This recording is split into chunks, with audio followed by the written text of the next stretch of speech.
Good afternoon to our dear audience joining us at the conference hall this afternoon in Seoul, and to the audience joining us through our online streaming across the ASEAN and the global network. My name is Hwan Sun Yoon from Korea Education and Research Information Service, KERIS, from Korea, and I have the pleasure this afternoon of hosting today's conference as part of the ASEAN Cyber University project. So on behalf of my organization, let me express my deepest gratitude for your time to stay with us this afternoon or morning at the 2024 ACU International Conference, which is being held as part of the ASEAN Cyber University project, or the ACU project. So just for quick information, the ACU project is an international education collaboration initiative that is being implemented by the Korean Ministry of Education and KERIS, my organization. One key element of our project is to organize and expand different online collaboration within and among the ASEAN network in Korea via the online platform called ACU OER. So you can see on the screen the main homepage, main site of the ACU OER platform. So that was a very brief introduction of the project, and this afternoon our conference will aims to seek and gather different first-hand experiences and insights from across the ASEAN network. But before that, I would like to invite a representative from my organization to officially thank you for being us this afternoon. So with us here today, serving as Director of the Higher Education and Academic Division, please welcome Ms. Kim Yeon Chang with a warm round of applause.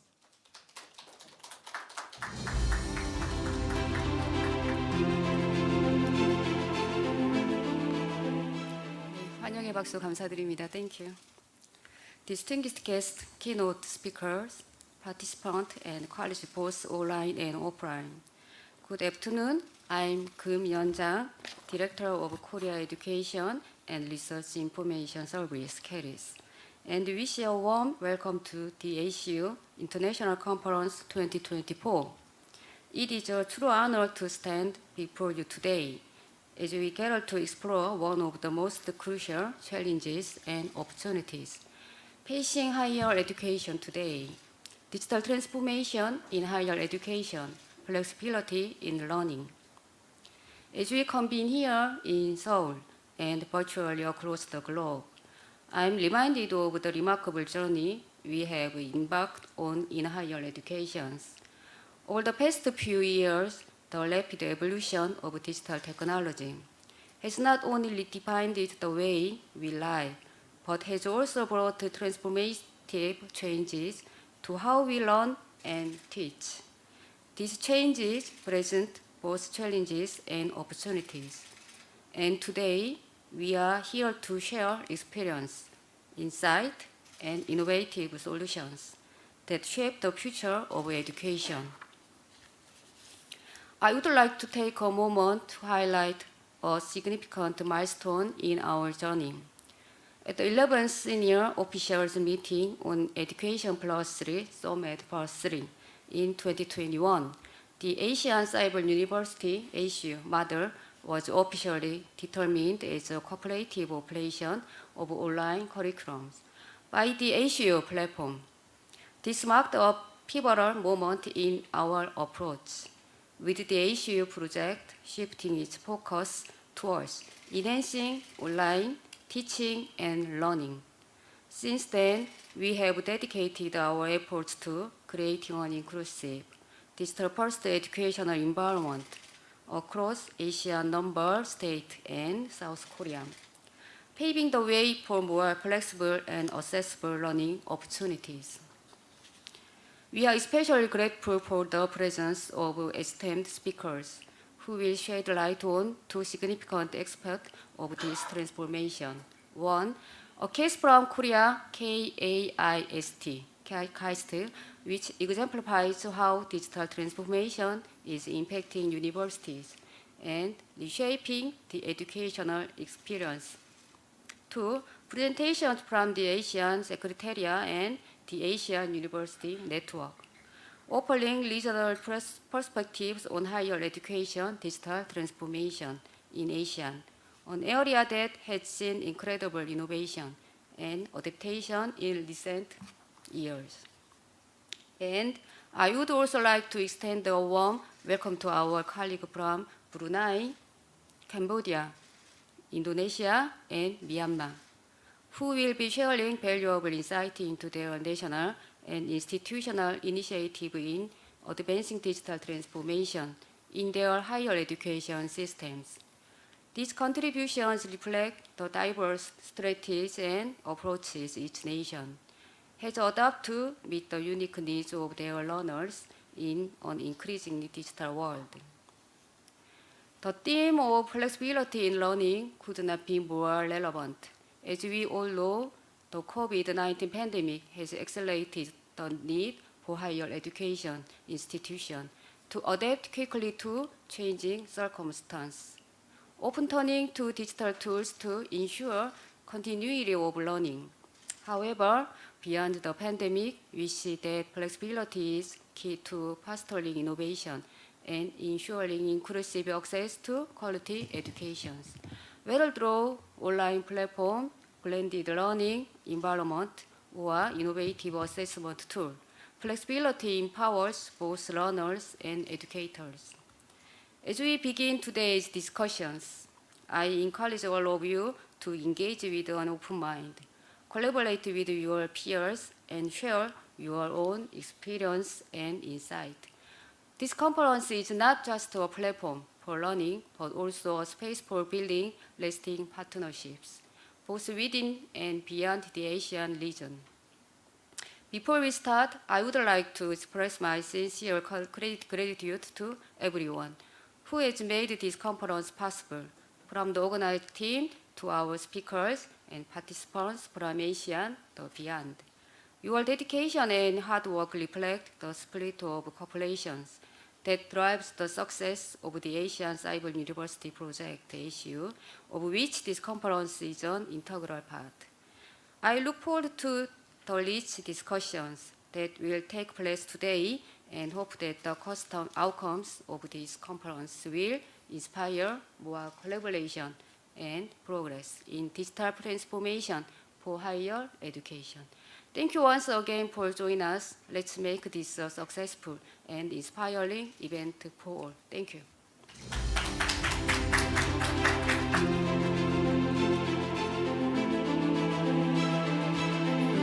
So thank you again, Director Kim Yun Chang, for your welcoming messages. And as introduced by our director, so the 2024 ACU conference is composed of a wide spectrum of speakers who will share with us their stories on the changes that they faced in the area of teaching and learning. And in addition to the country presentations, we also have a number of stories which hopefully will shed light on some of the collective and international efforts that have been implemented by the ASEAN network as a whole. So before beginning, let me request you to make our sessions more interactive. We will be addressing questions and comments for the presentations. So please, I strongly encourage you to feel free to leave your questions or free comments and other kinds of comments through the QR code you see on the screen.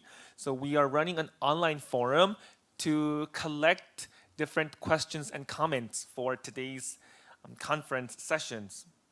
And in addition to that, the second QR code is a link for you to access the presentation materials, as they are not printed in print format.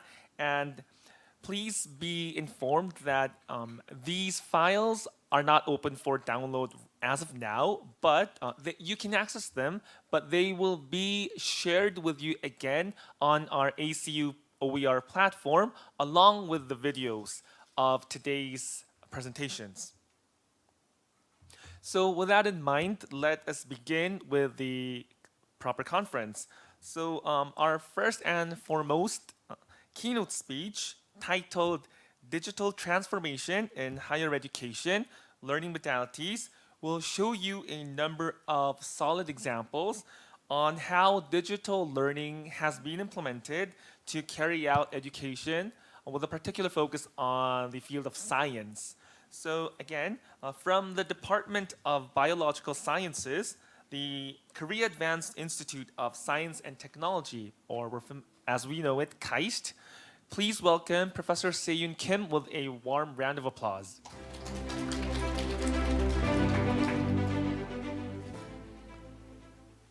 Thank you very much for a kind introduction. As just introduced, I am Se-yoon Kim from KEIST, Korea Advanced Institute of Science and Technology. I'm a scientist. The title of my talk is Digital Transformation in Higher Education and Learning Modalities. Before I begin, I want to express my gratitude. I really thank the KERIS director, Namdaemun, and the researcher Kim Sang-hee for inviting me and coordinating this talk and all the support. Right? Okay, this is the list of my presentation. I'm going to introduce myself a little bit more detail, and I'm going to share my experiences in e-learning modalities in different ways. Okay, my major is biochemistry. I don't know whether when you just hear about biochemistry, you might think it's quite boring and difficult or something. Yes, indeed, it's very a complex subject. And I finished my PhD in the Johns Hopkins Medical School, and then I came back to Korea. And since 2012, I've been working on research and education in the field of biology. I just want to focus on my honors in education. My achievements have been highlighted in different ways. All right. I want to begin with the definition of the purpose of higher education, which means university education. Based on specialized knowledge in a specific field, students develop sufficient capabilities to become talented individuals and leaders who can contribute to society, the nation, and humanity. In that sense, in particular, in the field of teaching, in addition to before I begin the more details, I want to mention that KEIST is one of top-notch research-oriented university in Korea. But other than that, we do teach, and my teaching topic is biochemistry. Particularly, I'm focusing on basic principles of metabolism. Metabolism means the transformation of chemicals inside the living organisms. All right, so as I just briefly mentioned that I came in KEIST, back in KEIST, I'm in Korea. Since 2012, I'm as an instructor. I'm giving a kind of different types of classes, mostly biochemistry or general biology for undergrad first year freshman students. And class size is between minimum 20 or maximum over 100 or something, depending on the classroom settings, like on your left, the small size or medium size classroom, or the right side. In some cases, I give kind of lectures to more than nearly 200 or 150 undergrad students. So indeed, I really greatly enjoy this classical lecture type kind of lecture. One of the benefit of in-class education on kind of conventional way of teaching is to deliver a large amount of information very efficiently, right? And depending on the style of instructor, it can be very interactive. So I really enjoyed, and sometimes I sing a song during the lecture. Anyway, I received a lot of good comments from students, and then I received the Best Lecture Award, right? And then 2016, the dean of my college in KAIST just came to my office. Have you ever heard about MOOC or something? MOOC. MOOC is typical Korean traditional food, which is acorn jelly, dotori MOOC or something. I've never heard about MOOC, and what the MOOC? What is that definition of MOOC or something? And then the college dean introduced, hey, Seiyun, there is very interesting activities about joint online learning platform, which is operated by Korean government, Ministry of Education, KMOOC, Korean MOOC. And then top 3 STEM universities, Seoul National, Post-Tech, and KAIST. And we developed joint online course. The title is The World of Biological Science, which is very introductory class to highlight the fundamental principles of living systems and the regulations. It's 100% online lectures, and as an assistant faculty, okay, I cannot say no. You can just imagine the dean just came to my office. All right, so I just joined these activities. I filmed. I first designed and filmed and edited and those kind of online video kind of material preparation. And it was quite successful. Over 3,000 students registered, and they left great comments about this class. So before I give more examples, I just want to introduce the Center for Excellence in Learning and Teaching, in short, the CELT in KAIST.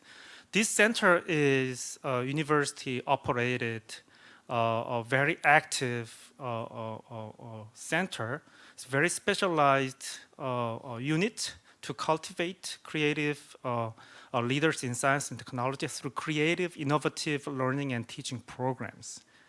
And KAIST CELT provide a lot of very interesting online platforms. One of them was MOOC.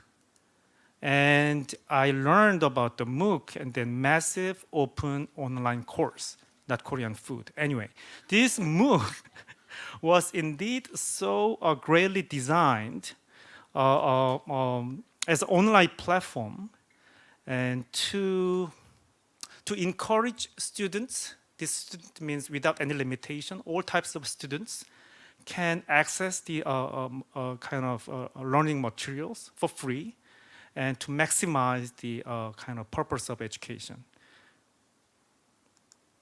So after the kind of successful launching of my first experience in Korea MOOC, KMOOC, and then the CELT STEM members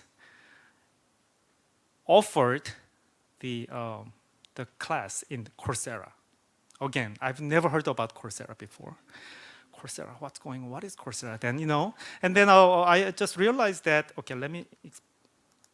okay, so as all of you know, Coursera is kind of a global platform for online teaching and learning. It's all English-based.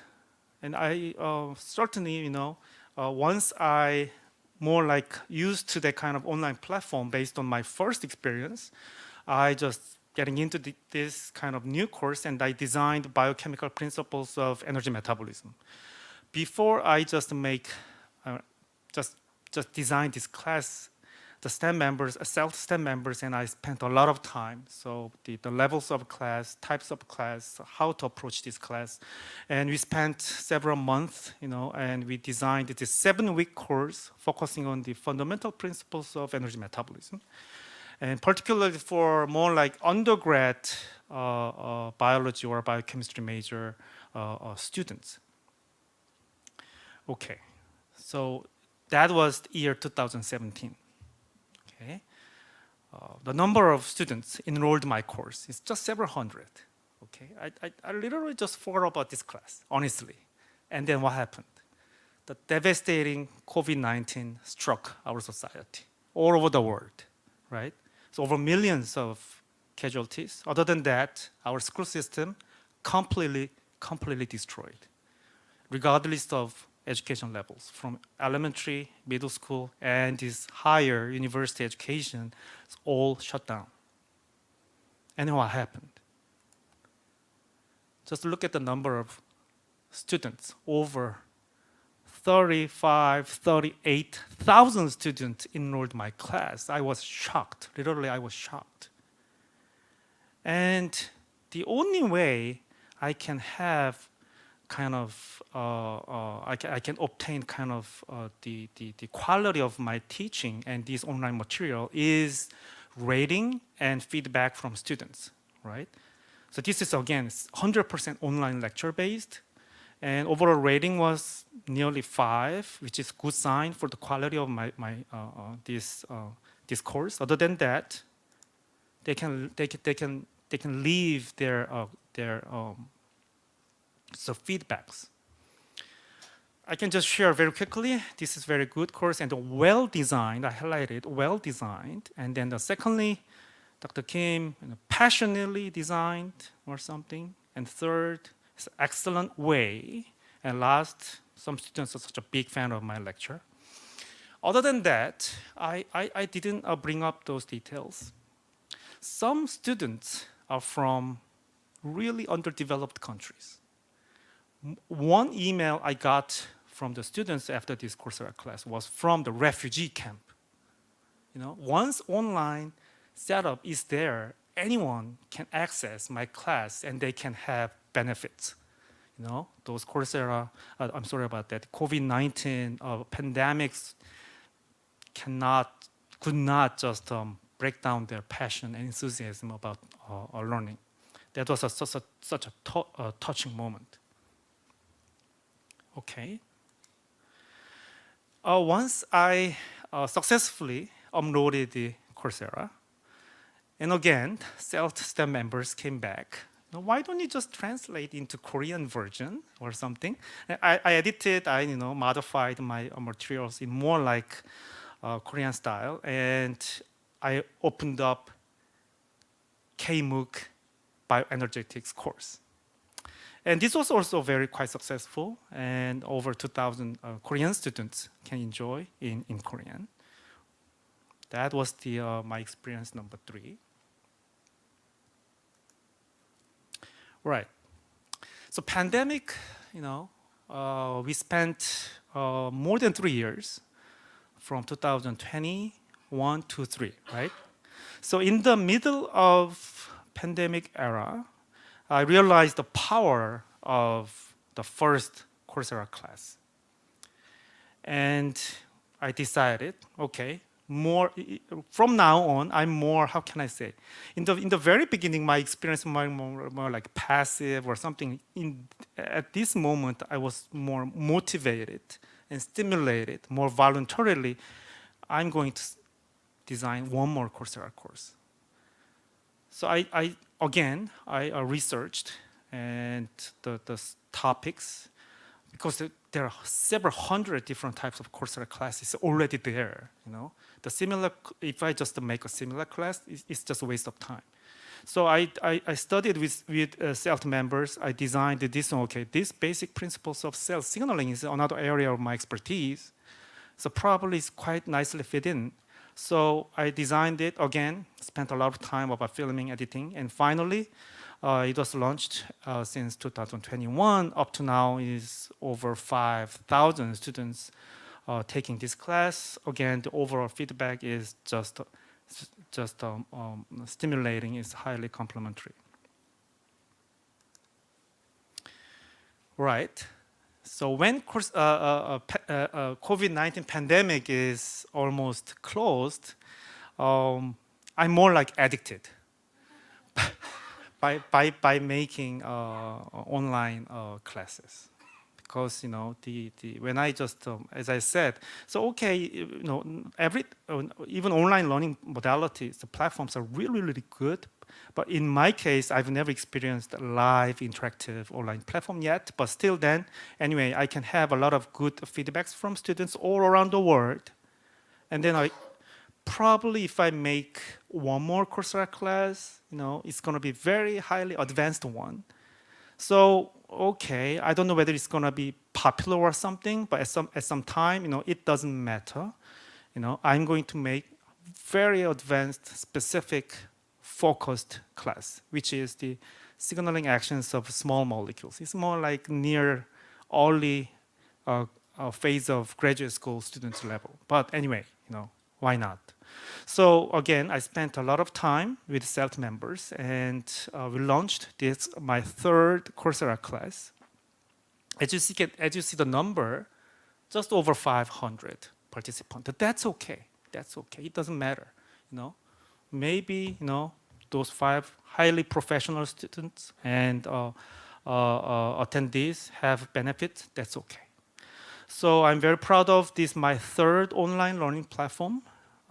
This class, Coursera, this 6-week course, still continuously stimulating upper-level graduate school students or industry kind of experts.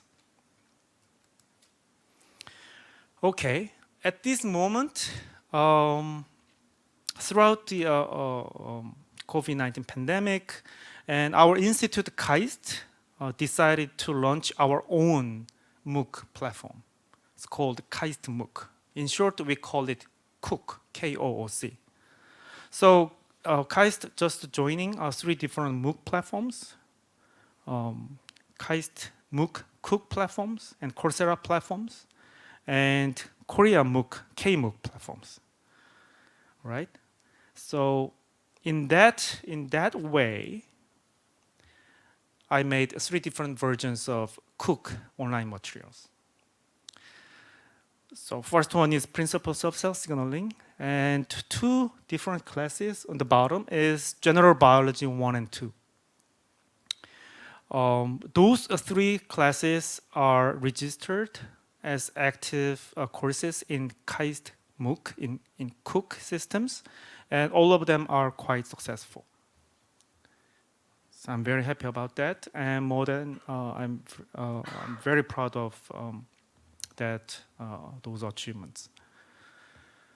So last year, our school is actively developing and advertising micro learning platform, which is a set of compact e-learning modules that are designed to reduce learner fatigue. So I can define like that: the modules can be educational, professional, or skill-based, and are usually designed to be less than 10 minutes long, with a single learning objective or topic. I just asked the most efficient kind of explanation about this micro-learning platform, and the SELT members just give me that short sentence: it's useful content to watch while eating one candy. Okay, something like that. It's a very short one. So my 3 KAIST MOOC platforms is quite transformed into micro-learning platforms now.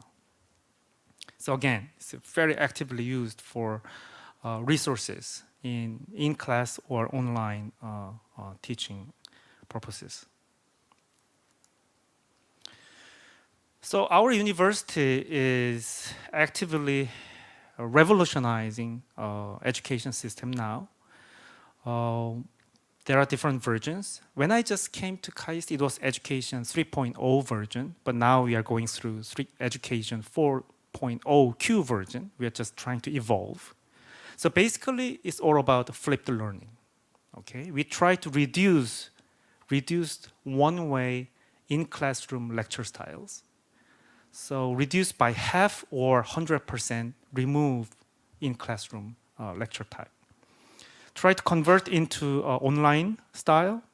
And more importantly, we're trying to encourage students very passionately study by themselves to fulfill the purpose of flipped learning. Okay? So to achieve this student-centered active learning, good quality online learning materials are key critical factors. So currently, I'm using all types of my own online learning materials, in part from Coursera, 3 different classes, and several classes from Cook, and a couple of classes from KMOOC. These online courses so far developed have been very actively used as self-learning materials. So in this case, there are different, I don't have enough time to introduce whole different versions of flipped learning in KAIST. But in my case, I like half and half. Instead of setting up 2 different classes, typically university class teaching is we just all gather together twice a week, right? I just reduce by half. Just students can watch online kind of contents, maybe from the dormitory or the restaurant, cafe, wherever, they're comfortable, that's okay. They study by themselves, and just we gather all together once a week, and we just do discussion. Not memorization, no note-taking, we just discuss, right? So I really, really like that type of style. And many KAIST faculty members getting into these flipped learning systems, but without good sources of e-learning contents, the success of flipped learning is impossible.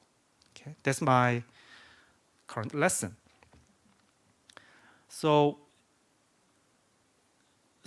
the education system, the current 4.0 system in KAIST is, in the bottom, I just want to highlight it, is we are aiming to cooperate learning for cooperative learning and establish the high-tech classroom settings and real-time mobile learning platforms. In particularly, I just introduced micro-learning platforms.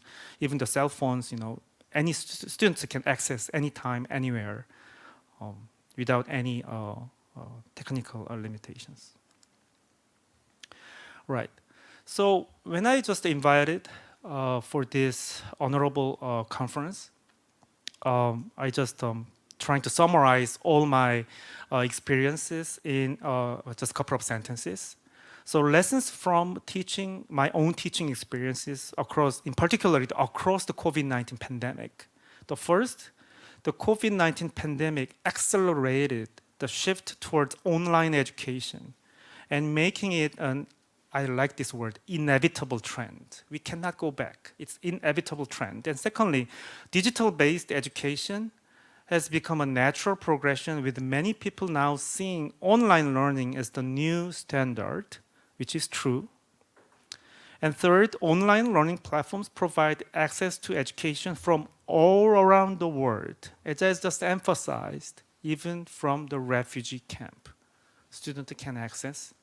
They can dreaming about being medical doctors, healthcare providers, or their dreaming jobs or careers, offering opportunities to connect with people from diverse cultures and backgrounds. As technology continues to advance, online education platforms are evolving, which is true as well, offering a range of tools and resources to provide personalized learning experiences. And lastly, I want to sum up like this shift is enhancing accessibility and providing more opportunities for college students, driving positive change in the education landscape. Well, I just want to mention that the success of my Coursera classes, in the beginning, I designed for just college students.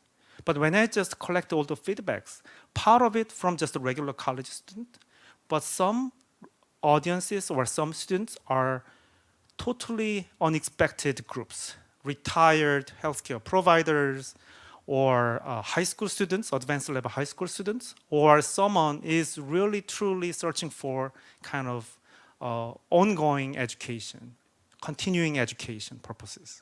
I'm really surprised by the diversity of students, which is unexpected kind of outcomes. So, my school is highly recognizing my achievement. Thankfully, I could be invited as an instructor, in particular several times, I did not count, many times, to train new faculties, to share these experiences. Because, as I just mentioned, that our institute is top-notch research-oriented institute. Okay, so research is kind of primary mission. So education, teaching, even though we have great values about that field, but still new faculty is more like I have to set up my labs, I have to publish more papers, research. But my job is probably, my job is to just advertise the power and the impact of this online learning. I have to bring those new faculties into the field, the site for filming in front of the camera and getting used to editing or those kind of. In the beginning, if I just to be honest, it was very difficult to get into that kind of environment. It is very tough. It's kind of barrier, but I'm trying to continue to advertise the benefit of this online material. And then luckily I could be winners of many teaching-related prizes. So lastly, I want to emphasize the implications of this ACU project. So ACU project is aiming to promote the growth of IT and train talented individuals for higher education in Asia. And this mission requires a lot of huge demands regarding the operation of education processes from both Korean and Asian universities. And with the limited budget, the levels of support will be highly restricted, obviously. But even then, however, at ACU, been continuously trying to advance all those support for education in Korean and Asian universities through online platforms. ACU needs to focus on the operation of education processes based on online platform with support for long-term plans. This is my last slide. I'm trying to show the site for filming with the background standing up with a camera. In particular, during the COVID-19, I'm the only one in the studio, spending several hours per day. Every staff member is wearing a mask, even trying to avoid actual in-person meetings. But it was very lonely time, but that's okay because a lot of huge benefits and rewards actually I received from those processes. Now I'm such a huge supporter and fan of the different types of online modalities, learning modalities. Finally, I want to give a special thanks to talented and passionate and professional CELT STEM members, Mina Jo and Gisun Jo. Without them, faculty or instructors themselves cannot do everything by themselves, even from the design of classes, and production of materials, and even the management and operation of classes. The entire processes need huge resources. So in that way, I just want to appreciate their helps. With that, I want to finish my talk. I want to happy to take any questions from you. Thank you very much. Thank you again, Dr. Se-Yoon Kim, for your first-hand experiences on utilizing online learning. So again, Dr. Kim, who is an expert in the field of biochemistry, something that I'm very not familiar. But I'm bringing up this point to illustrate the point that people these days, people who are not within the field of education are also considering and actively trying to engage themselves in incorporating different kinds of tools and different kinds of approaches, and which I believe is a significant example that showcases the growing openness towards digital or perhaps online learning. So thank you again, Dr. Kim. So before sending him goodbye, so we'd like to address a couple of questions that we have been collecting. So again, so if you have any questions or if you would just like to say hello to Dr. Kim, just leave a comment on our online poll. So while we collect some more questions in our online forum, let us check if there are any questions in our conference hall. So if you raise your hand, please kindly raise your hand and we will share with you the microphone.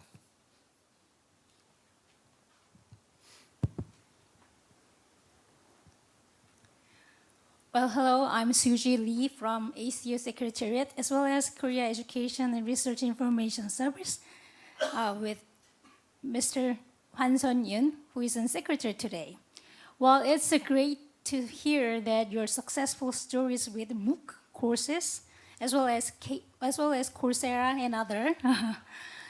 I was wondering, because I'm not really familiar with the subjects, but I assume that some of these scientific subjects need to incorporate lab session or practical training session.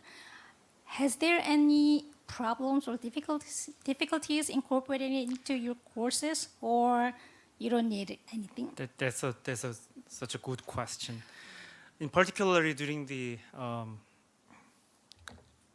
pandemic, right? Because biology and engineering courses definitely require the lab-based activities. So most classes are literally just shut down, and students just had to read a textbook or some kind of YouTube lab type of courses. However, there were some activities, very creative activities in KAIST. By using the virtual reality, VR technology. So a couple of faculties made VR-based lab courses. So again, it takes a lot of filming and graphics and more like interactive AI or interactive-based kind of learning platforms.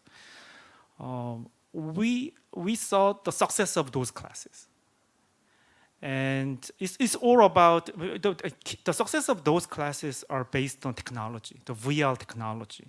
So it's not just the immature level. It should be very highly upper level, high-end technology, VR technology, and those kind of lab classes.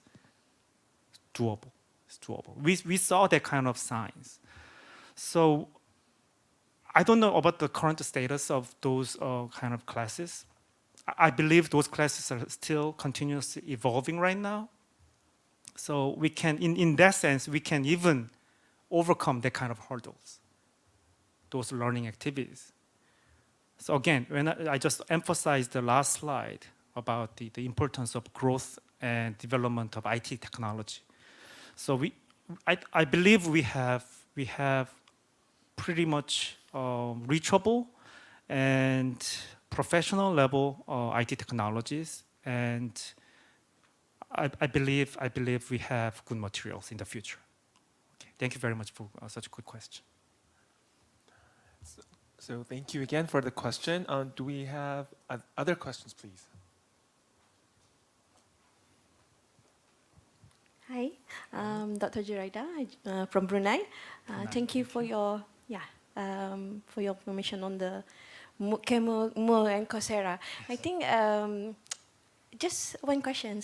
How do you do the formative assessment for the student during the fully online classes? Assessment. So currently, there is no strict way to assess student achievement, because it's just open to public. And well, I believe it depends, So based on my experiences, honestly speaking, I do not follow up student assessment. But I definitely understand the point of your question, and there should be many ways to follow up and monitor how students, whether they correctly understand or just left behind. It's all about, again, the types and the contents of that kind of evaluation platforms. So I don't think Coursera has separate student assessment platform. I don't think so. Some students just register, and sometimes just, this is not interesting, just move away. But in many cases, it sometimes just a 100% open and free version. But other students register Coursera as a certificate course programs. So once they complete the whole process, and I gave sets of quiz. And when they have enough scores, and then they have certificates. That's the most, I think, the most bottom line of student assessment. But I'm very sure, other than that, we can make very active, more intimate evaluation system very easily. That's what I believe. Thank you. So thank you. And this time we have some of the colleagues joining us online. So let us 화면 좀 띄워주세요. So let us address perhaps one or two questions that was collected online. Maybe I can read the questions. Yeah. So we have a question. As you mentioned, okay, hold on. So the one on top. Yep. As you mentioned, it's not easy to ask academics to accept new change, especially in teaching methods. How did you encourage them to be on board? Oh, it's a very interesting question. Okay.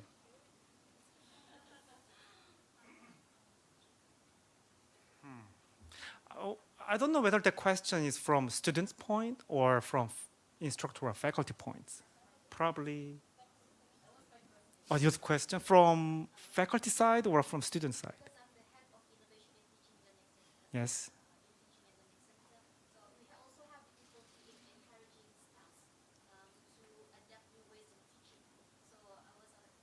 I mean, you mean students or staffs, instructors and faculties? Oh, I see. Yes, it is very difficult. I think first you need the power, right? Like college dean came to my office, something like that.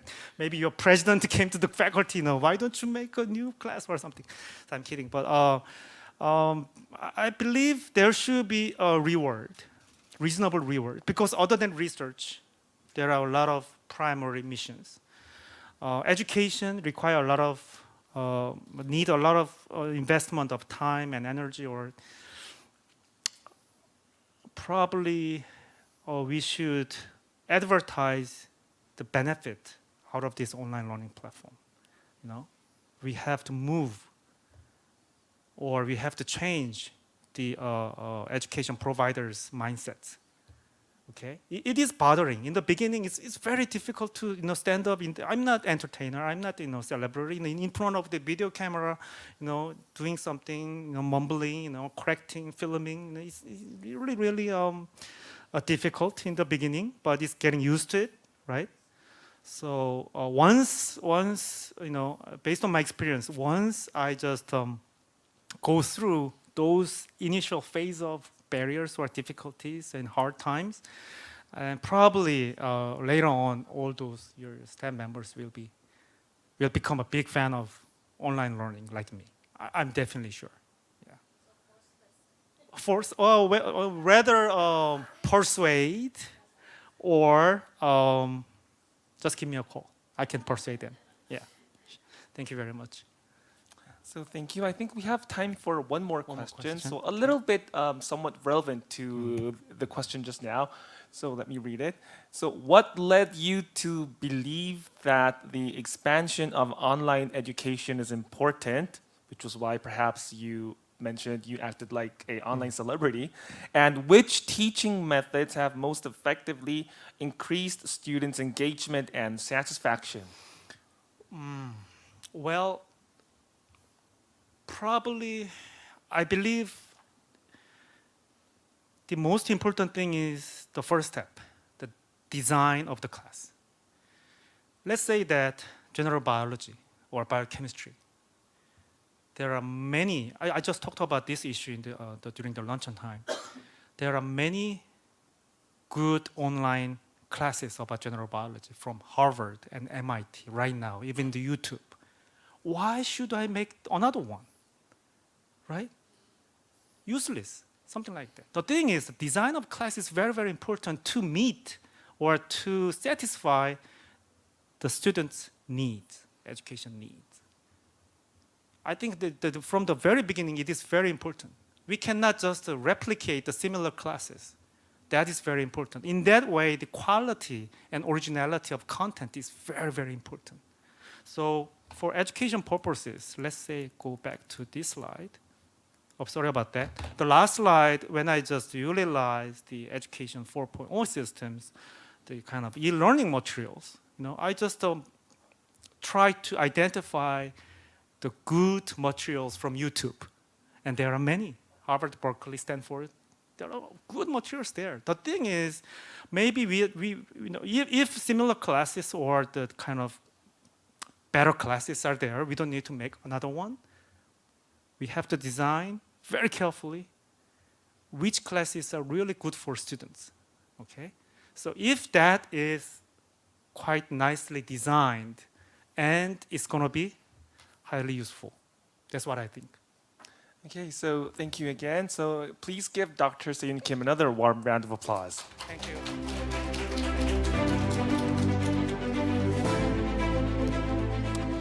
So I am almost certain that Dr. Kim's experiences and insights will be one big reason why you should go back to the ACU OER and look for different kinds of resources, as his presentation will be uploaded online in our platform. So before exploring the actual country presentations, our next presentation will explore from a collective approach efforts the ASEAN network has put towards in fostering transformation in the education network. So the next presentation, titled Higher Education and Digital Transformation, Key Policy Initiatives in the Asian Region, we are going to explore on some of the policy examples that have been put by the ASEAN network. So serving as head of the Education, Youth and Sports Division of the ASEAN Secretariat, please welcome Dr. Roger Yap Chow Jr. with a big warm round of applause. Thank you very much, everyone. Well, after listening to real-life examples and experiences in terms of the shift in digital transformation in teaching and learning, I'll bring you to another dimension, which is the policy dimension, particularly at the regional level. Digital transformation discussions in ASEAN is not new. Although in terms of actual policy, the first discussion and actual policy documents started in 2020 when the ministers of education came out with the ministerial statement on digital transformation. But why do we talk about the region and what is it? Why are we talking about digital transformation at regional level? But I would like to pinpoint that digital transformation at regional level is not just for the region, but also for the national level, the member states, because I have firmly believed that sustainability of any initiative at regional level has to be anchored on the fundamental initiatives at national level. Now, we've always talked about ASEAN, and the key aspect of ASEAN is the development of an ASEAN community, which was officially established in 2015. Take note, it's not the ASEAN Economic Community, but it's an ASEAN community. This is sometimes misunderstood by most people. When they hear ASEAN community, they think that it's ASEAN Economic Community. It's actually an ASEAN community which encompasses three key pillars: economics, political security, and socio-cultural. In the social-cultural community or pillar, the key objective is to maximize the full potential of the ASEAN people, not just the students, not just the elderly, not just the people who are working, but everyone in the region. But we also have to consider that the ASEAN community is not an island and that we are first and foremost part of the global community, and as such, it is also the responsibility of the ASEAN community to innovate and contribute interventions that contributes to enhancing the development of the global community, including the achievement of the UN 2030 Sustainable Development Goals. This is something I developed when I was in ASEAN, particularly giving my first talk related to the sectors I am responsible for, education, youth, and sports. So as early as 1960s, discussions on the development of a community, or at least a cooperation mechanism in the regions, was established, and all the way to 2015. From 1960s to 2015, there were a lot of things happening.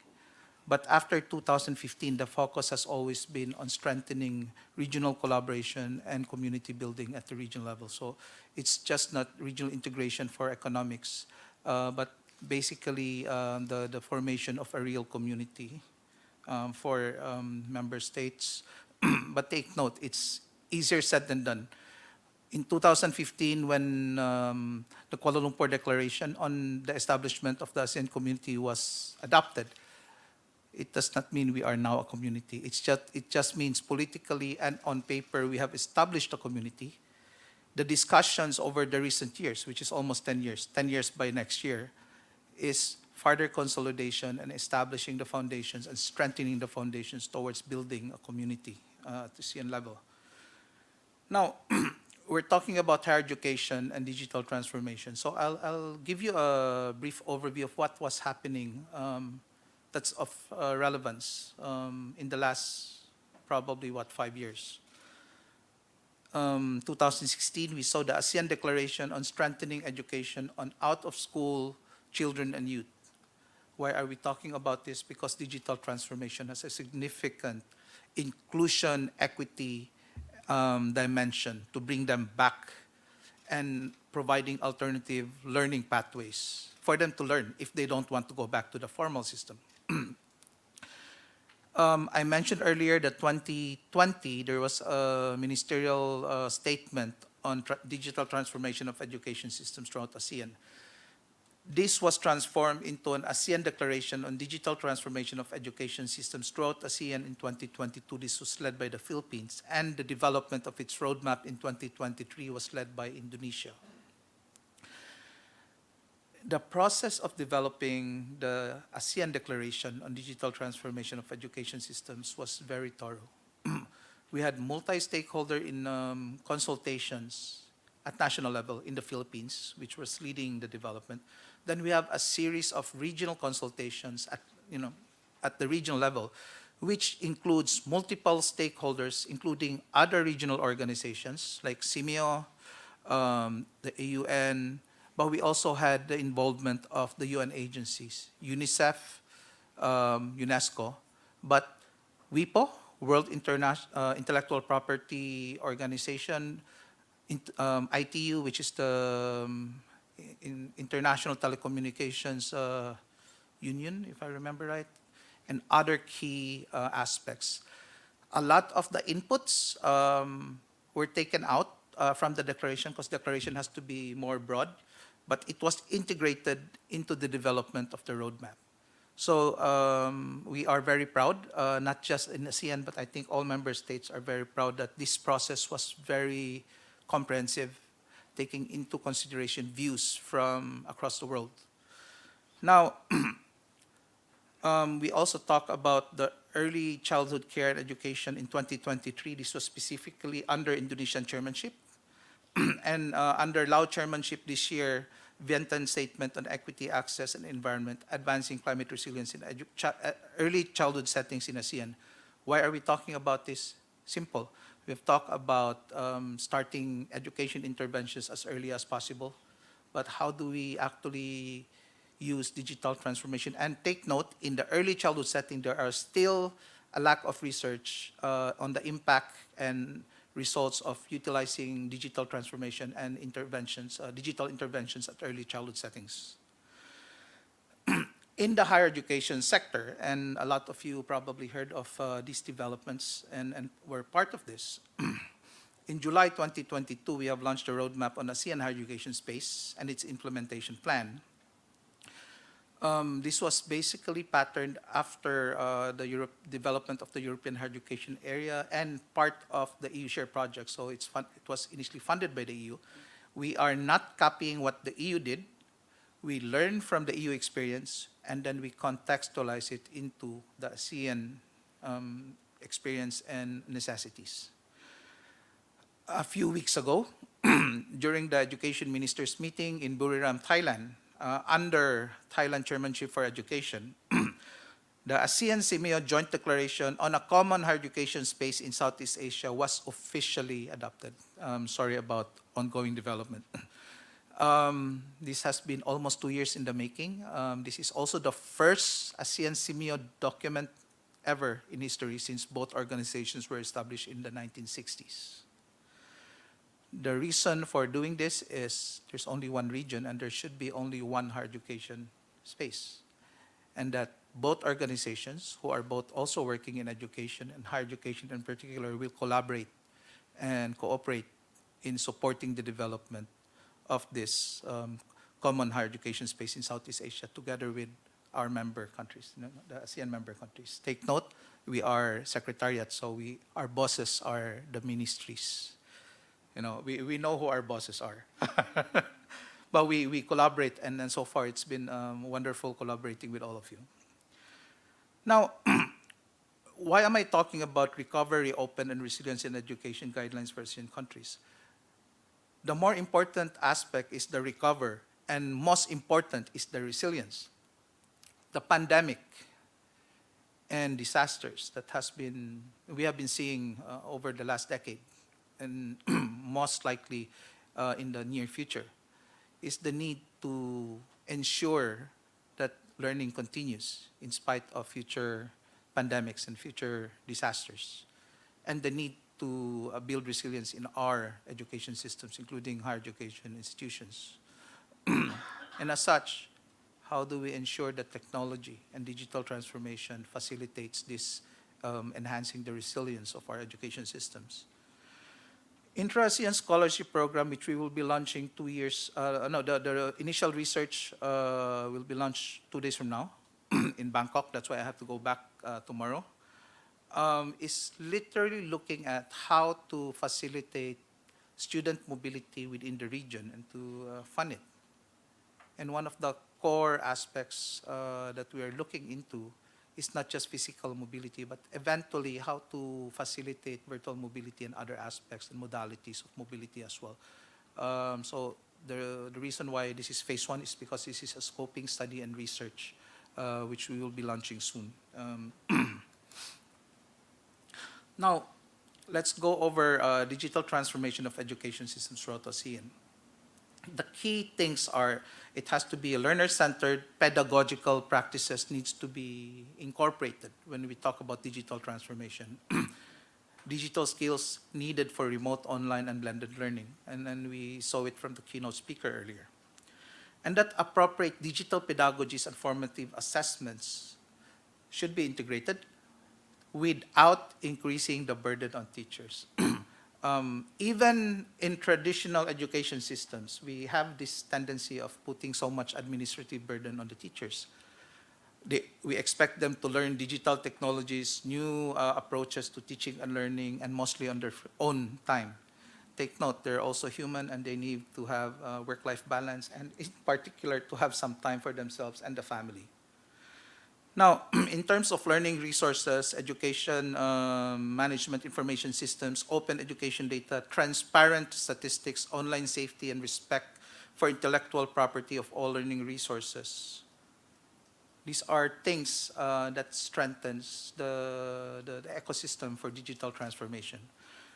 In particular, and to be honest, I actually asked WIPO to jump into this process because I wanted to ensure that copyright and intellectual property rights will be respected. And I wanted to put that into the declaration. Why? You cannot expect people to design MOOCs, micro-credentials, and we don't even know who actually has the copyright. One of the things that I think is needed in further research, what are the practices, what are the legal implications, and who actually owns the property and the intellectual property rights on all the developments. MOOCs, it's open source, something, it's access, but there are limitations. They have to highlight where the MOOCs, who develop it, and what changes they have done. And same thing with micro-credentials. But if you are a professor working in a university and you design these products, is it owned by the university? Is it owned by the faculty? Or is it owned by you? Is there a sharing mechanism? And honestly, on all my readings and discussions, I don't think there's clear guidelines in terms of copyright ownership. Opportunity to understand and fund digital transformation of education and partnerships. Infrastructure investments is very expensive, and we all know that, even in traditional education systems. How much more for digital transformation? How much more in terms of narrowing the digital divide, ensuring that digital infrastructure is available to everyone? So there's a lot of issues. How do we fund this? That's another issue. So there's a need to ensure that partnerships between public-private partnerships and the utilization of technology to enhance infrastructure development and, of course, funding it. So this is the essence of what the digital transformation of education systems throughout ASEAN is. And this is just a part of it. What other aspect has been happening in terms of policy dimension at regional level? The ASEAN Declaration on Human Resource Development for the Changing World of Work highlights and take note that it has been recognized that skills and competences we have now, our students will be learning in the near future, will not be relevant. We cannot assure that they're still relevant and of quality 5 or 10 years from now. Why? The skills and competency needed by the workforce and industry is changing so fast that even industry themselves do not know the skills and competencies they would require. So how much more if we translate that into the whole process of curriculum development, consultations between industry and academia, and even immersion with internships and apprenticeships. So this is one of the core challenges. There is also a push for promoting policies and initiatives for lifelong learning, taking into consideration that students and even us, faculty, academics, and policymakers, has the need to continuously learn and to see what is happening around the world and in our own institutions and higher education systems. There is also a need to ensure responsiveness and cohesiveness of labor, educational and economic policies and institutions. This declaration on human resource development for a changing world of work has a strong skewness towards TVET. They talk about harmonization of TVET competency standards and recognition across ASEAN member states and recognition of skills and the need for reskilling, upskilling, and acquisition of new skills. It also highlights that it is not only a learning, skills development, and competency acquisition is not just also in higher education, but it's also in the TVET sector. Now we have to revisit the role of the TVET sector in relation to complementarity in the entire education sector. We talk about the roadmap on ASEAN higher education space. The main objective is to fully implement initiatives towards an ASEAN higher education space and the management of an ASEAN branded scholarship by 2025. Take note when I say 2025, the only reason was the work plan on education ends in 2025. But in reality, the work will not stop in 2025. In fact, it will continue. The key principles that you see, measurable, impactful, participatory, complementary, pragmatic, equitable, diverse, and inclusion are just part of the principles that was pushed by UNESCO during the World Conference on Higher Education. We could not take all the principles because some of them are a bit may not be acceptable to some of the member states, so we did not put it there. But the rationale is to look into the various platforms and mechanisms in ASEAN and the higher education sector, and integrating it into the development of an ASEAN higher education space. After this was done, key areas. Key area 2, 3, 4, and 5 are very similar to traditional higher education systems. So it's regional quality assurance, the ASEAN qualifications reference framework, strengthening regional cooperation, and implementation of mutual recognition across qualifications and professional qualifications if possible. The difference is key area 1, promote awareness and support for the development of an ASEAN higher education space. And key area 6, design and set the foundation that ensures sustainability, not limited to technical, human, and financial resources of this particular space, is something new. These are things that complements the development and sustainability of an ASEAN higher education space. This is something that has been undertaken in Europe, but the interventions and initiatives in Europe does not apply to our region, so we have to figure out how to make it happen. Now, why ASEAN-SIMEO Joint Declaration on Common Higher Education Space? The actual discussion on harmonization of ASEAN higher education started in 2028 with Dr. Supachai, who used to be Executive Director of AUN. He started the project on harmonizing credit transfer systems in the Mekong subregion and beyond, that goes beyond ASEAN. And it is, we always believe to give credit where credit is due. He started the discussion in the region, and that should be put on record. Now, SIMEO RIHED in particular had their own strategic dimensions on harmonizing the region. ASEAN is talking about it, creating a higher education space. But we are the same region, with the exception that SIMEO has Timor-Leste, and Timor-Leste is still an observer status in ASEAN. But it doesn't actually say that we cannot work with Timor-Leste. In fact, we already work with Timor-Leste. So, to avoid problems, SIMEO and ASEAN had a series of discussion. We brought it to the member states, SIMEO member states, ASEAN member states, and having faced a lot of challenges in how to move things forward, because this has never been done, so we really didn't know how to do it. We are so happy that this was adopted a few weeks ago. Looking at, there's one region and there's only one common higher education space, and there's a need for enhanced coordination and collaboration between ASEAN and SIMEO to strengthen the partnership, and taking into consideration that the Southeast Asian common higher education space is one that is co-owned, co-designed, and should be co-implemented. So 3 days from now, we'll be talking about what next. So a lot of the key stakeholders will be there. Now, I mentioned that at the regional level, there are policy strategies, interventions. But what ASEAN actually needs to do is to learn from national initiatives, learn from each other, and try to see what works and how to make it push to the regional level if there's a need for a regional intervention. When I joined the Secretariat in late 2021, one of the things I've been hearing is about Merdeka Belaja, emancipated learning. Getting learning outside the universities, outside the education institutions, 20% should be outside the campus. And of course, it's supported by a series of digital ecosystem, which has focus on communities of practice, which facilitates peer learning, sharing of lesson plans, selling the materials they use.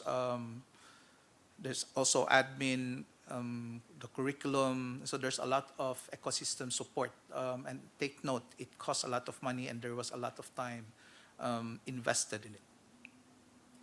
We talk about Paulina and the Indonesia Cyber Education Institute under the Universitas Terbuka yesterday. They piloted a platform with multiple MOOCs from various providers, and actually they started micro-credentials as well quite recently. With academic credits, if you take it from this, the learning materials and you take these courses in the platform, there's actually academic credits from Indonesian higher education. So the core concept of learning and getting academic credits is something new, but this is done at national level, not regional level. And how to bring this to the regional level is important. And it's something we should explore and have to be a bit careful because there are legal implications. And take note that education, including higher education, are still under the sovereignty of nation states. So there has to be an agreement, but we should not push. We have to go for a soft approach. But at the end of the day, as ASEAN works on consensus basis, we need to get the buy-in from everyone. But it does not mean we cannot talk about it, or maybe, who knows, we may make it happen. So the ACU project is one of these initiatives which may facilitate a stronger collaboration and agreement towards credit transfers and recognition issues, particularly for digital courses. So these are just a discussion on the ecosystem that supports Merdeka Belaja. Take note, there's also the unemployment card system, where unemployed citizens of Indonesia are given credits, actually money, for them to learn for skills development, and then which facilitates reskilling and upskilling, and particularly to help them go for work. This is just the ecosystem. So I'm going to talk about, just show you, there's an emancipated teaching platform which enables inclusive access to teaching materials and quality-controlled upskilling opportunities for teachers. School resource management, so purchases and a lot of the things needed, you don't even need to go do the paperwork, you just do it online. And there is accredited providers and vendors already. School scorecard, where the data from the education management information systems are just extracted, and the schools, the principals, can have data on learning, quality of learning assessments, and something. So it empowers school administrators and even the teachers to look at where we are and how to use data for development of interventions. Of course, there's also platforms for university students and a matchmaking platform to bridge academia with industry to facilitate the development of innovative commercial solutions that improve well-being. Okay? Sorry, I think I live in Indonesia that I had to do that particular slide twice. Now, Malaysia. What can we learn from Malaysia? MQA, which is also the lead for the ASEAN Qualifications Reference Framework, has a series of good practices related publications and guidelines related to digital transformation. 2016, there's the guidelines for credit transfers of MOOCs. 2020, the guidelines to good practices of micro-credentials. This 2020 guideline is actually guideline of unbundled micro-credentials. So from a traditional program, they unbundled it. Now 2023 is the guidelines to good practices, quality verification of standalone micro-credentials. So this is like separate micro-credentials, which is not part of a program or a course, an existing traditional course. In June, the Ministry of Higher Education put a call for the development of a national micro-credential platform. So this was, I think, June 23 or 24, just quite recently. So they will develop a national micro-credential platform. The 12 national plan and relevant policies include a focus on smart, sustainable campuses, sustainable development goals, and a focus on environmental, social, and governance. And these actually will also have some impact on digital transformation in Malaysia, but also across ASEAN countries. Take note that there's also the so-called ASEAN Smart Cities Network and a lot of other things, and a focus on sustainable development initiatives across the country, across the region in ASEAN member states as well. Malaysia also has the Dilema platform, which is something similar to what Indonesia is doing in relation to support infrastructure for enhancing education practices and teaching and learning. Now, when we talk about digital transformation, it's not just about hard infrastructure, but it's also about soft infrastructure. There's also a need to increase capacity of our teachers, our faculty, our researchers, and admin and management. In particular, how to utilize digital transformation and technologies to facilitate cooperation and collaboration within the region. And of course, our partner countries like Korea. KERIS actually approached me a few months ago talking about teacher capacity building. The problem there is, as our Thailand colleague was mentioning, was translation. Most of the capacity building programs you have, which are available online, are in Korean. And I don't think a significant portion of the ASEAN students or faculty speaks Korean. So there's the actual piloting of the use of AI in Thai MOOC and its result would be very significant for us to increase collaboration and cooperation, in particular utilizing our existing MOOCs and the development of MOOCs later on. Now, universities, that's why Choltis is here, because Choltis is ASEAN University Network, and it is through networking and through the universities that we can pilot collaboration in digital transformation initiatives. And if I remember right, there was a new network that was launched for digital transformation, spearheaded by Prince of Sokla University.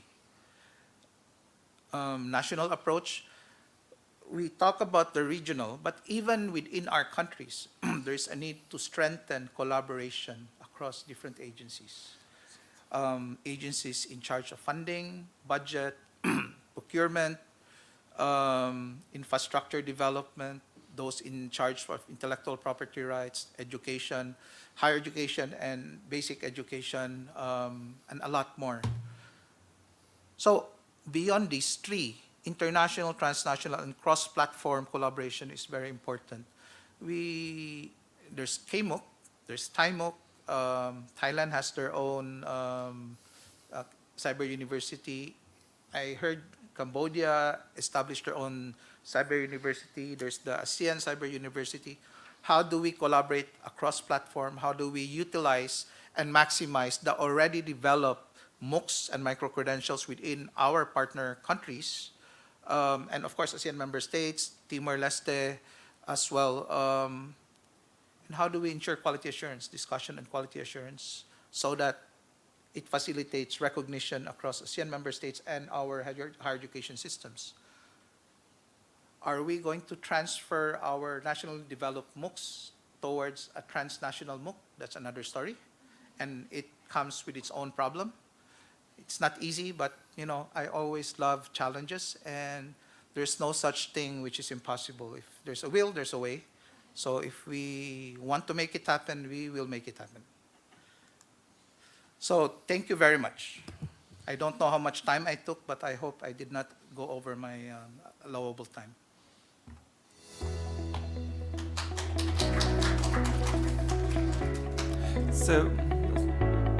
So thank you again, Dr. Chow, for sharing some of the frameworks that the ASEAN as a region have built, which would perhaps serve as the basis of the regional works in the future. And so this is from a regional perspective. And we have, okay, so from now on, we will be collecting comments and questions, and we will be addressing them at once after our individual presentations, which means that we still have a lot of, for the presenters, you still have some time to prepare for the questions. And for the audience, there is still enough time for you to leave your comments or questions. So please, I strongly invite you to leave any comments or questions. So thank you again. So let us now move on to our individual country presentations. Some of the national examples that was explained by Dr. Chow earlier. So first, we will be exploring on the theme of national and institutional initiatives in digital transformation at ASEAN higher education. So again, let me remind you, as I've just mentioned, we are running an online Q&A and discussion forum to host your questions and comments. So you see the QR codes on the screen, so please freely access them. And I think if you go to the chatting box in our streaming site, you can also see a direct URL. You can also refer to that. So again, the presenters as well as I am, we are all looking forward to hearing from you soon. So our first country presentation has been prepared by 3 partner countries, Brunei Darussalam, Cambodia, and Vietnam. So I would like to first invite the Brunei experience. So the Innovation and Teaching and Learning Center from the University Brunei Darussalam will share with us their first-hand experience on utilizing different kinds of technology, but in particular, generative AI in the teaching and learning environment. So the title, Policy and Guidelines on Generative Artificial Intelligence Usage in Teaching and Learning. Please welcome Dr. Shamimi Arif Lim with a warm round of applause.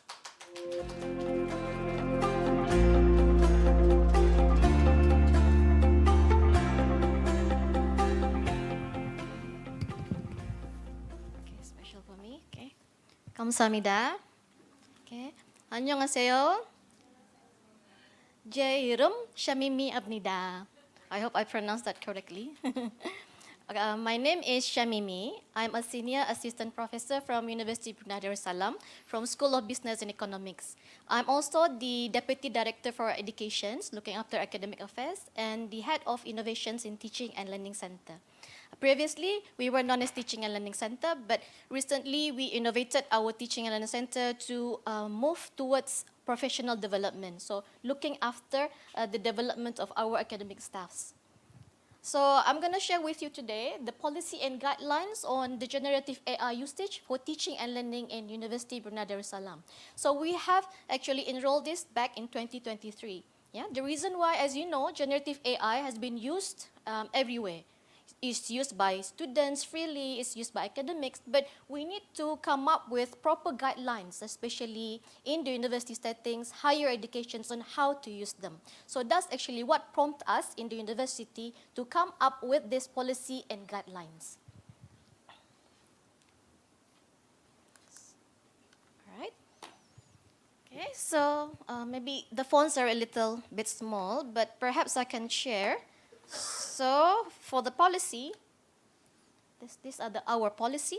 So in the university, we actually acknowledges the usage of generative AI, such as ChatGPT, Gemini, which has the potential to enhance the effectiveness of educational procedures, customize learning experiences for our students, and promote the acquisitions of modern teaching and learning skills. And UBD, our university, also must uphold the ethical and responsible standards, ensuring transparency and data privacy. So we actually acknowledge the use of generative AI by our students as well as the academics, but we must ensure that it's used ethically. So if the students are using them, they must announce how and reference it well when they do it for their assignments and their course materials. Yeah. So in here, at the heart of it, in the middle, so we are actually promoting towards innovative and robust curriculum with modern skills, looking at pedagogy and content, teaching and learning tools, and assessments and feedback. So this needs to be reconsidered, especially in times where generative AI is being used everywhere. So this needs to be reviewed. Yeah.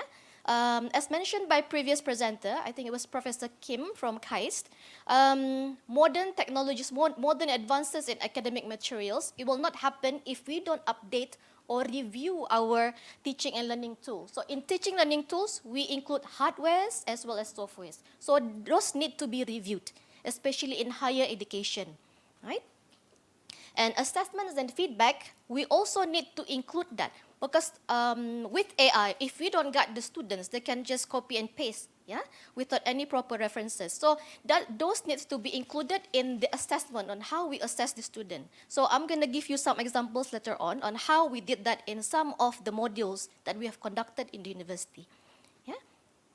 So when we draft this policy, we actually have these concerns in the adoptions because there are universities in other countries that actually stop the usage of AI. But for us, it's quite difficult to stop because it's more difficult to actually check that they are copying and stopping them. So we allow them, but with leeway. So we must have proper guidance on how to teach the students as well, on how to use them ethically, safely. Yeah. So these are some of our concerns when we draft this policy, especially in legal and regulatory considerations. I think Dr. Roger was mentioning just now, especially with legal issues. Yeah. For example, if they're copying online, does it make the material as theirs? So it needs to be properly cited. Because previously with online, you can just reference, but now with AI, how do we reference AI, right? So those needs to be taught to the students as well. From the academics, they need to learn first and teach to the students, right? So those are some of the considerations that you were thinking when you're drafting this policy. I will not talk about everything, but yeah, you can look at the slides, and if you need more questions, you can ask later. Yeah. All right. Okay, so when considering this policy, we have the 4R. What we call this the 4R, which stands for respond, review, readjust, and reflect. So to ensure educators and staff remain ahead of technological advancements, the implementations of the 4R model can serve as a guiding framework to navigate actions and reactions to these changes. So this model is actually adapted from Vengtraman's TQM's framework, because I'm from School of Business. So my models that I tend to apply mostly reflect all this business. Yeah. And this model is specifically designed to facilitate continuous improvement within the higher education, drawing inspirations from Deming's PDCA, which is planning, do, check, and action cycle. Yeah. So, for example, if there is new I being introduced and used by the students, we need to respond by reviewing. We need to check first whether the I is safe for the usage of the students. And we readjust if it's okay. Maybe we can adopt it in the curriculum or in the module. So we need to readjust our module, and then after that reflect to see whether it can be used for a longer time, right? So that's basically how it works. And in the assessments and feedback, in these computerized revolutions and technological upheaval, the role of educators is now more important than ever. So educators are now expected to be innovative and adaptable to the changing scope of education. Educators, academics, and individuals, we are human beings as well, right? So we possess human qualities, whereas AI only mimics or only follow. Nevertheless, AI has capabilities that can outperform human teaching and learning skills. So this figure 3 shows how unique human qualities that AIs would have difficulty to mimic. Yeah, but this is current. But maybe 5 years from now, 10 years from now, perhaps, all this, they can actually already adapt. Yeah. So that's why when drafting this policy, we also need to review as well, because this is applicable now, but maybe next year, 2 years, 3 years from now, it needs to change. So there must be another version of this policy that we need to look at. Yeah. So these are the roles of communities within UBD. So the communities within UBD, these are our functions. It encompasses educators, academics, staff, and students that are committed to uphold its integrity, being responsible, ethical, and transparent in the academic practice. So we follow this because we are guided by our national principles of MIB, which stands for Melayu Islam Beraja, but translate to that to English, it means Malay Islamic Monarchy, right? So that's our national principle, and as well as UBD core values. Okay? So this is supported by the importance of the roles of the Teaching and Learning Center and the faculties, institute, and centers within UBD to promote the safe usage of generative AI tools in teaching and learning, right? So at the heart of it is the role of UBD communities supported by our center as well as the faculties, institute, and center. If you look at this model, do you recognize what it says? The figure looks like? Yes, heart. So that's the reason why we shape it like that. It should be at the heart, yeah? And Korean heart love as well. Okay, so these are also some of the recommendations for educators that we put in our AI policy and guidelines. General awareness, we teach our staffs, academic staffs, how to use AI in the workshops as well, in the Teaching and Learning Center, so that they are aware and ahead of what are new AI tools there. Right? For example, if they want to review their models, how to use it, for example, they want to incorporate some AI figures inside, what are some of the softwares that they use. So we create awareness as well as teach them as well on how to use it, right? So going into practical, so these are some of the examples how we have managed to transform some of our modules in the universities using AI, right? Guided by the policy and guidelines that I have mentioned just now. So this is one of the modules that is actually being introduced in one of our center called Center for Lifelong Learning. So this center actually teach mature students, so students who are working part-time, so they come to classes in the evening, right? So one of the module is called Project Management module. So in that module, we ask them to design a project based on AI tools, right?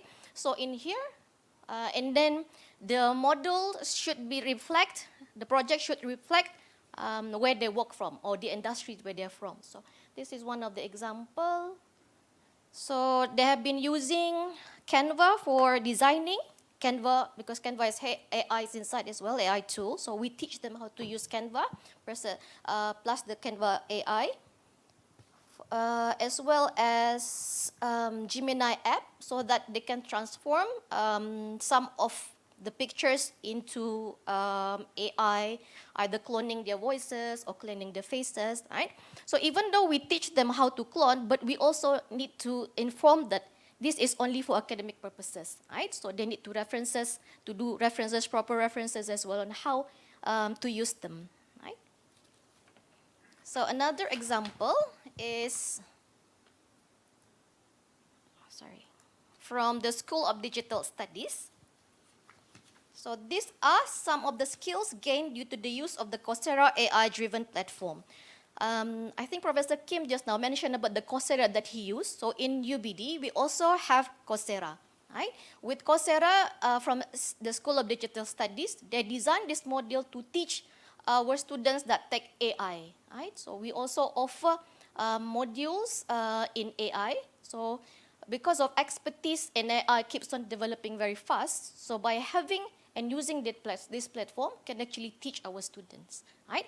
So that module is actually having the classes online, but also having discussion physically, like mentioned by Professor Kim just now. So we also applying the STEM method in UBD, okay?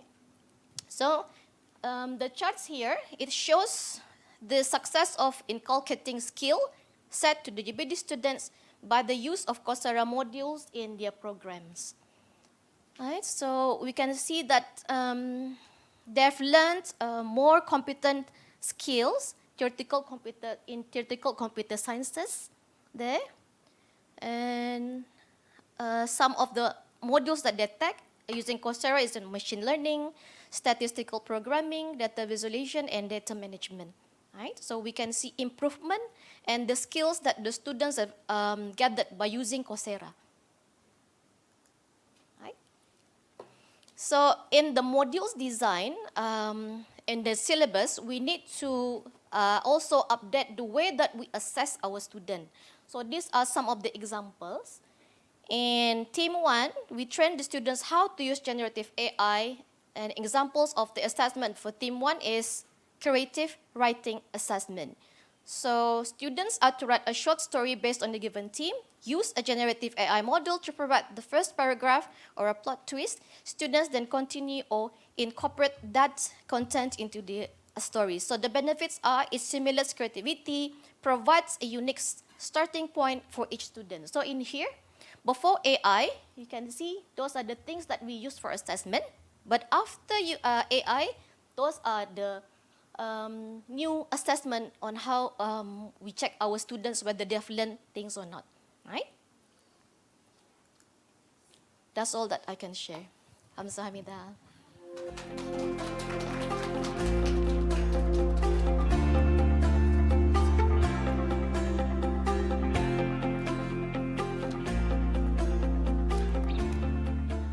So thank you again, Dr. Shamimi, and we were able to come across a concrete real-life example on how cutting-edge or new technology, such as artificial intelligence, is being applied in the university university environment. So I'm sure we have questions and comments, but again, if you could kindly save them and send them to our online Q&A forum. We will be reviewing them together. So this time, let us move on to Cambodia, as we will be hearing about the Cambodian experience of a national collective initiative with a primary focus on the cyber university network in higher education, which sounds similar to the ASEAN Cyber University. So let us now welcome Mr. Yu Virak from the Ministry of Education, Youth and Sports, Cambodia.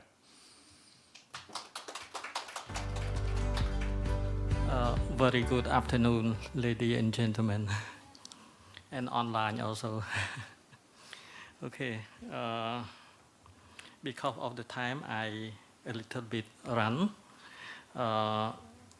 For Cambodian case, I will present you about what is the cyber university network in Cambodia, especially in higher education, implemented after academic year, because recently just launched in June this year.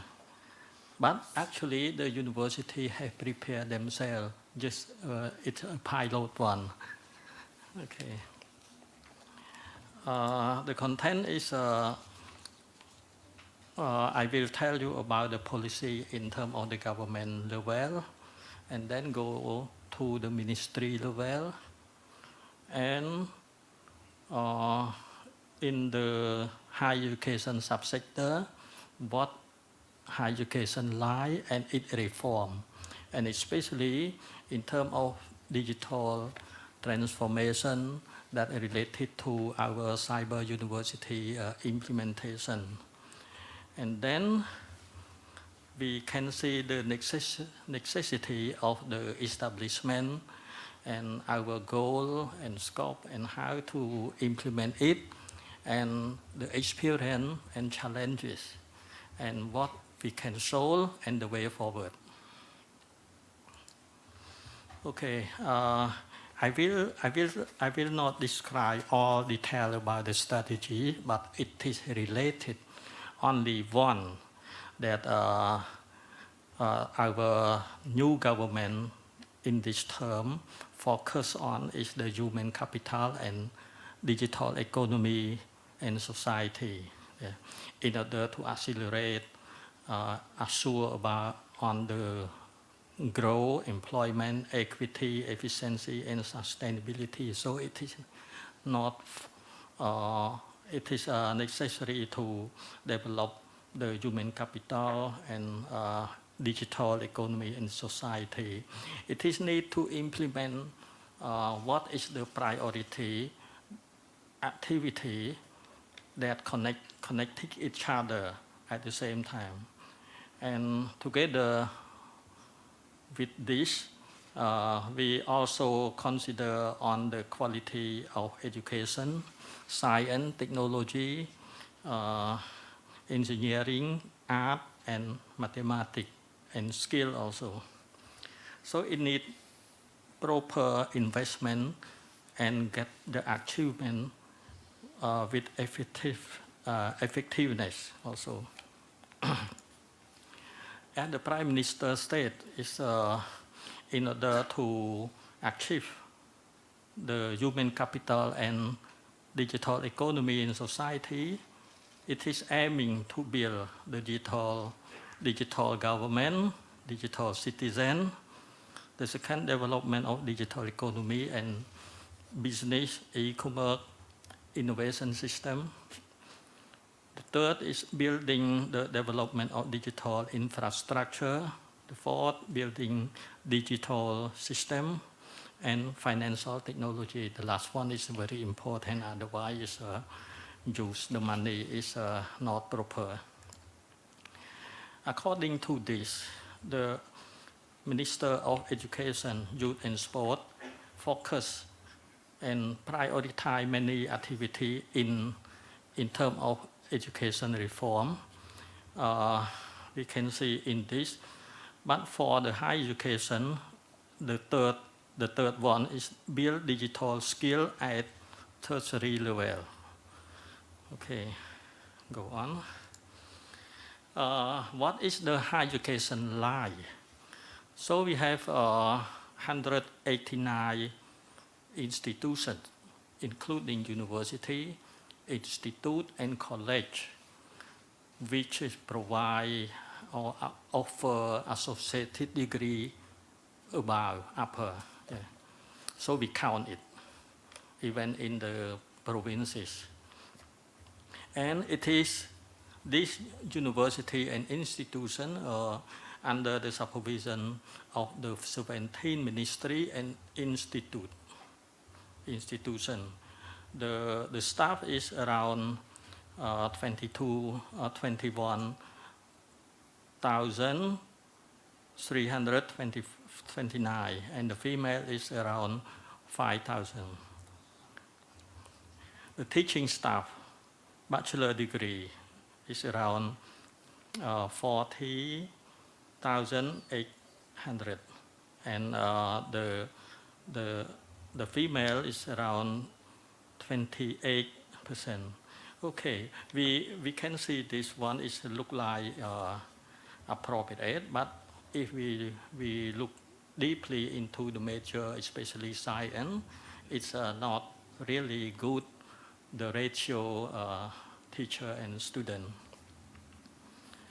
Okay, the population of students in the previous academic year is 284,599, yeah, and the female is equivalent to 52%.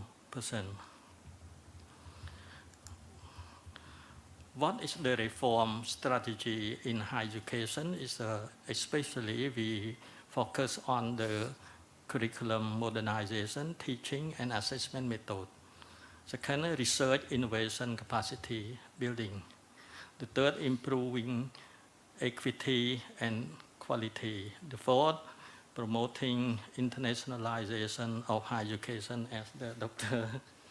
Roger mentioned, we have to internationalize our higher education. And the fifth, modernization of institutional governance system. The sixth is strengthening the implementation of internal quality assurance system. Of course, thanks to the AUN, we try to develop our system inappropriate with the AUN QA. And follow Vietnam also. Vietnam just take this opportunity to implement in the country. And of course, the last one is capacity building. that generation from generation. So there are many staff retire and the young enter, so develop the capacity again and again from year to year. Okay. According to the necessity that the government see that it is the right time to establish the Cambodian Cyber University Network. So the government issued a sub-degree for university that have capacity and involve this network. Of course, we have something, the background from participation in the ACU project since the beginning. So we thank again to the Korean government that support the CLMV in the first step, and in order to reduce the gap of the capacity, and so far we can join this online learning in higher education. And in our case, the ITC who participated in ACU projects, right now the ministry point this institution to coordinate as the main focal point that coordinate and teach the other university in the network. Remind me that I can say that we get the support from the ACU project, like the multimedia studio room, content development, operation room, and so on, and especially capacity development for the staff. We earn a lot in this experience. For the national strategy and institutional strategy, we have a concept note submit to the government, and the Ministry of Economic and Finance see that that is a good investment. That is why they allow to operate and provide the budget to 6 universities to operate as the pilot. You can see that in the national level, that means help the country, the system, economic resilience, and to realize government vision toward high middle income country 2030 and high income country 2050. And the other one is to accelerate the economic growth by digital economy and society. For the institutional level, it can help to increase access, strengthen quality and equity in priority area for economic growth, social development, in which there are encounter and challenge so far. So the problem what? The problem is that the qualified teacher mostly in Phnom Penh. The teacher have not trained enough in pedagogy. Modern equipment lab and for teaching and learning mostly are in university in Phnom Penh. And most curriculum, there are less study hours.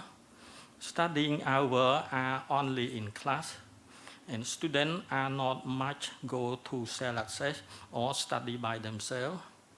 They have not special program for weak students. But when we have the cyber university online learning like this, can solve this problem. That is the equity one, and quality also in it. But we have to improve it step by step from the pilot one to the next, the real project. That is why we need investment that enable to solve this, what the problem said, to support quality improvement, science and technology for economic growth. The goal of the investment program, objective, indicator, and scope mainly is support quality improvement in science and technology. Yeah. So the key objective indicator, the first one is the number subject put in use in CCUN, Cambodian Cyber University Network. The second indicator is the number of bachelor degree programs which implement in the network.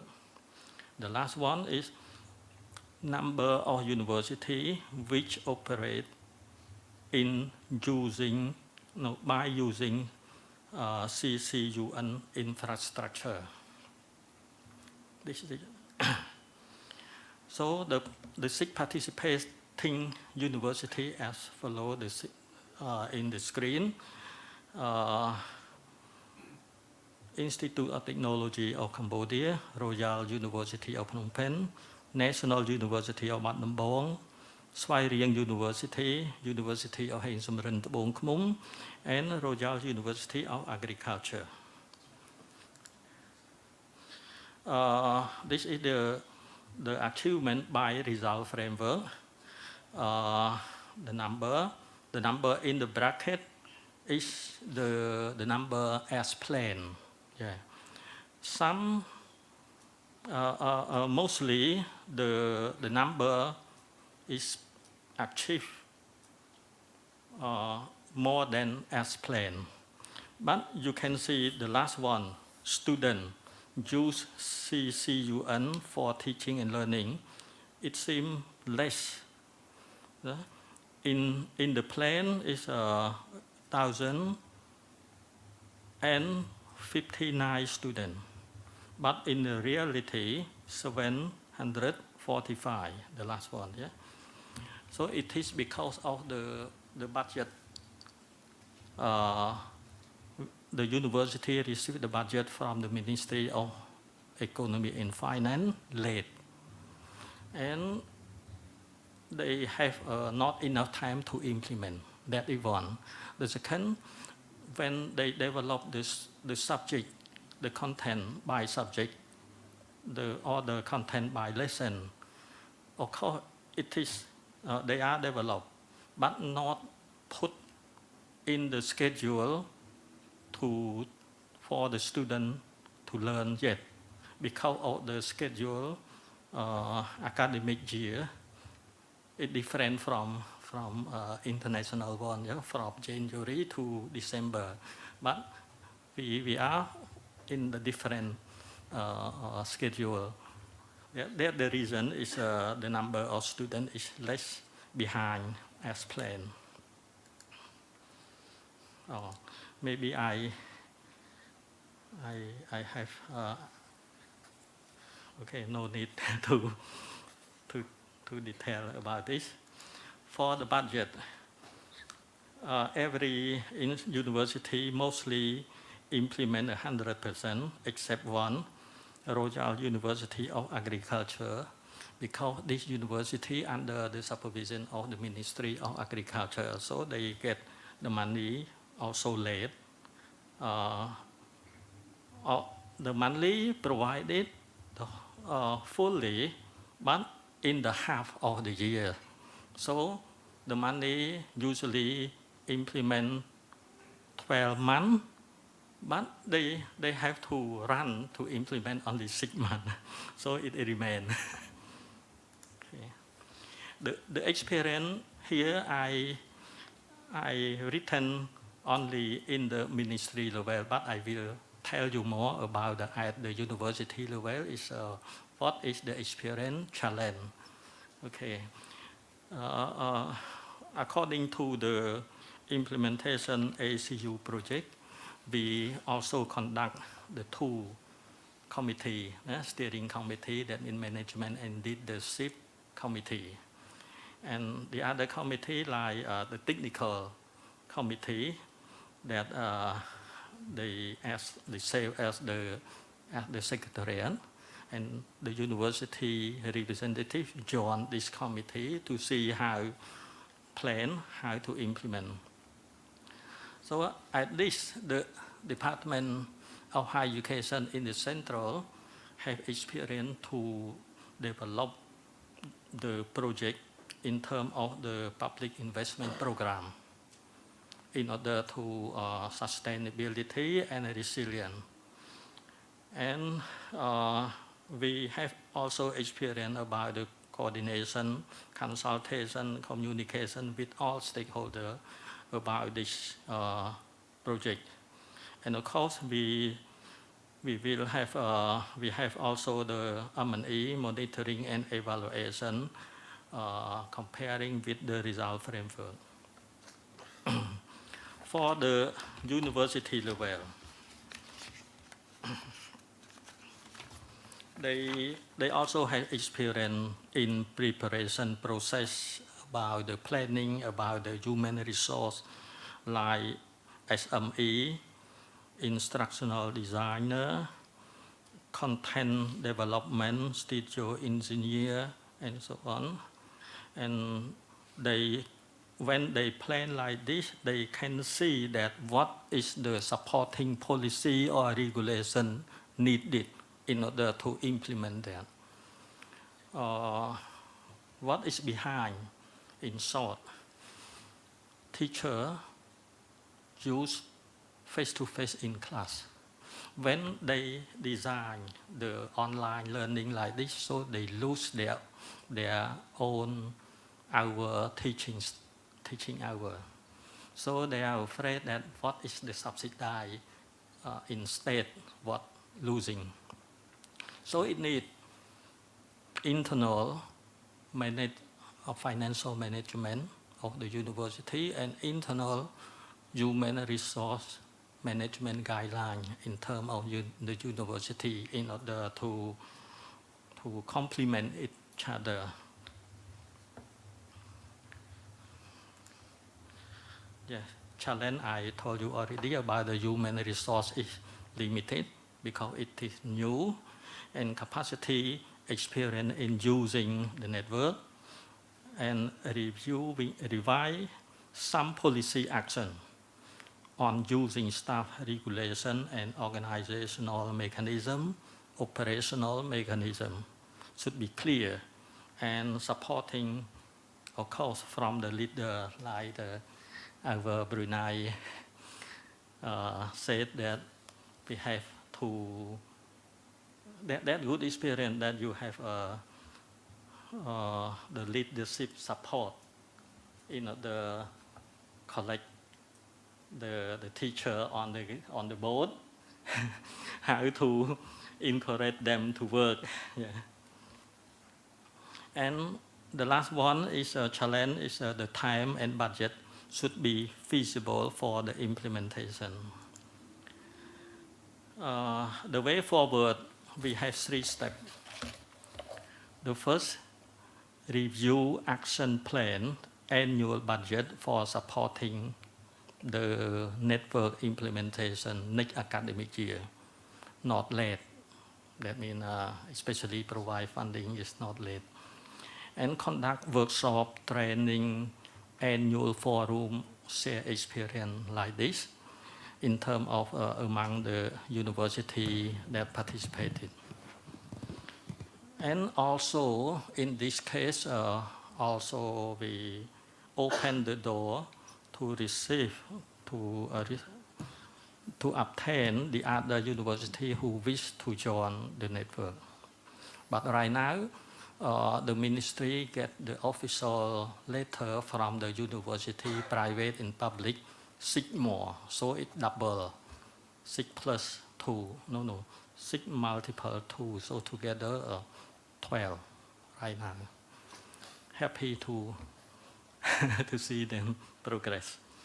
The second is build up and strengthen the capacity participating university, e-learning, digital content development and operation. It's very important in the phase 1. We have encountered a problem, the operator, how to operate the operation. So it needs it needs time, it needs person who patient to operate it and with the knowledge. User training for teacher and student by each university, and workshop and forum and share experience the best practice on the e-learning implementation. And the last one is M&E. Especially we would like to get the feedback from the industry also. The last one, continue to build up with efficiency, implementation of the network, and create common courses to use among the participating university, credit transfer among the participating university, and the last is sharing experience workshop. In this pilot year 1, we encourage our SME practitioner, especially the curriculum designer, involved and design the content. Some university create and the content is the same. Yeah, let them do the same in order to have capacity first in the pilot of the year 1. But from this year, recommendation from the minister not the same. Different, but we can use, mobilize the content among the university and recognize each other and transfer the credit, starting doing this. I think that finished my presentation, and thank you for your attention. Thank you.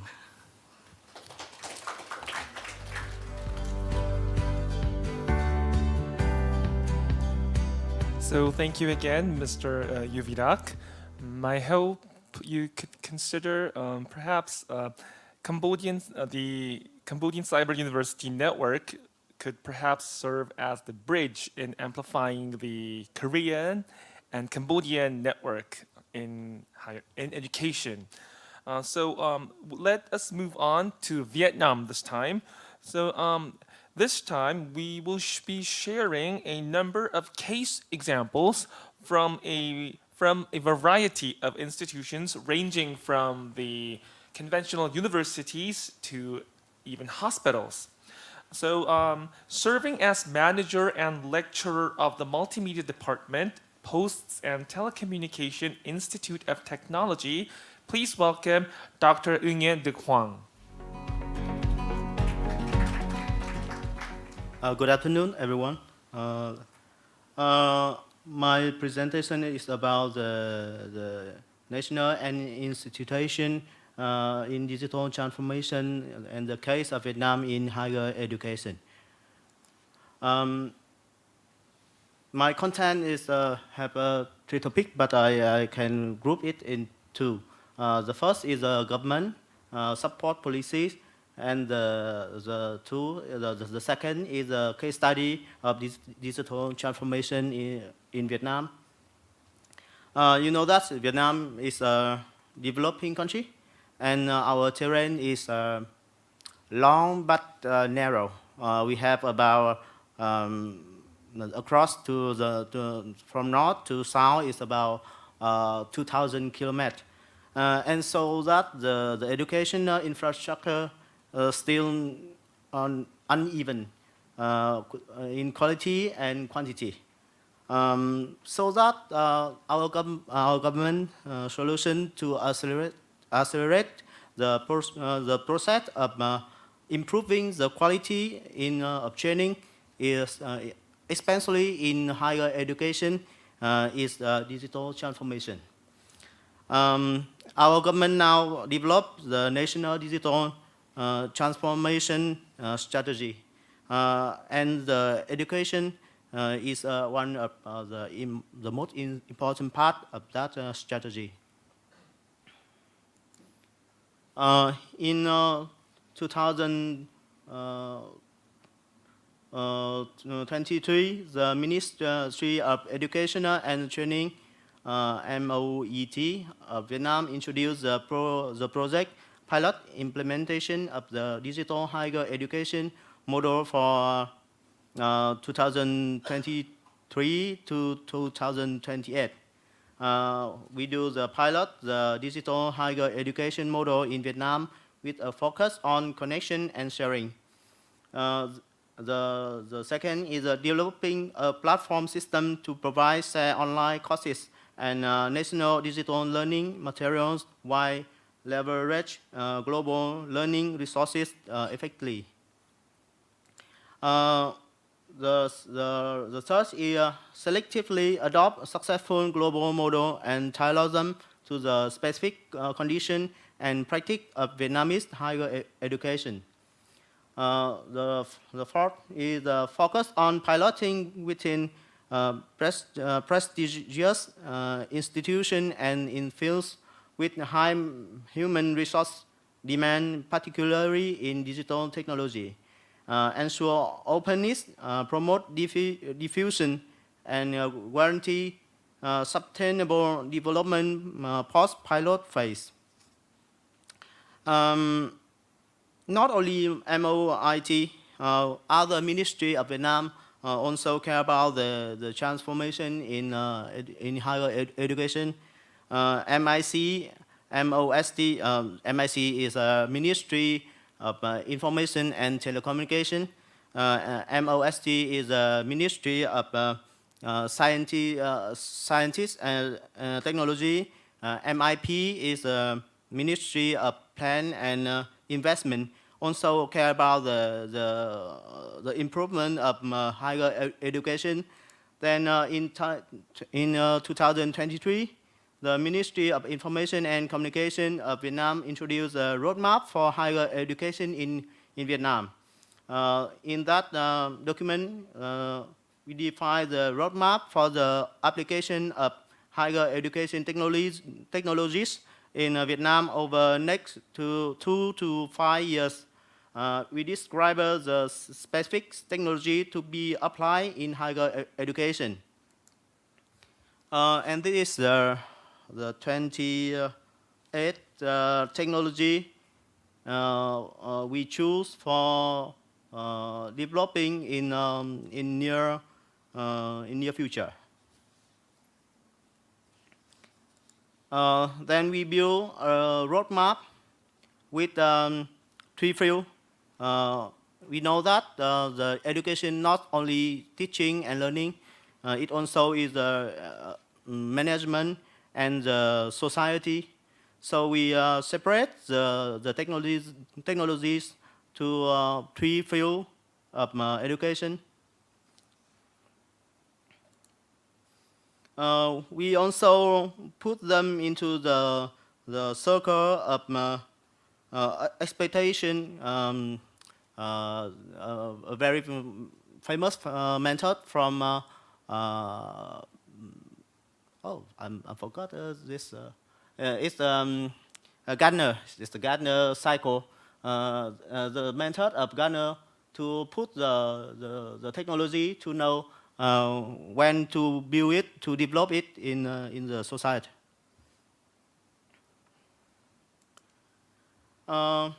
Then the strategy is a strategy with if there are no action.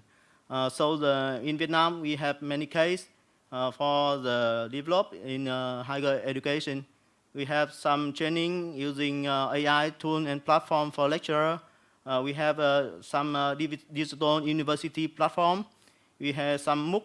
We have some digital learning material, and we create some simulation lab. In my presentation, there are some video, but I think that if I show on the video, maybe my presentation is not in time, so I will cut it, and maybe you can see it in the document. The conference send you later.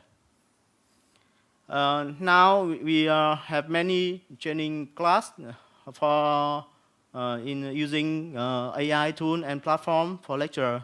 About 8,000 lecturers from 60 provinces have the training course. We have about 6,000 online training per section. and the satisfaction rate is about over 95%. We also create some digital university platform, include some specific is digital management, digital society platform, and some digital service. We also provide the MOOC, and with the specification is the system provide digital learning resources to learners anytime, anywhere, according to the most advanced standard, such as ASCOM, XAPI, and AICC.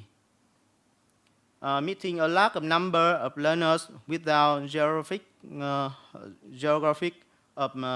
time limitations. We create some digital learning materials, such as virtual class, training and learning management, digitalized and visualized learning material, real device connection, and multiplayer. We also do some simulation lab in our university, and other university connect with our university.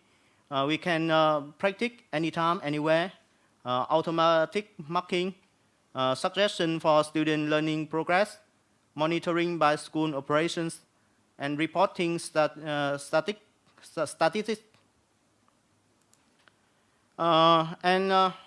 We cooperate with many universities in Vietnam to develop the digital transformation.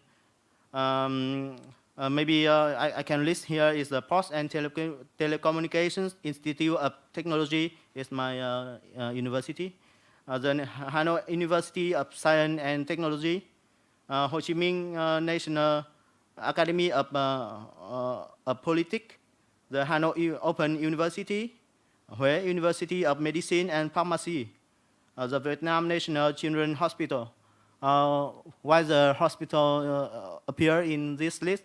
Because in our hospital there are many young doctors to have to training, so we can put the training cost and some training material to the young doctor to help them to improve the skill of the doctor. In Post and Telecommunications Institute of Technology, in the previous presentation from Professor Kim, the problem here is if every practice is online, so sometimes they not feel the real. And some professor in our university said that, especially the physical professor, if the student don't come to the real class, they can't do the physics. So we create some virtual reality class, connect with the real device to make the digital twin lesson in our university to they can do every time, everywhere on their laptop, but the real parameter is come from the real device. This is what we do. You see that in the left is a 3D model, and the right is a real device. And when we do something in the virtual class, the real device is running.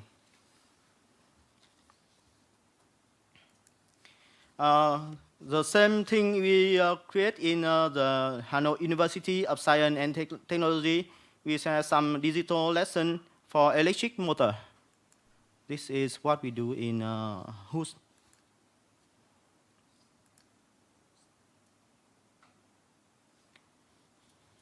We have VR and AR learning material for Hanoi University of Science and Technology.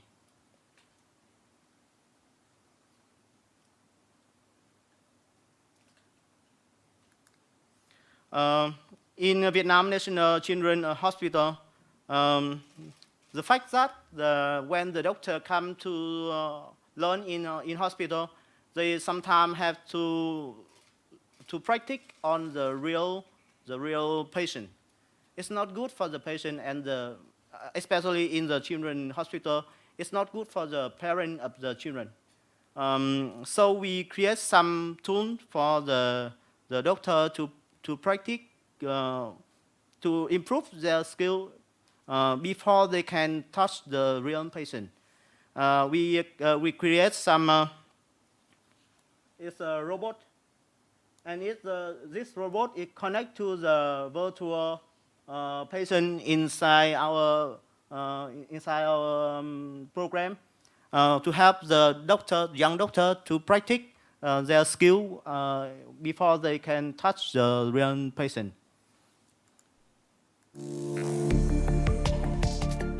Hệ thống hỗ trợ đào tạo trực tuyến nhi khoa tiền lâm sàng dựa trên nền tảng công nghệ thực tế ảo.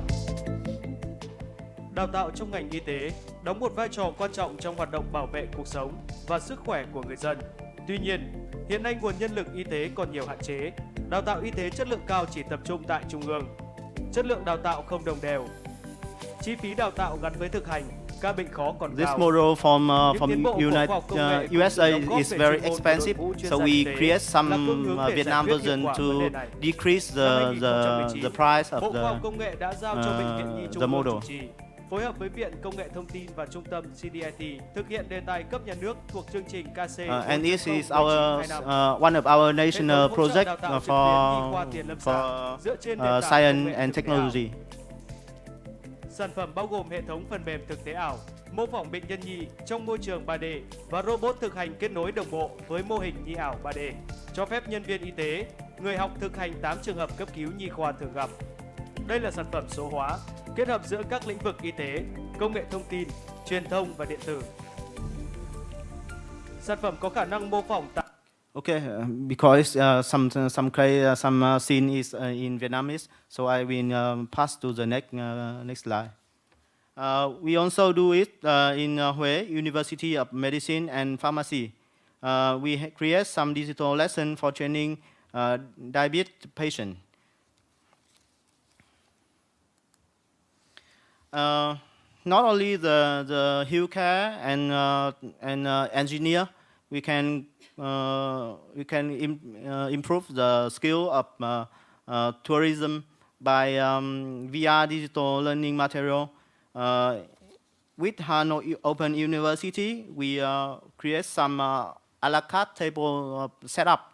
So this lesson is organized in the COVID-19 because the student can't come to the restaurant to learn about the a la carte table setup. So they can learning in a small room with only the VR headset. So the lesson can be organized without come to the restaurant.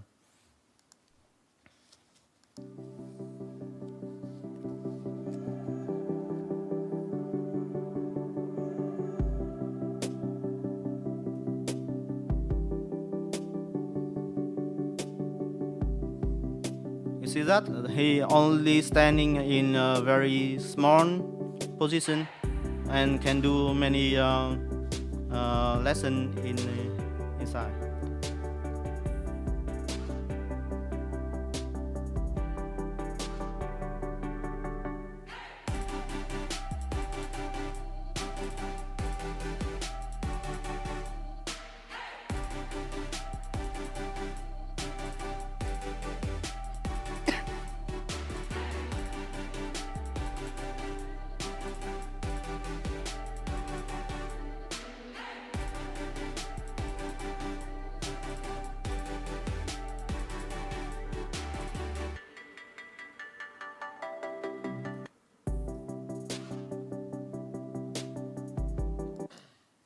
Okay, this is some skill training, and we are also thinking about how can the rich media content can be used in higher education. in Ho Chi Minh National Academy of Politics. It's a politic university in Vietnam and only training about the not any practice in this the university. So how can we provide the rich media content to that kind of university? So we think about the history because we have many history scene, but we don't know what is the real thing in the history look like. So I come to some very old man to ask about the real environment in the history. So we simulated that and put it to the history class to show that to show the student how the history has been.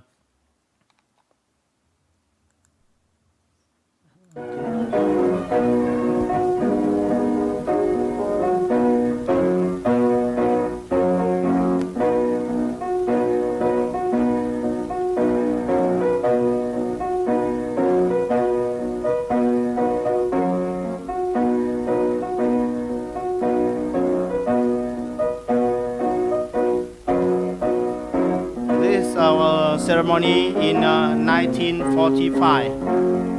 The man from 1945 know about this story. Now in Vietnam is very little. There are some very old people can tell us about the history. Then we have to come and tell them, please tell me the story, and I can tell the children and the children of my children about the history. So what is the problem? We don't have enough power to build everything, to do everything. It's so expensive, and it takes us too much time to do a learning material like that. The thing we do with the National Hospital take us 3 years to build all the thing. So we need some politics to share the material with other country, other university, to build the more attractive, more rich media content for all the students to make them easy to learn the lesson. And one thing, I think that we need the standard for the lesson, because some university have a lesson like that, but the same name in other university, the lesson like that. We can't adapt the one lesson for on university. Maybe we have some organization to build the standard for the lesson in our new age. And also we need more experts to build the learning material, because I'm an IT man. When I talk with the doctor, it's hard. I don't know what they think. And when I talk with some guy in electric field, I don't know what they think. So I think that we have to get more experts to build and optimize the production. That's all my presentation. Thank you very much.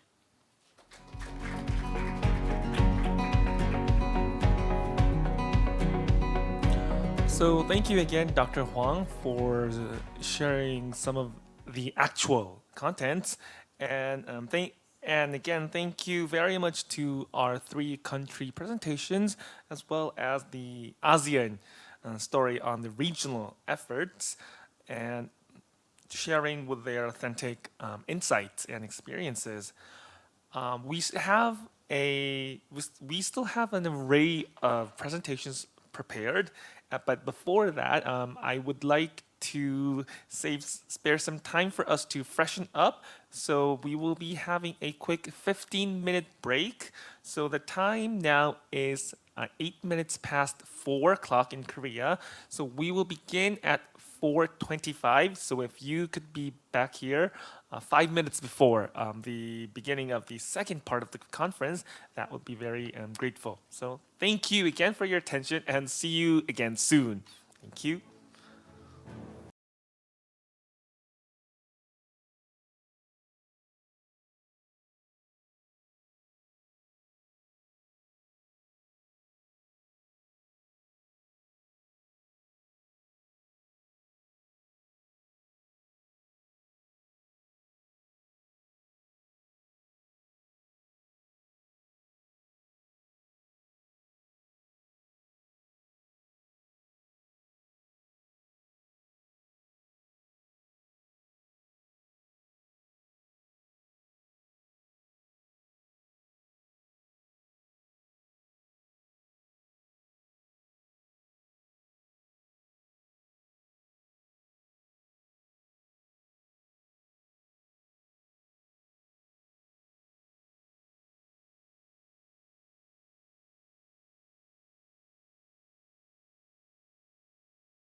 So hello again to our audience in our conference hall and to our online audience across the 10 plus alpha countries across the ASEAN network. So again, you are connected with us at the 2024 Acu International Conference, which is again held as part of the ASEAN Cyber University Project, or the ACU project, organized by the 10 ASEAN partner countries and hosted by the KMOE and KERIS.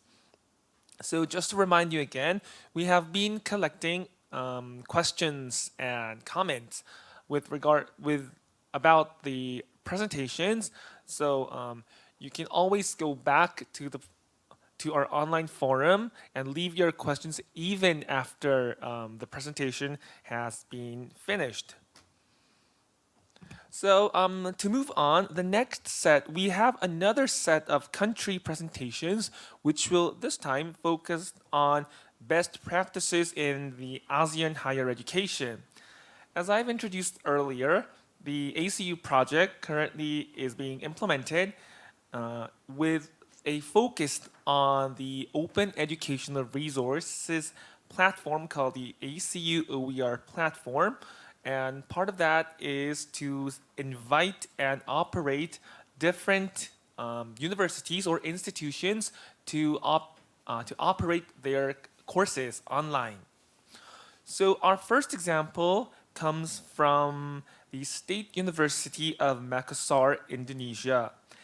In particular, this university was one of our partners last year in operating their courses online.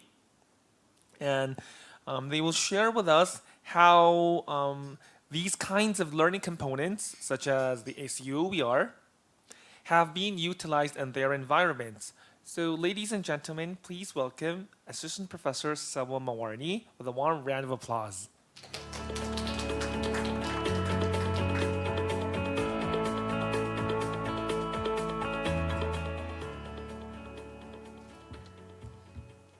Okay, good afternoon, everyone.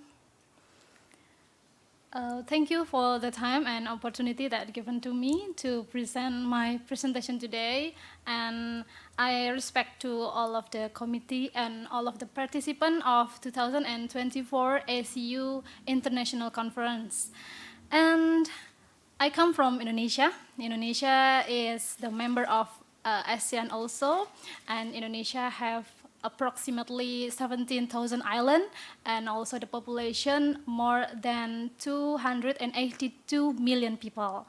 And then after pandemic COVID, we know that some universities in Indonesia is switched to the blended learning model.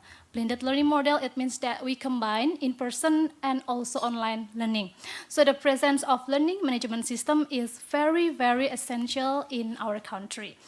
And today in this presentation, I would like to present my presentation entitled Best Practice Utilizing the ACU Platform in Indonesia. I am Selwa Mawarni from Universitas Negeri Makassar, or Makassar State University. Will deliver some of the discussion topic. There are 7 discussion topics. The first is about our course in 2023 and the timeline of collaboration. And also I will present the course development process. There consists of 4 stages. There are course design, development, implementation, and evaluation. And the last, we will talk about testimonials and reflections. Okay, the course that run in ACU Learning Management System in 2023 entitled Theory and Application of Online Learning. This course presents a material regarding the theory and practice of online learning development, starting from the basic concept and theory to the process of evaluating the quality of online learning. And this course also have final orientation, that is final product orientation in the form of e-learning, which is developed using a free LMS platform that applies a strong theoretical foundation. So in this course, if students take this course, they will learn about the theoretical foundation of online learning, and also they will practice how to develop an online class in learning management system. For example, in the last year, many students have developed in Moodle and also Google Classroom, a free learning management system. Okay, and the course theory and application of online learning have 8 learning topics. That are consist of the theoretical from point 1 until point 3, from basic concept and then forms and models of online learning and also online learning design.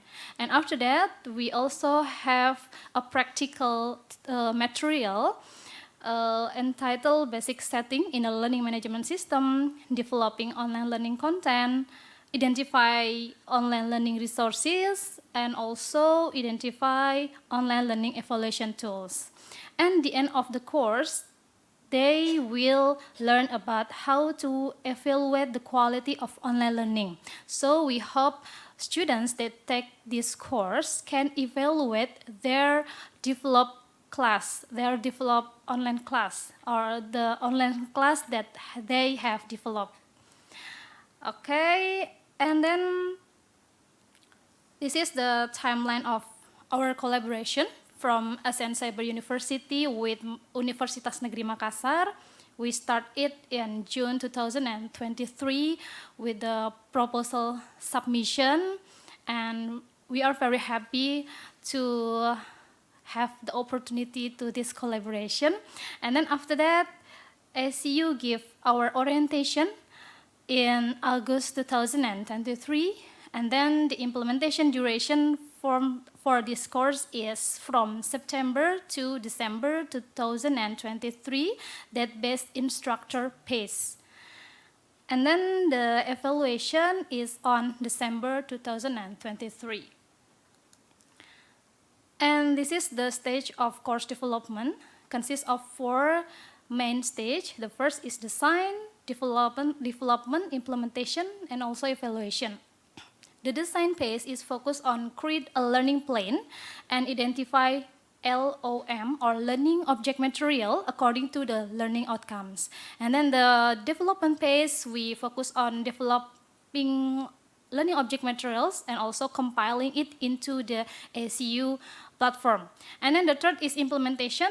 The focus is implementing the course and monitoring the obstacle during the course. And then the fourth is step evaluation, focus on assessing student learning completion based on formative and summative evaluation.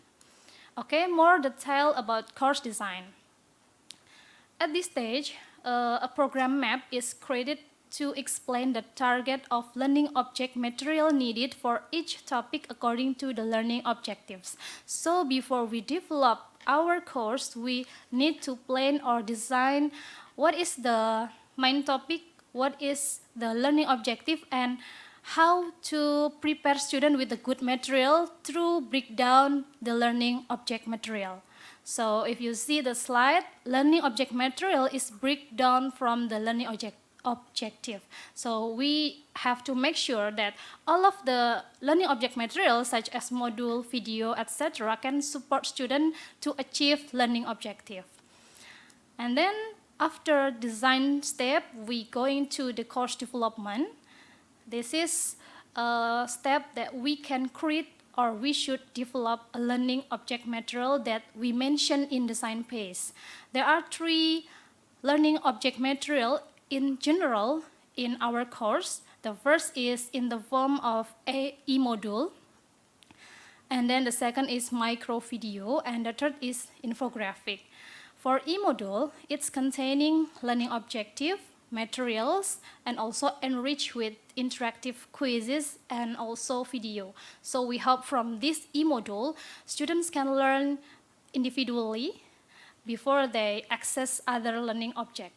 And then the second is micro video. Micro video is a video based on micro learning concept.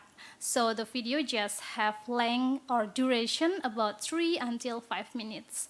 And then the third is in the form of infographic.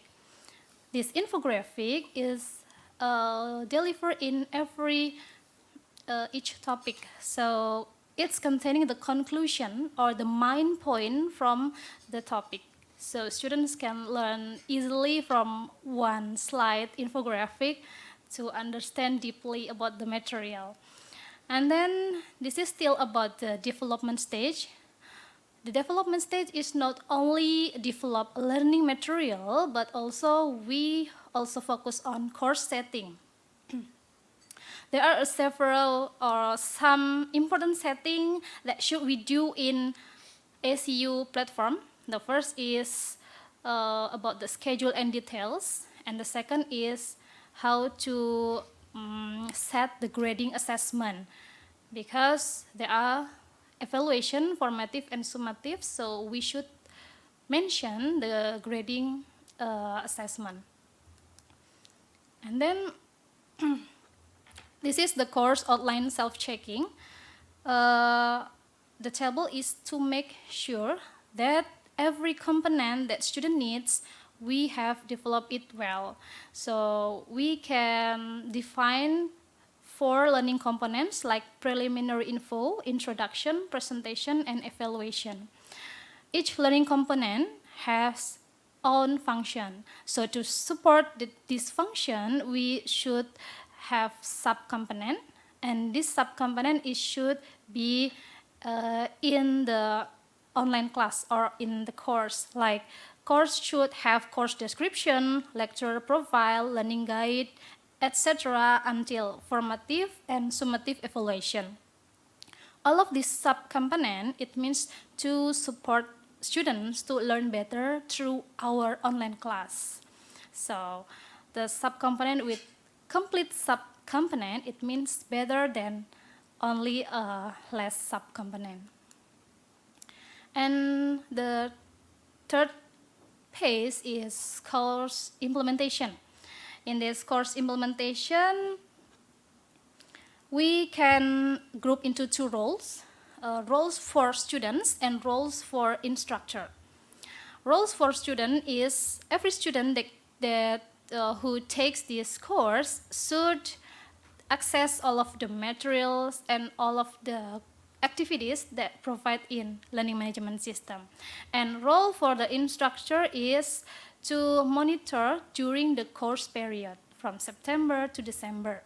But not only monitoring, but we also should monitoring the class discussion group, because I have forum discussion for each topic. And then for instructor in this course should give a score in the assignment that requires staff grading assessment. Because this is instructor based, it means that instructor should give a grade manually. Okay, this is for course implementation, and the 4th stage is course evaluation. The evaluation in our course consists of formative and also summative evaluation or assessment. The formative assessment, at the end of each topic, there are 8 learning topics. So at the end of each topic, there are formative assessment in the form of multiple choice quiz with 3 opportunities to complete it. So we're setting it to 3 opportunities. So students have to try only maximum 3 times. And we also give a summative assessment in the end of the course. Student must complete a final project. As I mentioned in the previously, this course is based theoretical and practical. So the summative assessment student should complete the final project as a final exam, which will be assessed directly by the lecturer. Because 2 assessment, formative and summative, it will important to do by the students. This is the user report from our course.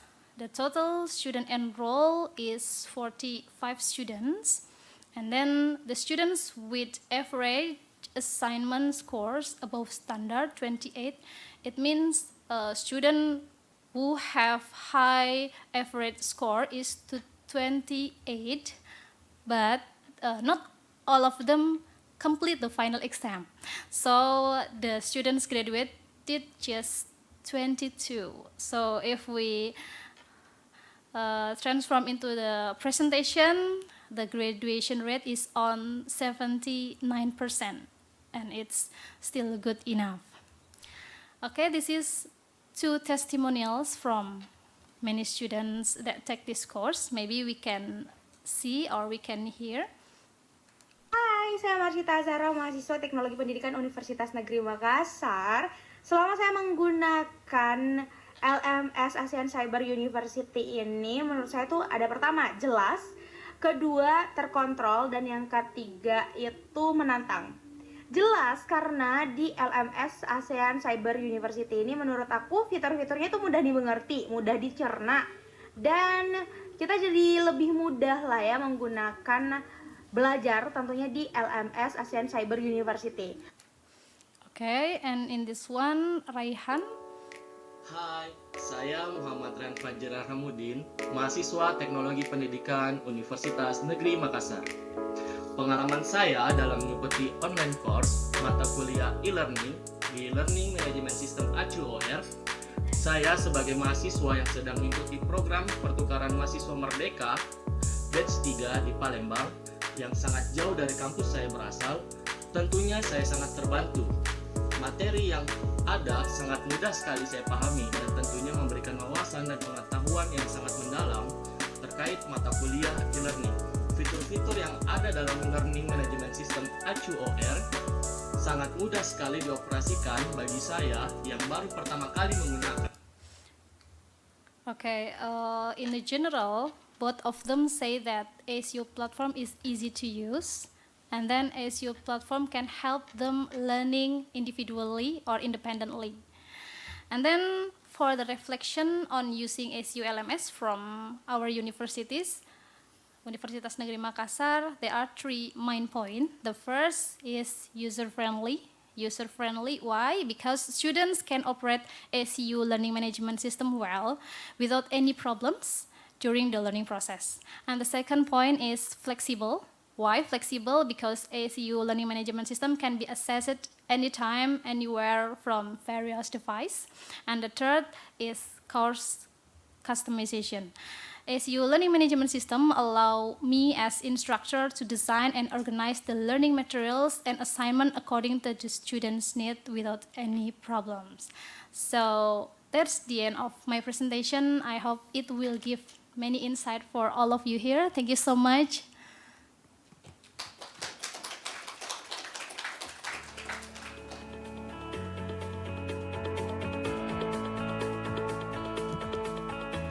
So thank you again, Professor Selwa Mawarni, for your first-hand experience on using the ASU LMS, an example of a learning platform for our online environment. And I hope this story is delivered to our viewers and who would be interested to take a look around the ASU LMS. So thank you again. And this time, we will divert our attention to Myanmar, one of our old partners of the ASU project. In addition to the learning experiences within the ASU LMS, the next presentation will share with us a number of experiences gained from the ASU Myanmar collaboration over the past years of the ASEAN Cyber University project, and due to circumstances, we will be connecting our next presenter, Dr. Nyo Nyo Ni from the University of Technology, Yatanarpon Cyber City, via online. So if you could divert your attention to the screen and welcome our next presenter with a warm round of applause. Good afternoon. The authority on KERIS ACU Secretariat Office, distinguished guests and ladies and gentlemen, I'm here today with a heart-filled with immense appreciation. It is an honor to have been given the opportunity to present at this 2024 ACU conference. I would like to express My deepest thanks to ACU Secretariat Office and the entire organization committee for extending this incredible invitation to me. Well, now please allow me to start my presentation, which is to present about best practice in ASEAN higher education. I am from University of Technology, Vietnam Cyber City, UT, Myanmar. My name is Nguyen. My presentation will go on according to this outline. First of all, I would like to state about Sustainable Development Goal. The Sustainable Development Goal (SDG) are the world shared plan to end extreme poverty, reduce inequality, and protect the planet by 2030. It adopted by all United Nations member states in 2015, provides a shared blueprint for peace and prosperity for people and the planet. Now and into the future. At this heart are 17 Sustainable Development Goals (SDG), which are an urgent goal for action by all countries developed and developing in a global partnership. They recognize that ending poverty and other deprivation must go hand in hand with strategies that improve health and education, reduce inequality and spur economic growth, all while tackling climate change and working to preserve our ocean and forests. Among the 17 points mentioned, I would like to present about quality education, which is very important for education and environment. It assures inclusive and equitable quality education for promote lifelong learning opportunity for all. 3 means for implementation target are to build an accurate, inclusive, and safe school, to expand higher education scholarship for developing countries, to increase the supply of qualified teachers in developing countries. Now, I would like to present about UT Learning Center briefly. University of Technology Vietnam Cyber City is one of the member institutes of ASEAN Korea Cyber University ACU project. UT Learning Center was established on 11 July 2012. The main objective is to develop online content and show to other universities to close the gap which is resulted from the accelerated development of knowledge-based society as soon as possible.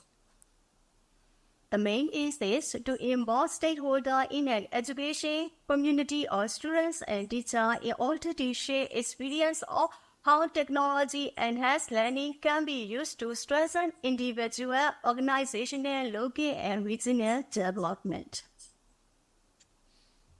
Now, I would like to display the UT Learning Center studio photo. I would like to explain about developed content by university. There are 19 total numbers of content developed by year 2012 to 2019. This is developed content for the year 2012. The content name is Data Structure and Simulation and Modeling. For 2013, Object-Oriented Programming in C++ content is developed. For the year 2014, Data Communication, Complex Analysis and its Application, and Engineering, Physics and its Application content are developed. For 2015, Introduction to Fluid Power, Software System Analysis and Design content are developed. For the year 2016, Introduction to Artificial Intelligence, Geometric Dimension and Derivation contents are developed. For the year 2017, the total number of contents is 3. They are Server Programming, Introduction to Digital Image Processing, and Engineering Chemistry for Engineer department. For the year 2018, Introduction to Android Programming, Introduction to Digital Signal Processing, and Introduction to Computer System content are developed. For the year 2019, Project Management, Material Design, Selection and Design, Control System Design content are developed. UT E-Learning Center developed 2 collaborative content in 2019. The collaborative university are University of Information and Technology UIT Myanmar, Busan Digital University BDU Korea, and University of Technology Yangon Cyber City UT Myanmar.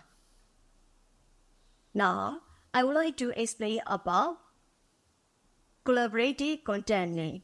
They are big data processing and computer networking. And then, degree awarded by university, there are 5 Bachelor of Engineering degree, 5 Master of Engineering degree, and 2 Doctor of Philosophy degree. Some of the content related to the preparation using Microsoft PowerPoint Carnage Studio during COVID-19 pandemic. I would like to explain about sharing e-learning development for Technology University and Computer University. It is operated at 2022 and the total number of training is 50. And then we open e-learning content development training for UTYCC teacher. It is held on May 2023 and the total number of training is 41. And then we open e-learning content development training for Technology University at October 2023. The total number of training is 15. And then I would like to explain about content development for 2023. The database management system for Department of Information Science. Data and computer communication for Department of Computer Engineering. Wireless and mobile communication for Faculty of Electronic Engineering. Geometry, dimension, and toleration for Faculty of Precision, and the Science and Engineering material for Faculty of Advanced Material Engineering. And then I would like to present about strengths of e-learning and weaknesses. Strengths of e-learning are very useful for teaching, save time because the teacher can record once and use it over and over again. Learner can access e-learning material anytime and anywhere as long as they have internet connection. The weakness of e-learning are e-learning require a high level of self-motivation and discipline. Some e-learning platforms may lack effective tools for assessing and understanding and ensuring active participation. I would like to explain about online course operations using ECU LMS in 2022. The subject name is Introduction to Computer System and the instructor is Dr. Chosu. The total number of students is 100 and it is intended for first-year students. And then, online course operation using ECU LMS in 2023, there are 3 courses. They are Introduction to Computer System, Java Programming, and Artificial Intelligence. It is intended for first year, second year, and fourth year students. This is the photo for online course operation using ECU LMS in 2023. For this year, the course for Introduction to Android Programming is chosen. The instructor name is Dr. Yi, and it is intended for third year to fifth year students. The advantages of using ECU LMS are user-friendly interface, accessibility, streamlined communication, tracking app, reporting, and content management. There are no disadvantages, but I would like to give some recommendations. Potential for over-complexity, privacy, and security concerns should consider. Thank you very much for your attention. This is my information. Thank you again for your attention.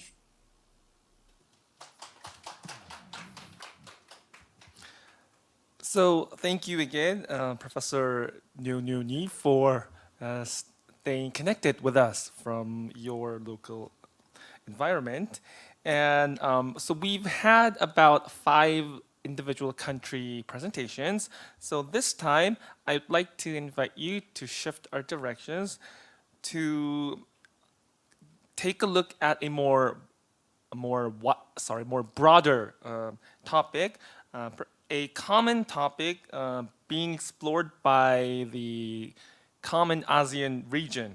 So this next topic will focus on how the ASEAN network has worked together to building a common framework or a set of guidelines that would examine, monitor, and draw out quality education. So with the title, Quality Education, AUNQA Framework and Activities in the ASEAN Region, please welcome Dr. Choltis Diratiti from the ASEAN University Network, or AUN Secretariat.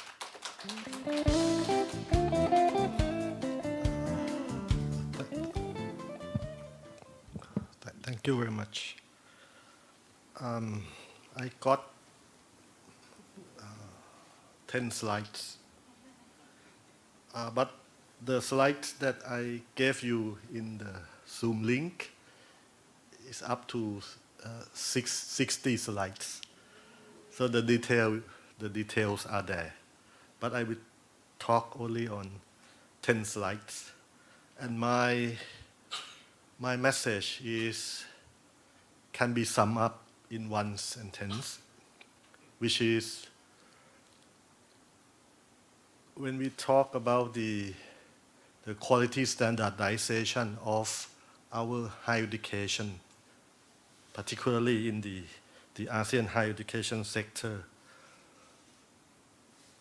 the work of the AUN Quality Assurance, or AUNQA, by itself alone is not enough anymore, given the challenges our university are facing right now.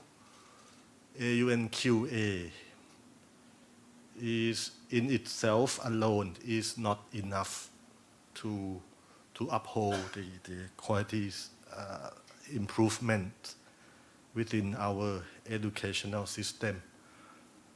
The way out is only to collaborate only. And I will show you how the AUNQA is doing the collaboration, not with outside the network. I will show you only the collaboration within the network of the ASEAN University Network. But I hope that it will give you the model that collaboration is the only answer for our problem. Starting with the talk about being the fourth largest economy in the world in the next couple of years. Talk about the population of students. Maybe my information presented here may not be correct. It depends on how you count those numbers, particularly the number of higher education institutions. But roughly, the ASEAN region got around 7,000 higher education institutions. So this is a very large landscape, attractive to collaborate with other regions. The ASEAN University Network Quality Assurance established in 1998, but came into a full operation around 2001. And the first assessment start around 2009. It took quite some time to prepare the tools, to prepare the human resources, to prepare the techniques and methods. So imagine that from 2000 to the first assessment in 2009, it took 9 or 10 years. And we work according to the classic management model. Whenever you want to embark on the new initiative, you need to plan well, prepare the human resource necessary, look at your assets. Do you have the tools, the framework, the system in place? All those stuff about quality assurance. Everything is not just about looking nice on a piece of paper. This is about the actual implementation. And that is the thing that AUNQA took nearly 10 years to start our first assessment, QA assessment at the program level. Apart from that, the classic management model, you have to prepare the budget, the money. So those are the classic 4M's model. It took so long partly because of the financial problem. At that time, we waited too long for the financial support from the external sources. Much too long. I think the process could have been accelerated if we could secure some good financial support internally within the ASEAN region. So my analysis is that we waited too long. That's not good. Particularly waiting for the money is not good. And nowadays, the AUNQA is a very, not a kind of organization that would want to wait that long anymore. Now, if we want to start any new initiative, we do it right away because now we are self-funding. We dare to invest in any new initiatives that could benefit the development of the ASEAN higher education sector. So we learned from the first 10 years that waiting too long is not that good. It is too long. So, and I will show you how we invested in the past few years to solve some of the challenges. As of now, the AUNQA is a network of 193 universities from 10 ASEAN countries. We are hoping to have another university from Timor-Leste to be our member within the AUNQA family. The number is growing because we got application from universities very regularly, all the time, all year round. So nowadays, our council has to consider accepting new associate member 4 times a year right now.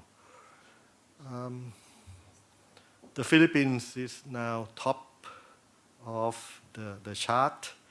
It used to be Indonesia that got Indonesia and Vietnam that topped the chart, but now it's both Vietnam and the Philippines that got most member universities. Brunei, we cannot analyze too much because Brunei got only four institutions. Singapore also got only 6 institutions.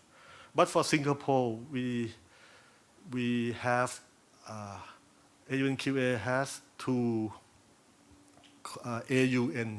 AUN Quality Masters, which is the honorific title awarded only to the persons who contributed their lifetime work to the development of ASEAN higher education.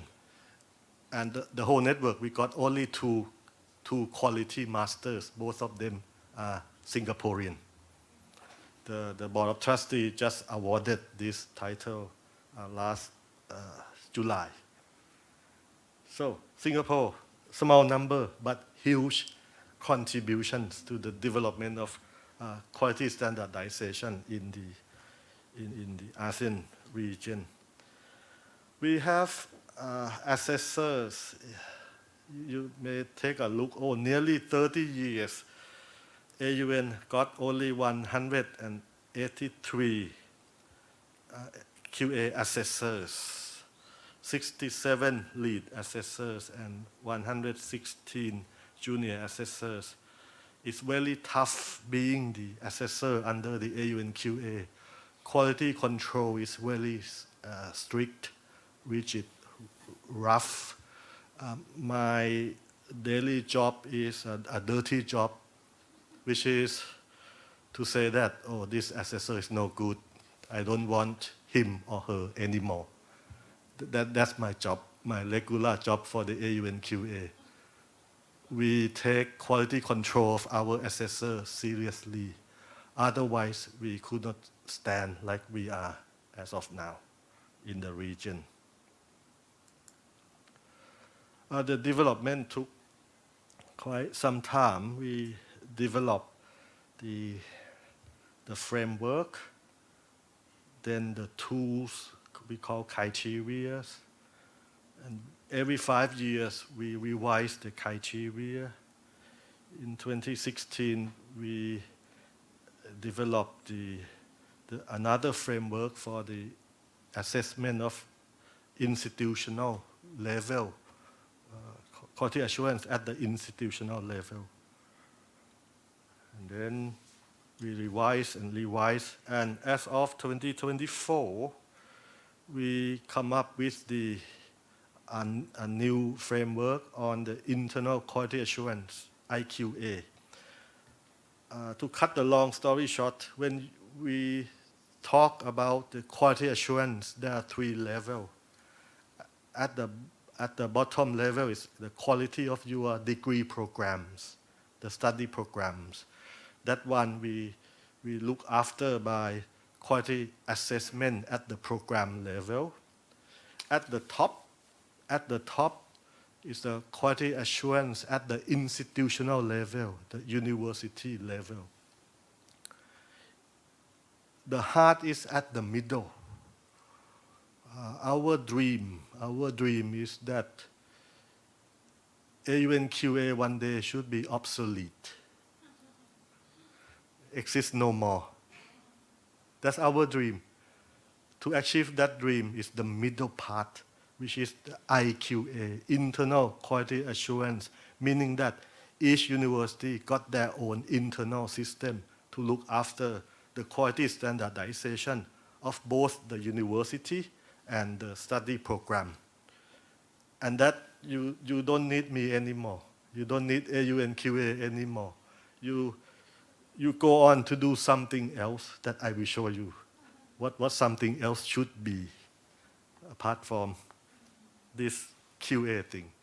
Right now we are doing the new IQA framework. We started doing it since day one after the pandemic opened up, we do it. We collaborate with the Ministry of Education Vietnam.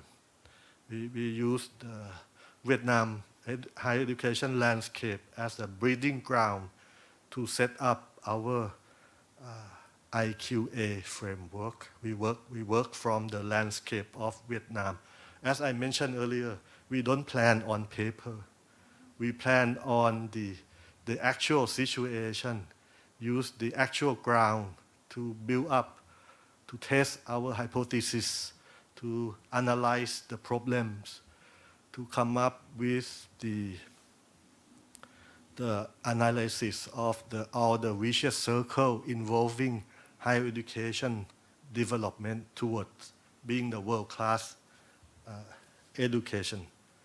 So we started from Vietnam, but then from there it took nearly 3 years to come up with the first IQA framework, and we are still working on it. After you got the framework, you need to supply this framework with the how-to. Because university will ask you, this is a paper. This framework is on paper, but how do we do it? We need to find that answer. So right now we are finding those answers through our exercise in knowledge capturing of how some of our best universities in the ASEAN region have been doing successfully their IQA system. So we have to go on the tour to capture knowledge. Explicit knowledge is easy to capture. We just email them, send us your framework, send us your rule and regulation about IQA being implemented at your university. That's the explicit knowledge. What we want to know is the tacit knowledge. Like one of the questions earlier this afternoon, how do you cope with the resistance from teacher? The answer always comes from the tacit knowledge. And the tacit knowledge means that the person who successfully excel in that job, she or he doesn't know that she or he know those things, because it's ingrained in the experience, working very long, solving problem every day. She or he cannot know that she knows something.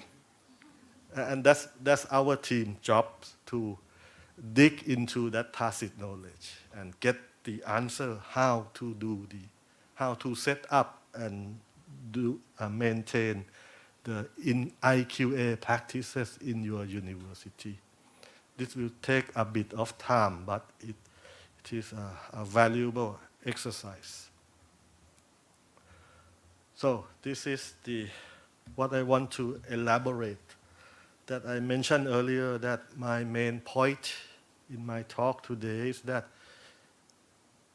AUNQA as a single theme agency cannot operate alone anymore, given the challenges, particularly challenges from the AI development, challenges from the more demand in terms of the qualifications globally. So these are some of the initiative being done under the ASEAN University Network that I want to highlight only 2, but I prepare 4. The first one is about the project called the measuring and comparing achievement of learning outcome in higher education in Asia. To make it more chewable for the listener here and online listener. This project is about qualifications transformation. It's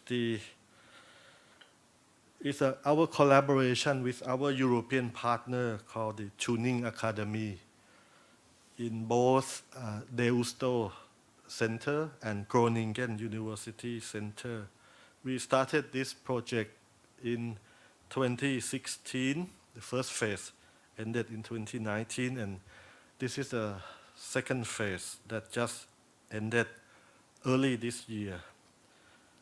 It's about installing in our university three recognition mechanisms. One is the regional subject-specific qualifications and assessment reference, but we can do only in 3 subject areas: in medicine, civil engineering, and teacher education.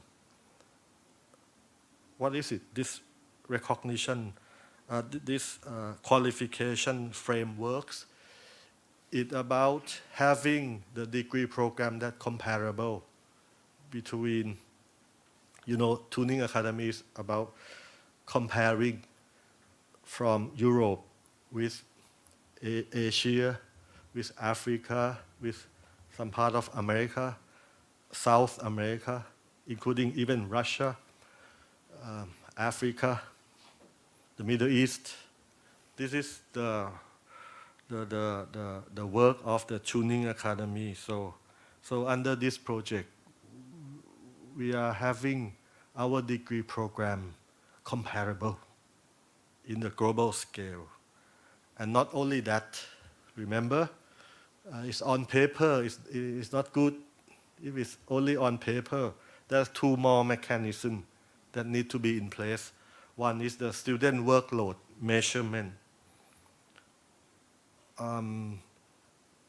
To summarize this mechanism, imagine the teacher who dumped a lot of homework to students. Imagine that and ask ourselves, how can deep learning can be achieved by that student if you keep dumping homework on her or him?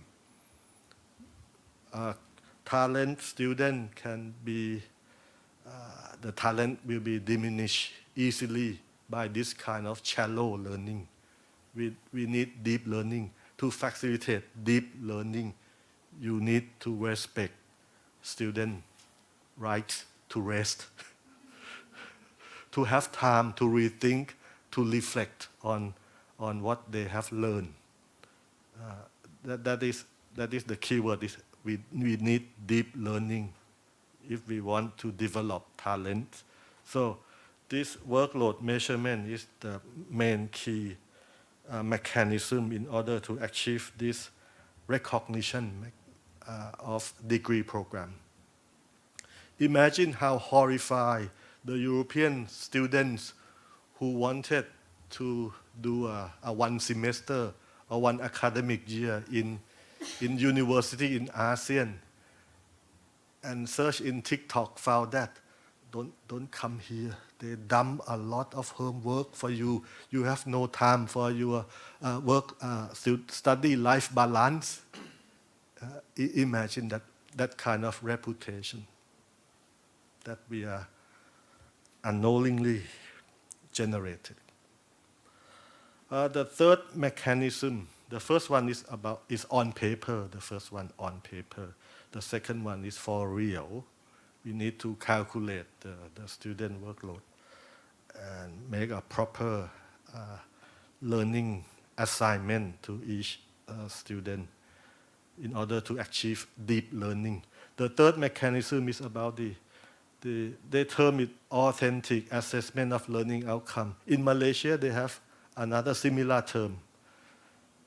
But it's all about part of the learning outcome in each subject must incorporate the real world problem. But don't be too eager to get 100% real world exercise in your course. That's impossible.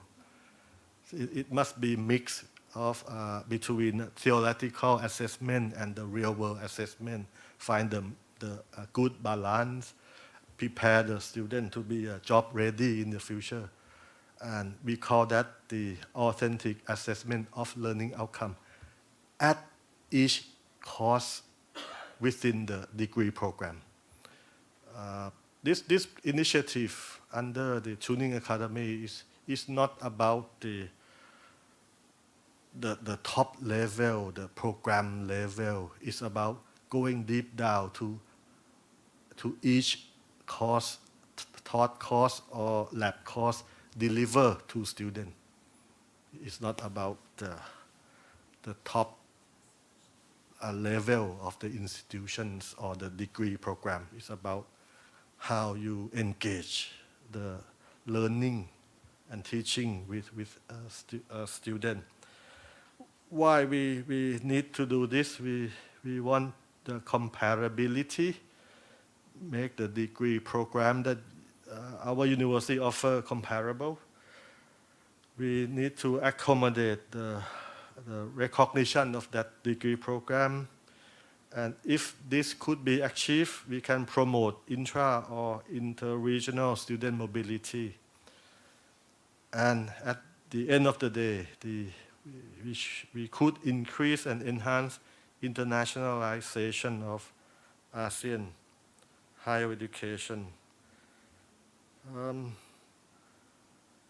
Under this project that just ended early this year, the second phase, we could involve over 2,000 academic staff in the ASEAN region, because we organize within 11 months, we organize 14 national meetings in 7 countries in Southeast Asia.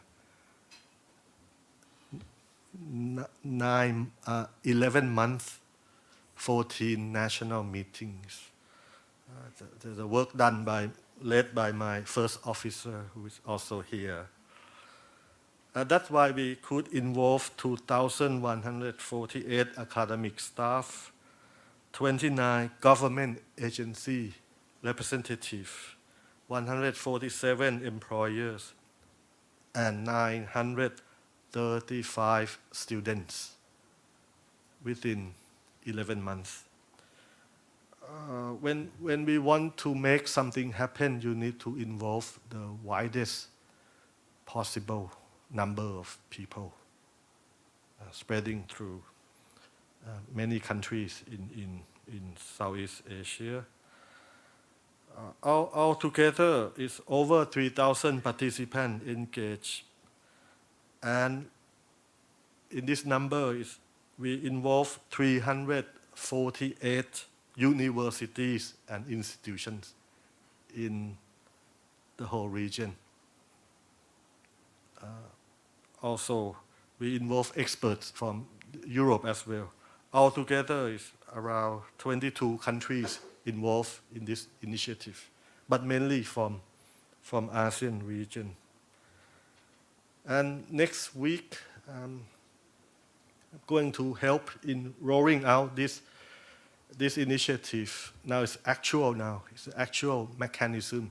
Next week, I will be in the Philippines, in Iloilo, to roll out this to the sector. Collaborate also with CHED, the Philippines, the ministry. Right, moving on, because I got 2 minutes left. Another mechanism is that AUN just established the ASEAN University Network, thematic network on digital transformation.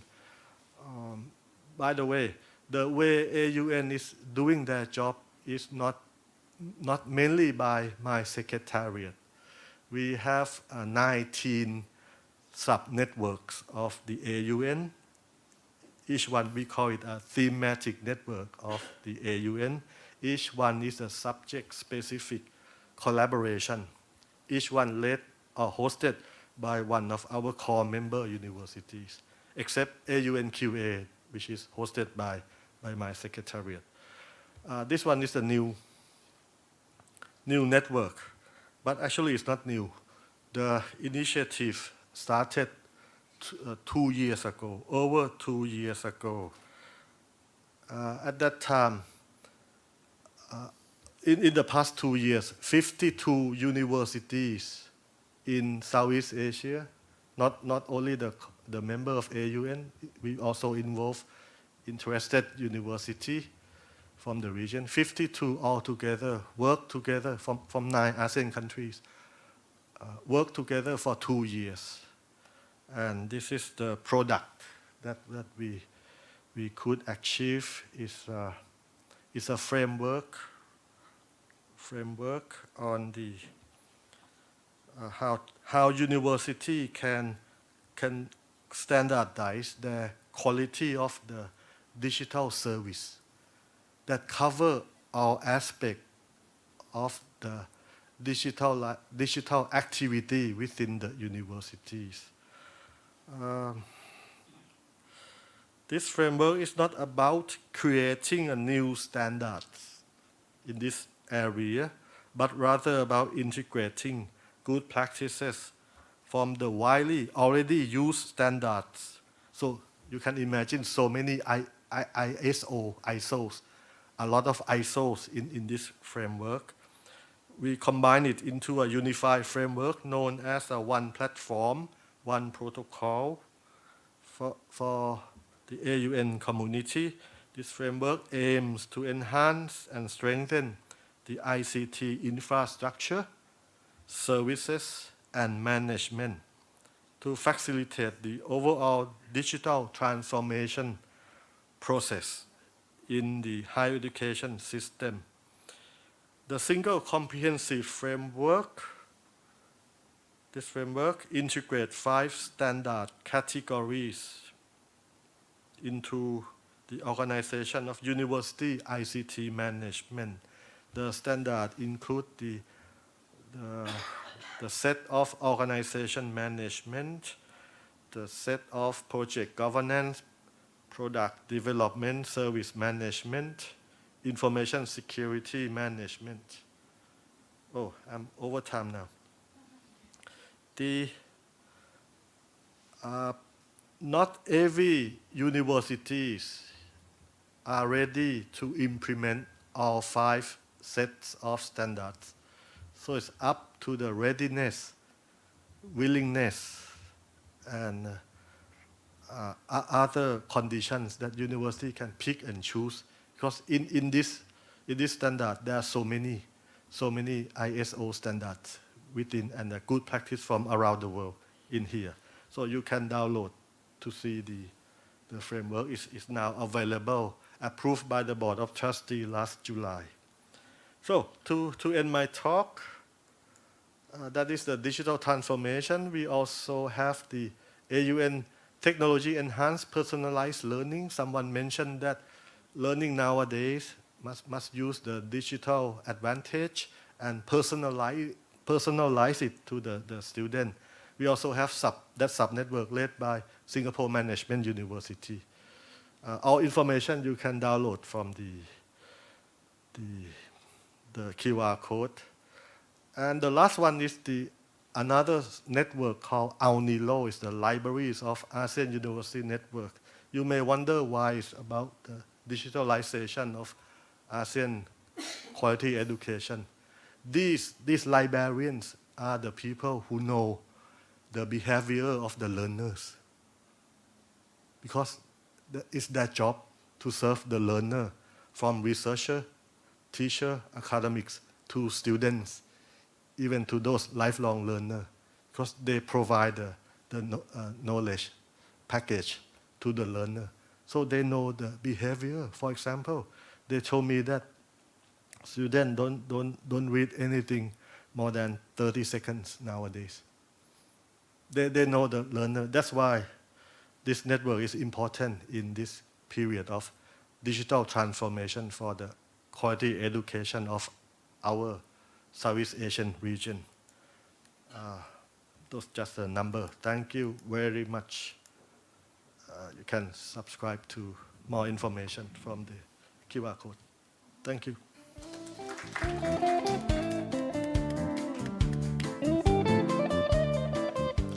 So thank you again, Dr. Choltis, for sharing some of the regional projects commonly implemented across the university network among the ASEAN region. And I think we can also perhaps consider ways of expanding collaboration, because I think some of the works, they collapse and they share the same directions. So we hope to have further discussions on that. But so anyway, again, you are with me at the 2024 ACU International Conference, and again, just to remind you, one essential work area the Korean MOE and KERIS puts is to expand the project scope of the current ACU project with an aim to further expand the ASEAN-Korean network. And with this in consideration, I would like to invite my dear colleague from KERIS, who is currently focusing on working to strengthen and expand the sustainability of the ACU project. So please kindly welcome Ms. Suji Lee, Research Fellow at KERIS, who will share with us her opinions and insights on expanding the ASEAN-Korea collaboration through the ASEAN ROK Capacity Building Project. Please welcome her with a warm round of applause.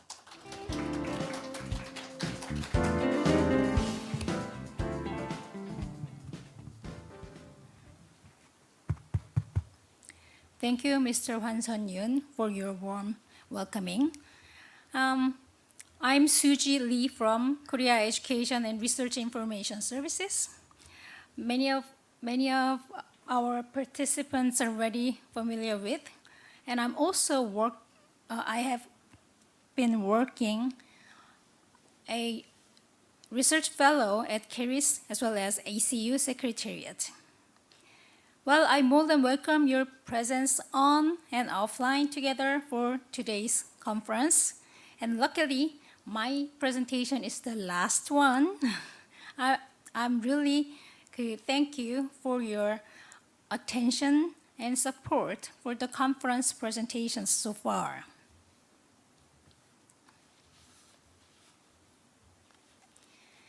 So what I'm going to present today, I'm going to present the revised version of the proposal to gain approval from ASEAN ROK Cooperation Fund. Yes, we would like to have some more financial support to expand our project scope and to expand our relation between ASEAN and Korea, utilizing this financial support. Well, actually, we, as in ACU Secretariat, we submitted the proposal last year. After receiving some really good recommendations and comments from ASEAN Advisory Committee for ACU project on that moment in September last year. So at the end of September, we submitted the proposal to ASEAN ROK Cooperation Fund official email address. Well, after then, we have really generous comments from ASEAN ROK Cooperation Fund at the end of December. It took more than 4 months. And at that moment, the project reviewing team at ASEAN ROK Cooperation Fund requested us having consultation meeting before adjusting our proposal, adjusting of our compositions about the proposal plan. Well, so where are we now? Even while it took like a year now from the last September to here, I'm going to go over the progress so far with ASEAN ROK Program Management Team.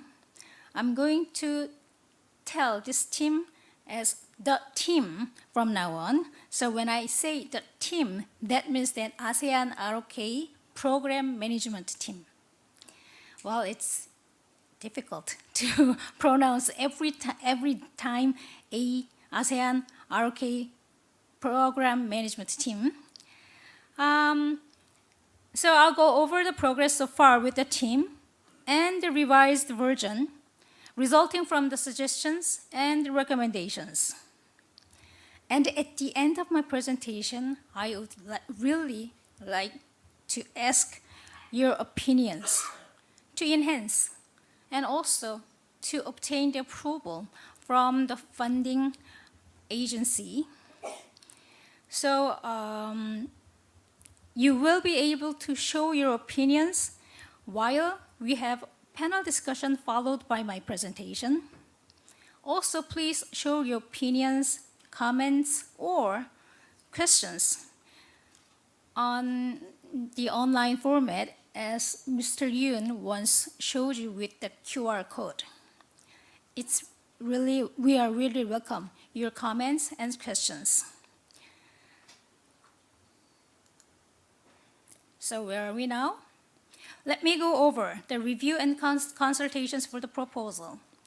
As you can see on the screen, there are 5 stages to being reviewed for the approval by certain agencies and government ministries and so on.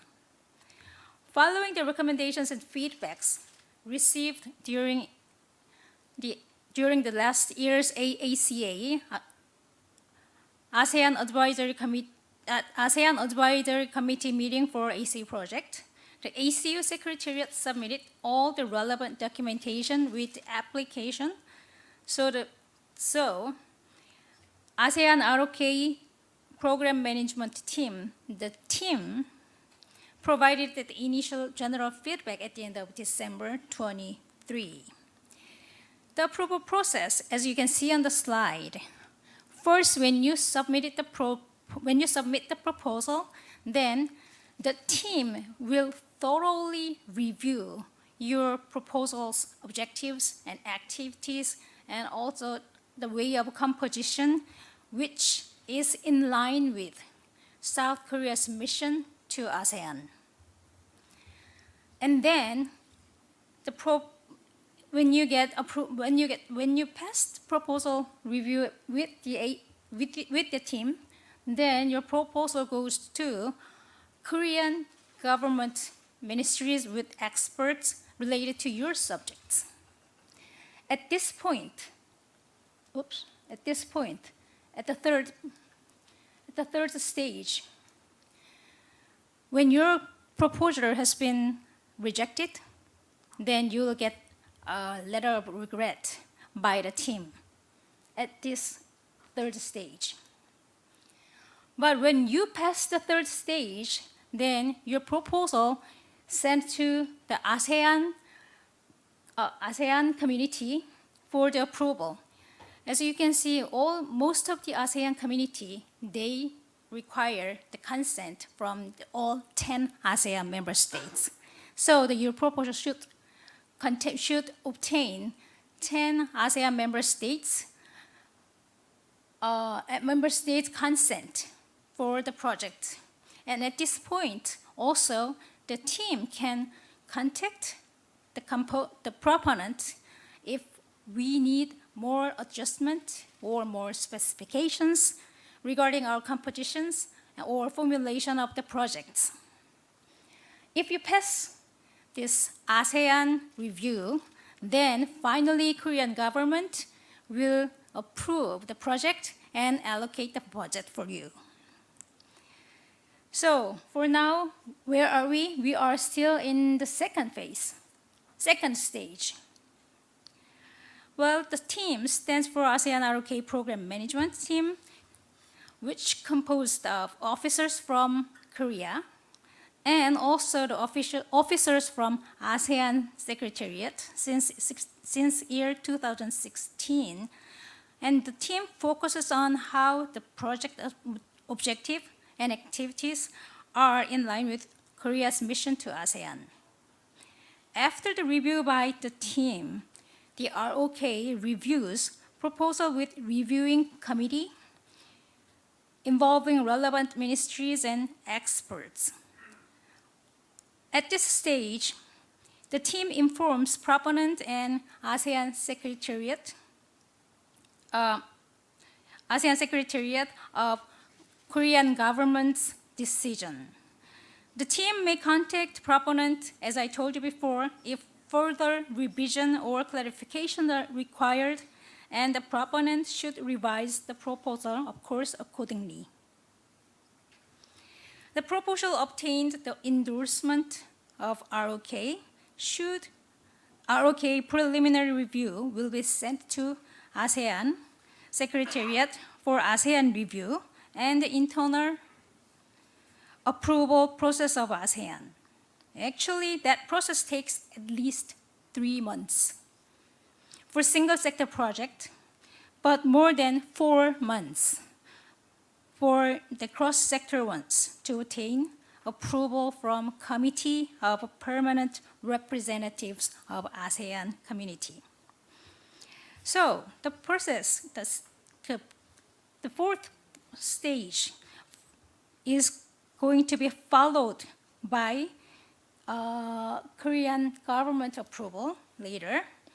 And then also at this stage, at the fourth stage, if the proposal is rejected, the proponent will receive the letter of regret.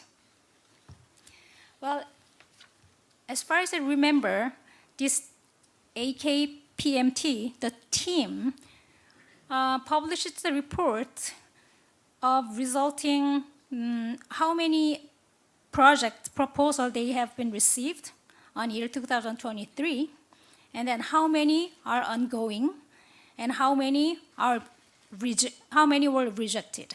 As far as I remember, receiving is about more than 60, and the rejection is also more than 30.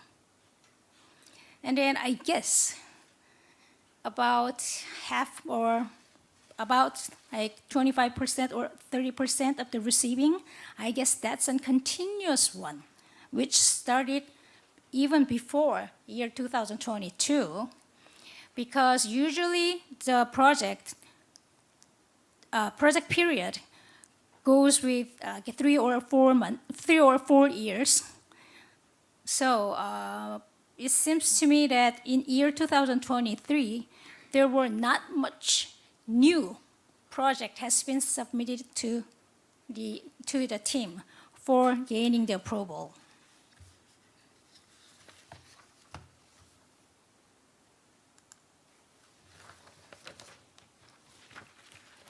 So why we are still in the second phase?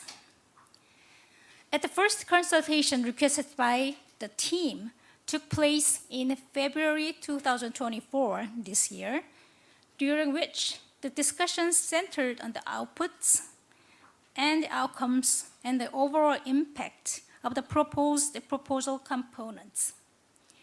The ACU Secretariat provided a rationale for the project based on the ACU project's previous achievements and the progress from year 2012 to the present, emphasizing that the foundational phase from year 2012 has been focused on building e-learning capabilities.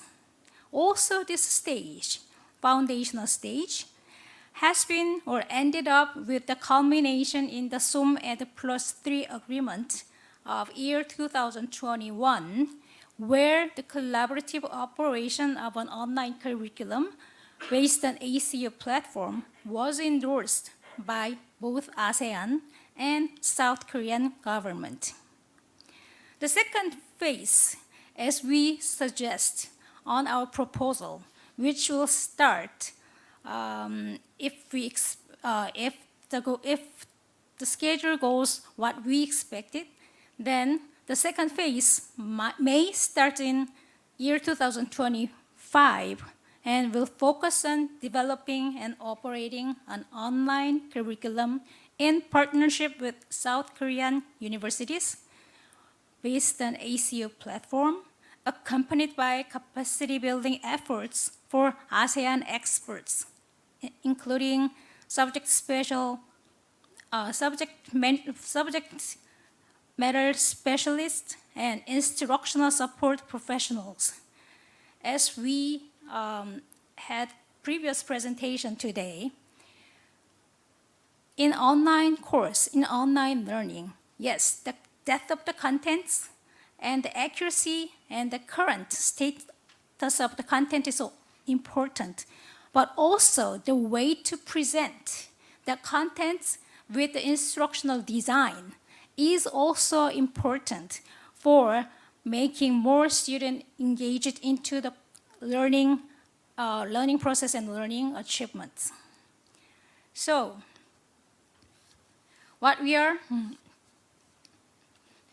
we would like to have some capacity building program for instructional support professionals too. But the team commented at that point that the project scope that we originally submitted was too broad, and they recommended a more focused approach. For example, just concentrating on expert training, or just concentrating on course development and operation based on ACU platform. So, in response to the team's recommendation, ACU Secretariat suggested that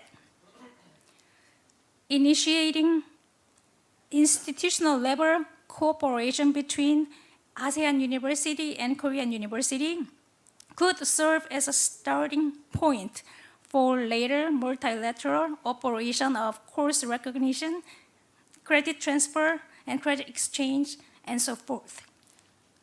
Excuse me for a moment.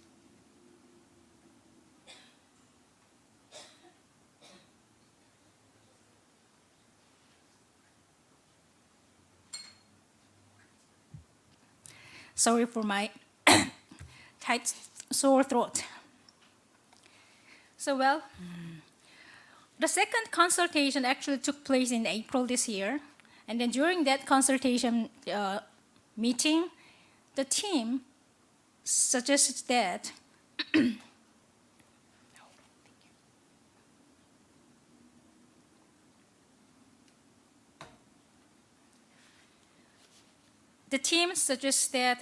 still we need to focus on specific or narrow down our project scope. But for us, as an ACU Secretariat, we thought that expert training and curriculum development and operation and ASEAN ROK network enhancement, those three components that we originally submitted, those are the essential building blocks for our project.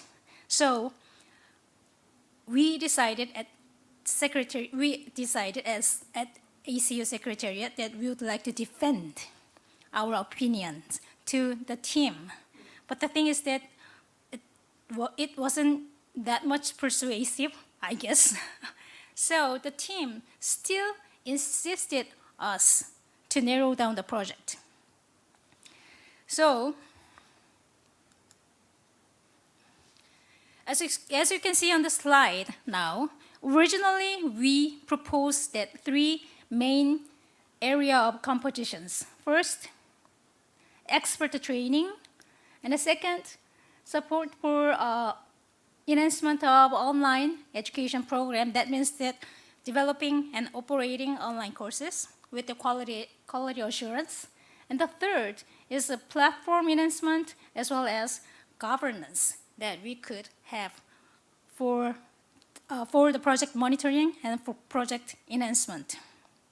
But since the team insisted that we need to narrow down our focus.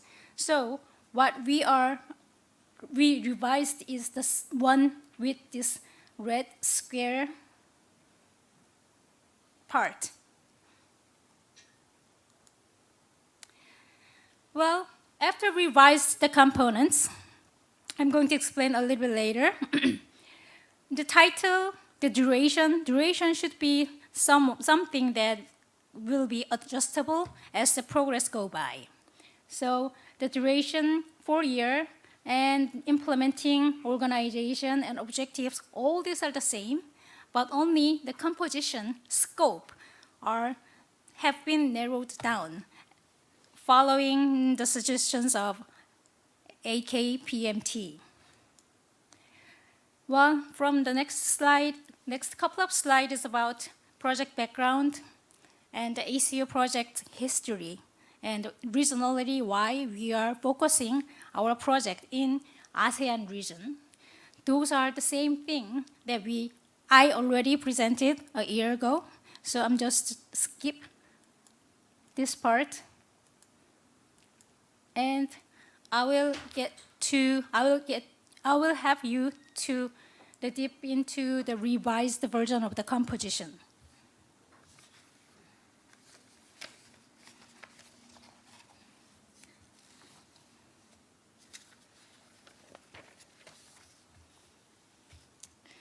Let me explain the more details with the composition now.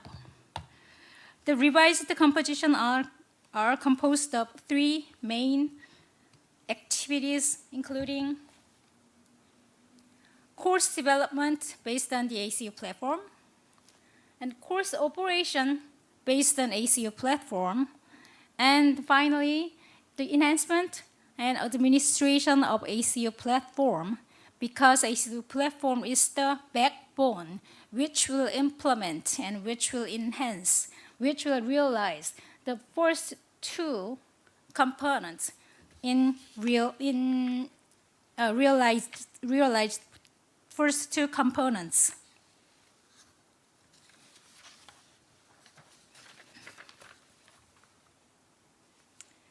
Well, under the curriculum development area, the first area,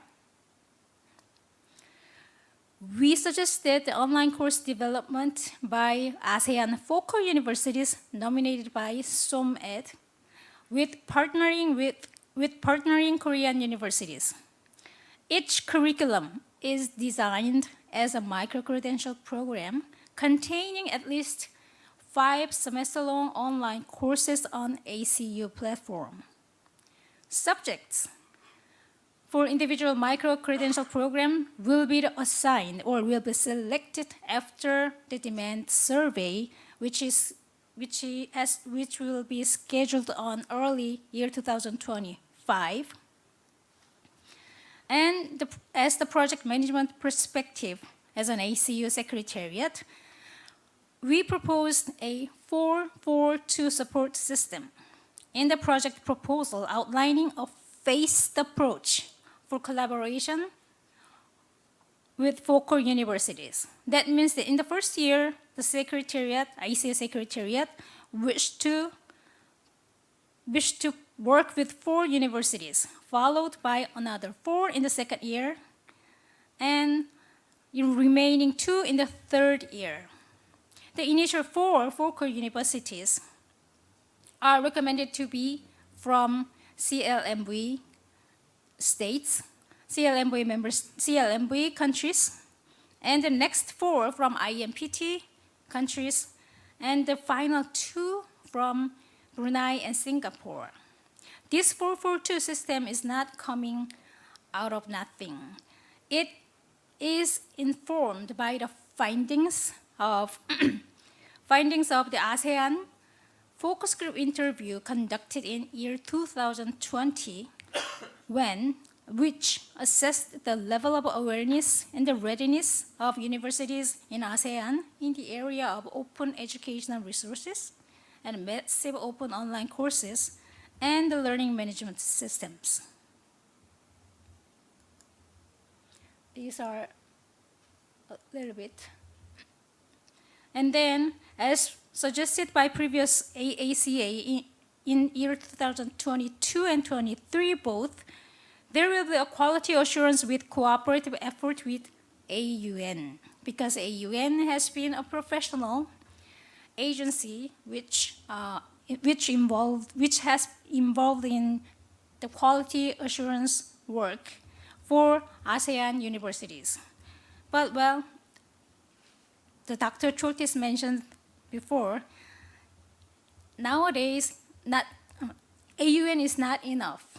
AUN cannot do the quality assurance by themselves.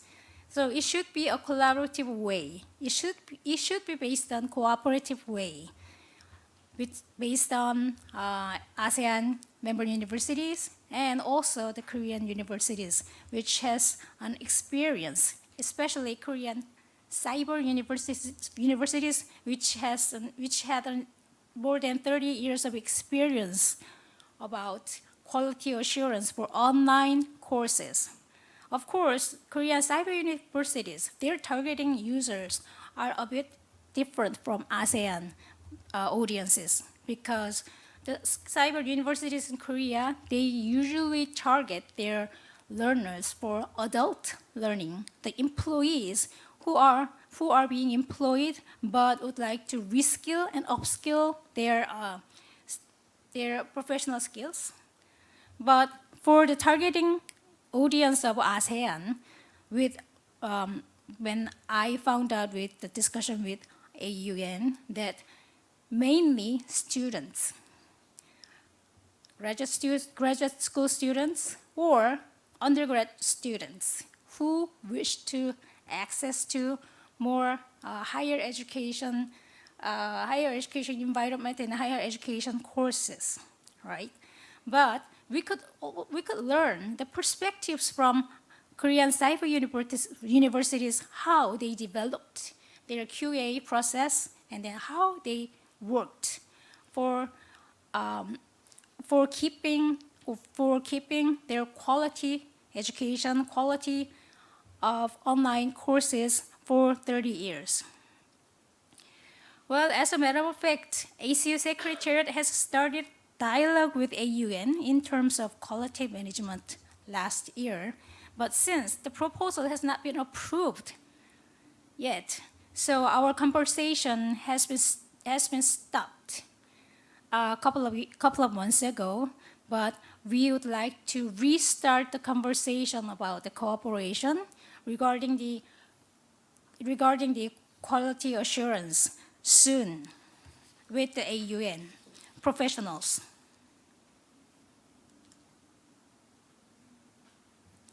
So second area is about the operation of online courses developed by ASEAN universities partnering with Korean universities.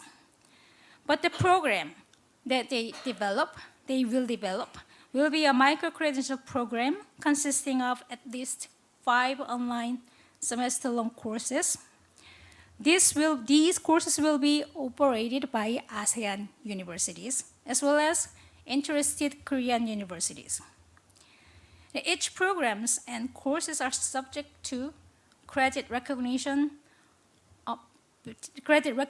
between ASEAN focal university and Korean university, as well as credit transfer, credit exchange, with the digital certifications under the institutional cooperation, for example, MOU.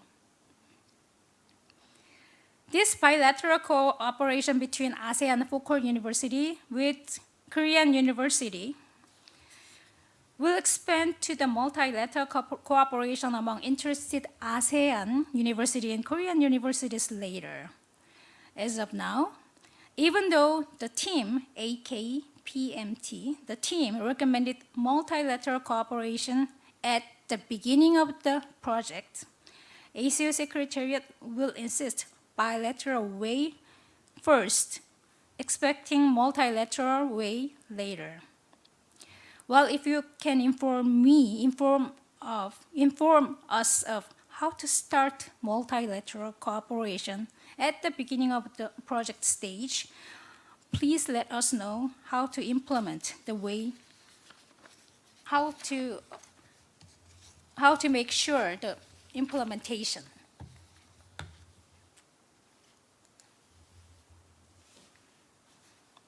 How long do I need to have? Well, for the third and the last component that we revised is about ACU platform, which will enhance to provide credit recognition transfer exchanges with digital certification, such as digital badges. ACU platform will be a gateway also, and a portal to anyone from ASEAN, Korea, and beyond to access quality educational material and obtain certifications utilizing ACU OER and ACU LMS. ACU Secretariat has already started cooperative dialogue with Thailand in order to share contents based on metadata exchange with ThaiMOOC and ACU platform. So later then, we would like to start a discussion with Indonesia and Malaysia for sharing our contents systematically, so that audience from ASEAN or Korea or beyond can access to ACU platform for utilizing the contents, quality educational online contents of ASEAN, the contents that produced by ASEAN. The revised composition under the third area, activities also we are suggesting to compose steering committee, which will be responsible for monitoring and decision-making for the further enhancement. Of course, these steering committee members will be also nominated by SOMED, and the Korean Ministry of Education will nominate committee members for Korean universities. Well, so far, how do you think the revised proposal with compositions that I present? Even though the original idea of the three compositions were considered to be necessary building blocks, however, ACU Secretariat cannot insist against the team, actually, since we all know that something is better than nothing, right? So, with the revised composition, ACU Secretariat hope to obtain approval for the fund so that the ACU Secretariat would work for ASEAN and ROK cooperation regarding online higher education consistently. Now I would like to ask of your opinions about these questions. First one, the scope. Do you think that the project scope revised is adequate to enhance ASEAN online higher education? About the multilateral way, do you think it is feasible to see multilateral operation of the curricula at the beginning of the project? If so, what systematic or regulatory support is needed? As for the strategy, do you think it is appropriate or effective when to match Korean universities with ASEAN focal universities? If not, would you please share your opinion instead? As for the curriculum, do you think it is feasible to develop a curriculum for a micro-credential program? And how do you develop and assign subject for micro-credential programs?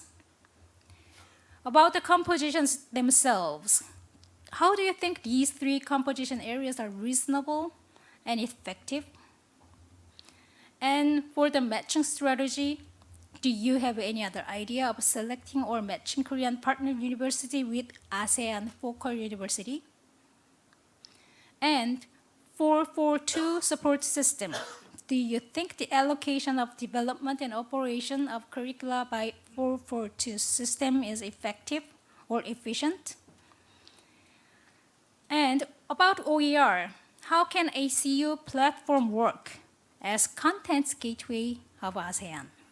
Finally, What do you think the most important to obtain approval from the fund, from the AKPMT, the team, and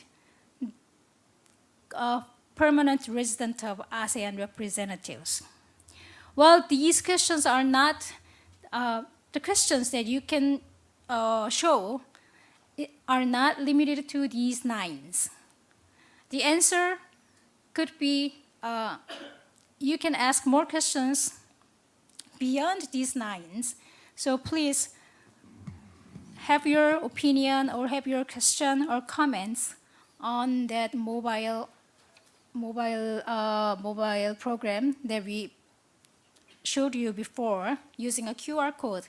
Then I'm really welcome to answer any of the questions, or I'm more than welcome to your comments and recommendations to apply or to enhance our proposal revision to gain or to obtain the approval for the fund.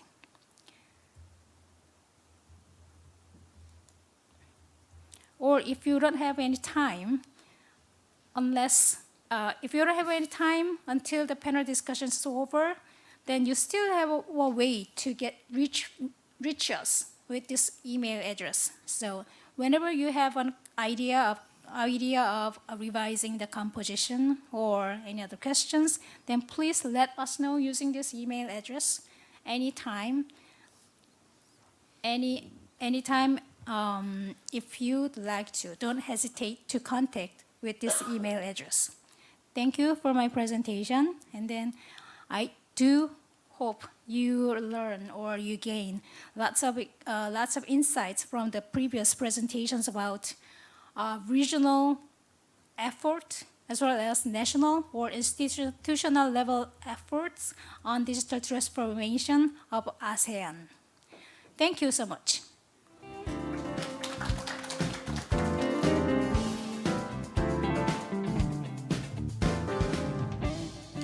So thank you again to Suji, my dear colleague at the ACU project.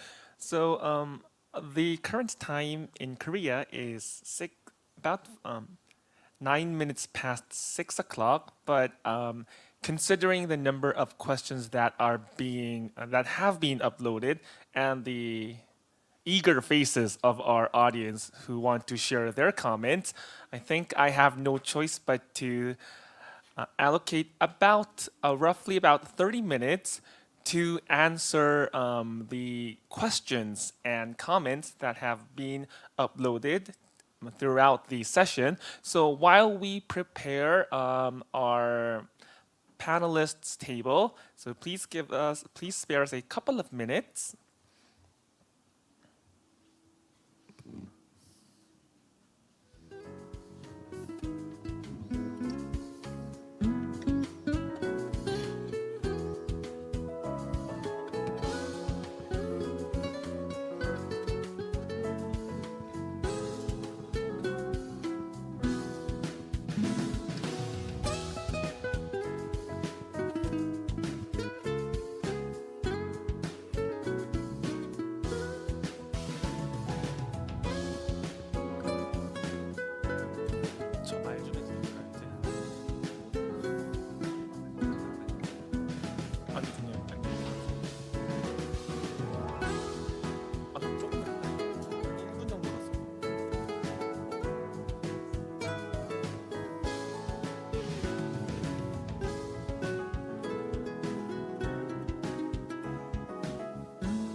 So before we invite our panelists up front, so just to give you a brief recap of our extensive session this afternoon.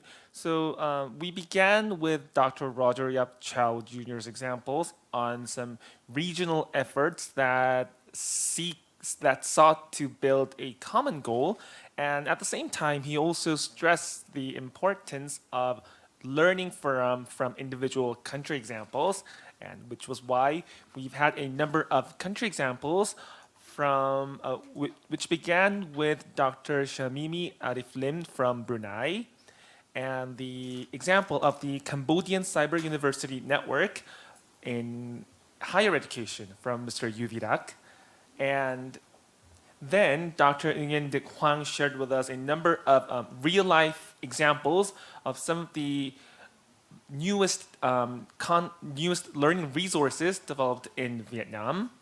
And then we moved on to Professor Salwa Mawarni, who shared with us her actual learning experiences on the ACU LMS, an example of an online learning repository. And then we moved on to Dr. Choltis De Ratiti from the ASEAN University Network, as he introduced some frameworks that explored to capture the rising trends in the digital environment. And finally, we concluded with Ms. Suji Lee from KERIS, as she shared some of her ideas to expand the current ASEAN-Korea collaboration and asked for your opinions. So again, without further ado, may I request the presenters to come out to the front to address questions and comments.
Okay, so last but not least, we will begin with the question and general discussion. So we are going to open up the floor to answering your questions. And again, if you have comments you would like to share, you can either, if you're at our conference hall, you can raise your hand, or you can freely leave your comments at our online poll. And before beginning, let me introduce again our dear colleagues who have prepared with us this afternoon's presentation. So let me begin from my opposite side. So we began from Dr. Roger Yap Chow from the ASEAN Secretariat. And then Dr. Shamimi Arif Lim from University Brunei Darussalam. And then Mr. Yuvirak from the Ministry of Education, Youth and Sports in Cambodia. And then Dr. Nguyen Duc Hoang from Vietnam. And then Professor Salwa Mawarni from Indonesia. And then we also had Dr. Choltis De Ratiti from the ASEAN University Network. Concluded, and then our final presentation was provided by Ms. Suji Lee from KERIS.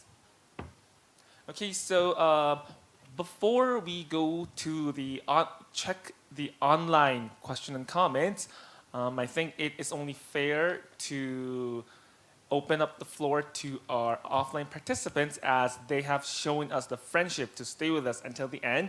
So if you have any questions or comments you would like to share, please kindly raise your hand and we will attend to you shortly.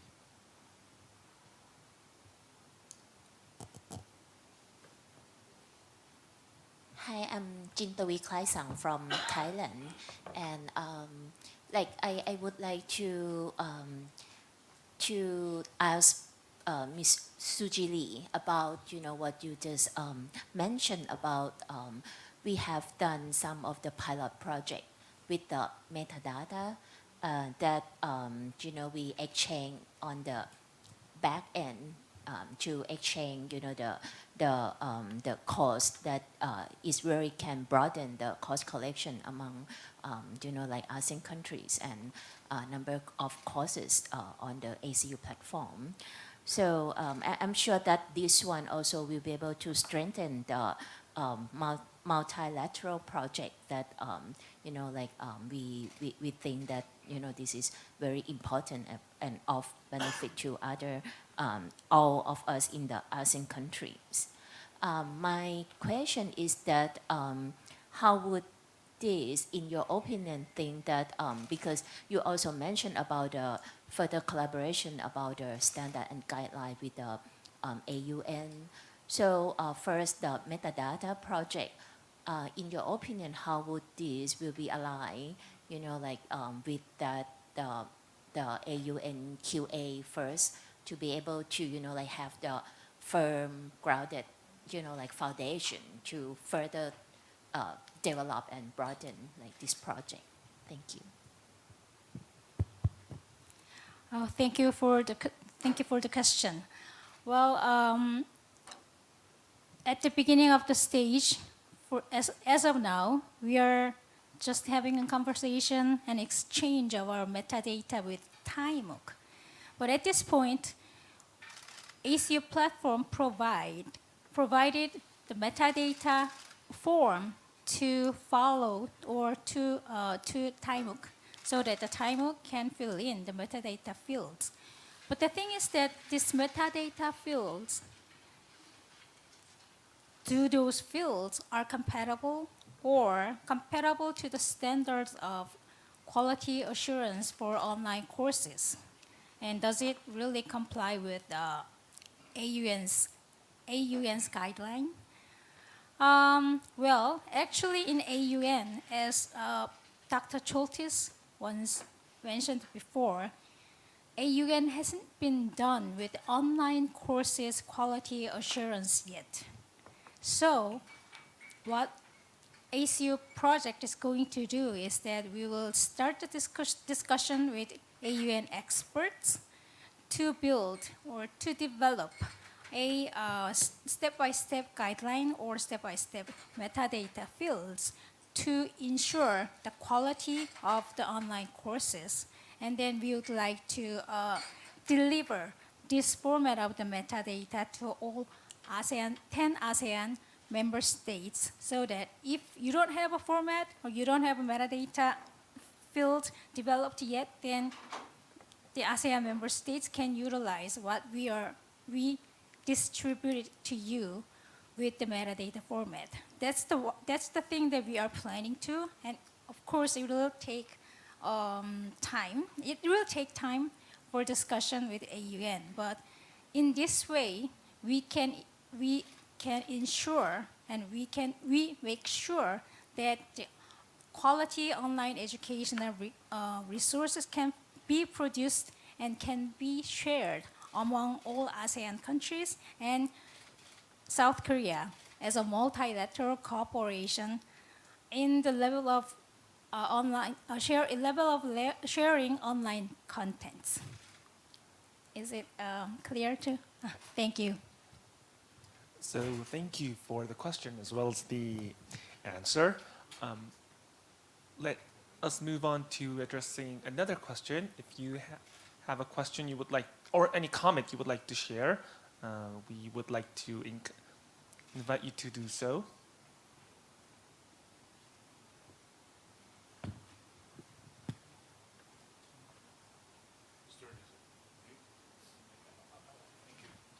Okay, thank you.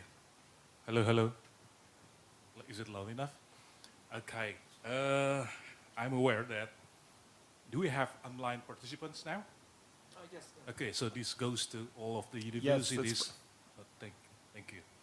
All of the universities that has been involved, that has been using ACU OER or ACU platform in designing courses, in delivering courses, and doing the evaluation of the courses delivered.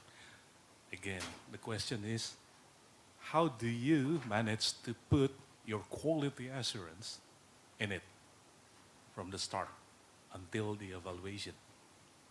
Everyone, all of universities that have been involved in this project, please do share light with me. Thank you. So thank you for the question, and I think this question primarily pertains to the university levels, and after we hear from the university presenters, perhaps if there are other points you would like to add, we can also hear from ASEAN or AUN. So perhaps we can begin with Indonesia. Okay, thank you for the time and for the questions. Exactly, the question is about how about quality assurance from designing to evaluating the course in ACU platform. Okay, well, from the ACU project, it's only have the initial orientation at the first, and then after that, I, as the developer for this course, just do quality assurance by myself. Okay, and I have the standard from the design until the evaluation standard. It's come from our university, so it apply also in ACU learning management system that I have been developed.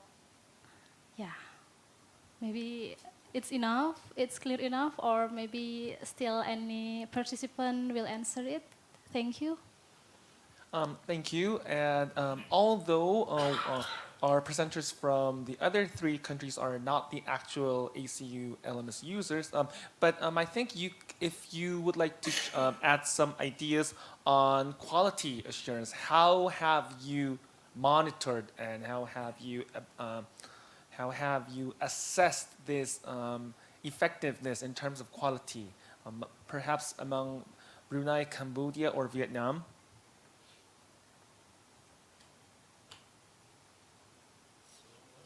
Yes.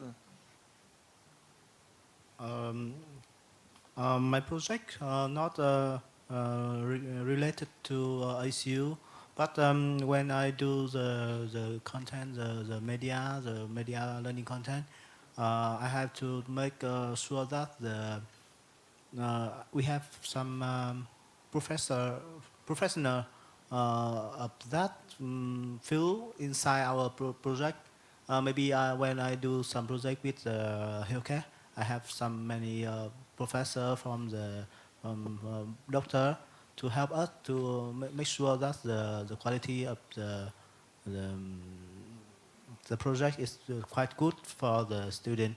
That's the way we do with our content, learning content. Thank you. Would you like to add some ideas? From the point of view of University Brunei Darussalam, for each lecturer, we actually design a module whereby they have their own learning outcomes and objectives. So at each of the semester, we also check whether the learning outcomes has been met by each of the lecturer when they teach this module. So that's how we ensure that they adhere to the objectives and aims of the modules that they have taught. But we haven't used an ACU platform in UBD yet. So perhaps you can consider using them in the near future. Yes. So aside from the university perspective, perhaps the ministry level perspective from Cambodia, or if you'd like to add anything? Yes.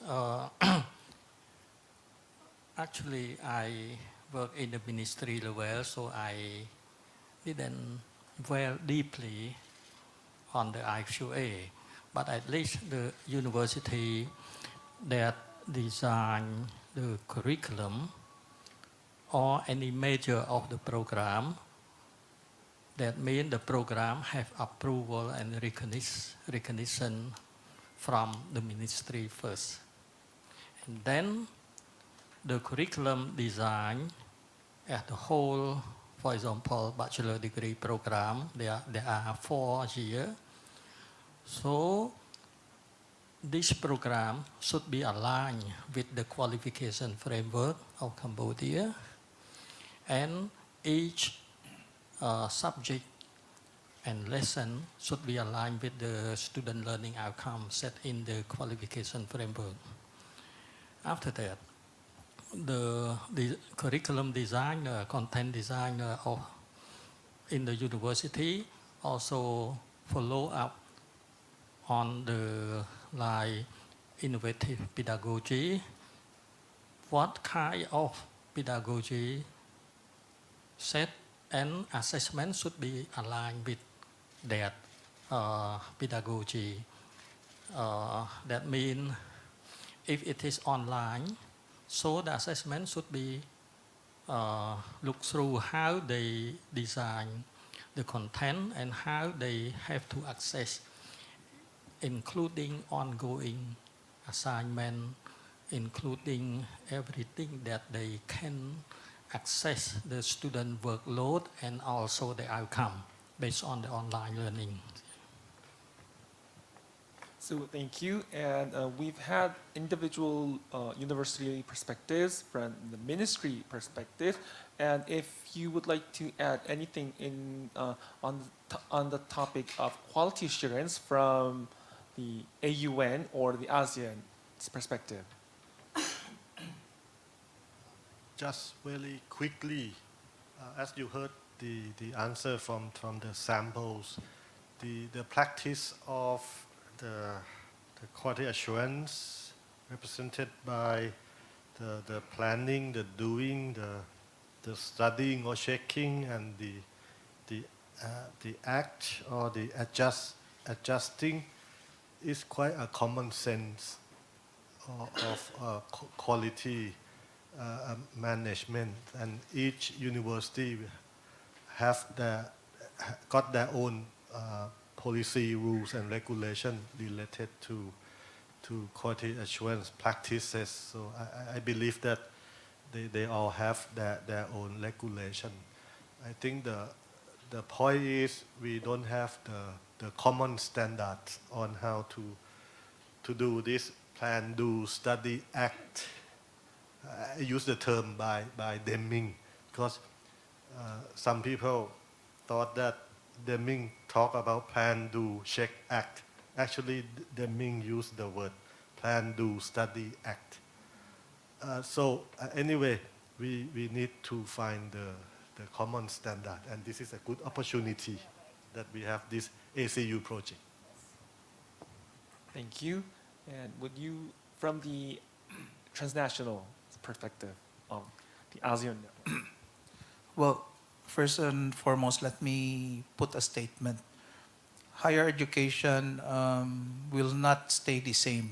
So it will have to transform, taking into consideration digital transformation, technological issues, adjusting to the new environment and the needs of industry as well and society. So we're all on social media, it's a digital world, everything is moving forward. So I think higher education eventually will also move. So as such, quality assurance is important because we don't like to just create courses which has no credits.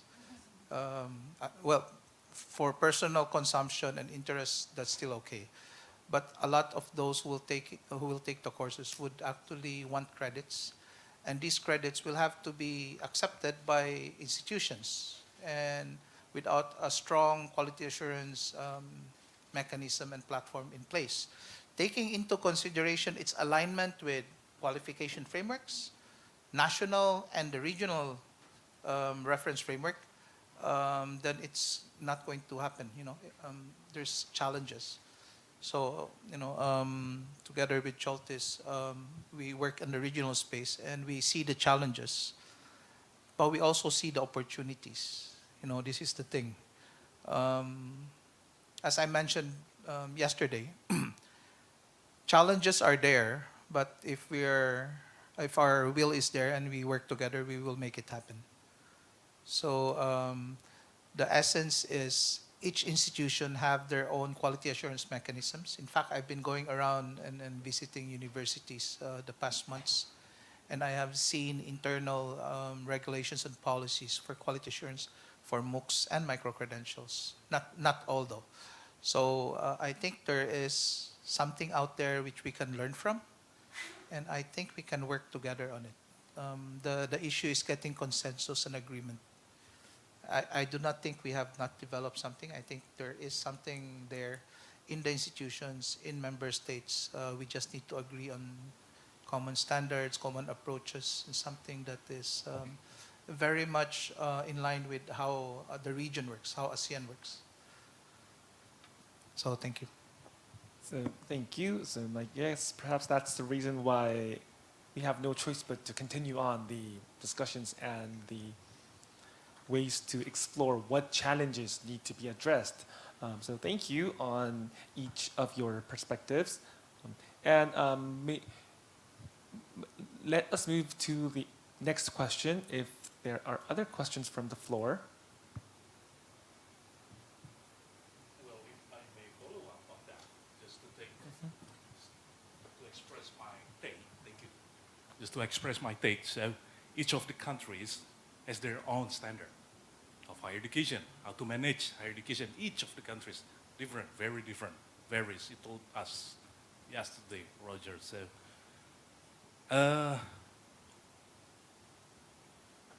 the expertise of the lecturers, of the faculty members within of the system, the one who designed the curriculum, the one who designed the courses, the one who delivered and also evaluate is very important. I think this is really have a tight connection with what you're doing, Ms. Soji, to have an expert training. I want to take note on that. So different system in higher education, we cannot force. Everything has to be the same. We have, on the other side, we have to respect that. So, well, just to make point on that, that the experts of the higher education, the faculty members, it is one of the important things where they can follow the standard of each nations where they are employed. So thank you.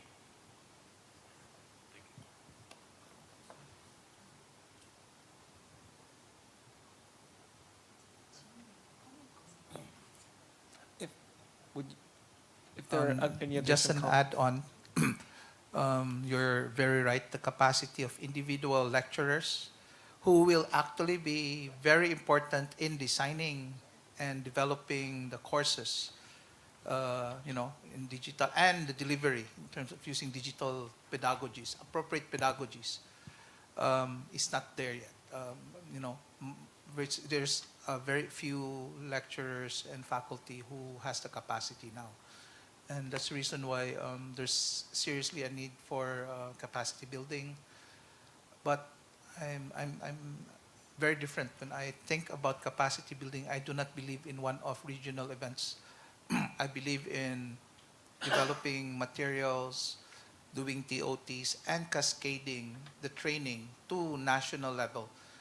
The higher education sector should be the one to sustain the training of the faculty, because you cannot expect a regional training, even if you do it like 4 times a year, to reach all the faculty.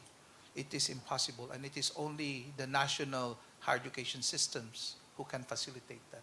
So at regional level, should be development of the materials, brainstorming on what should go to the materials, doing the TOT, facilitating, community of practice learning and peer exchange, something. So I think that's the approach.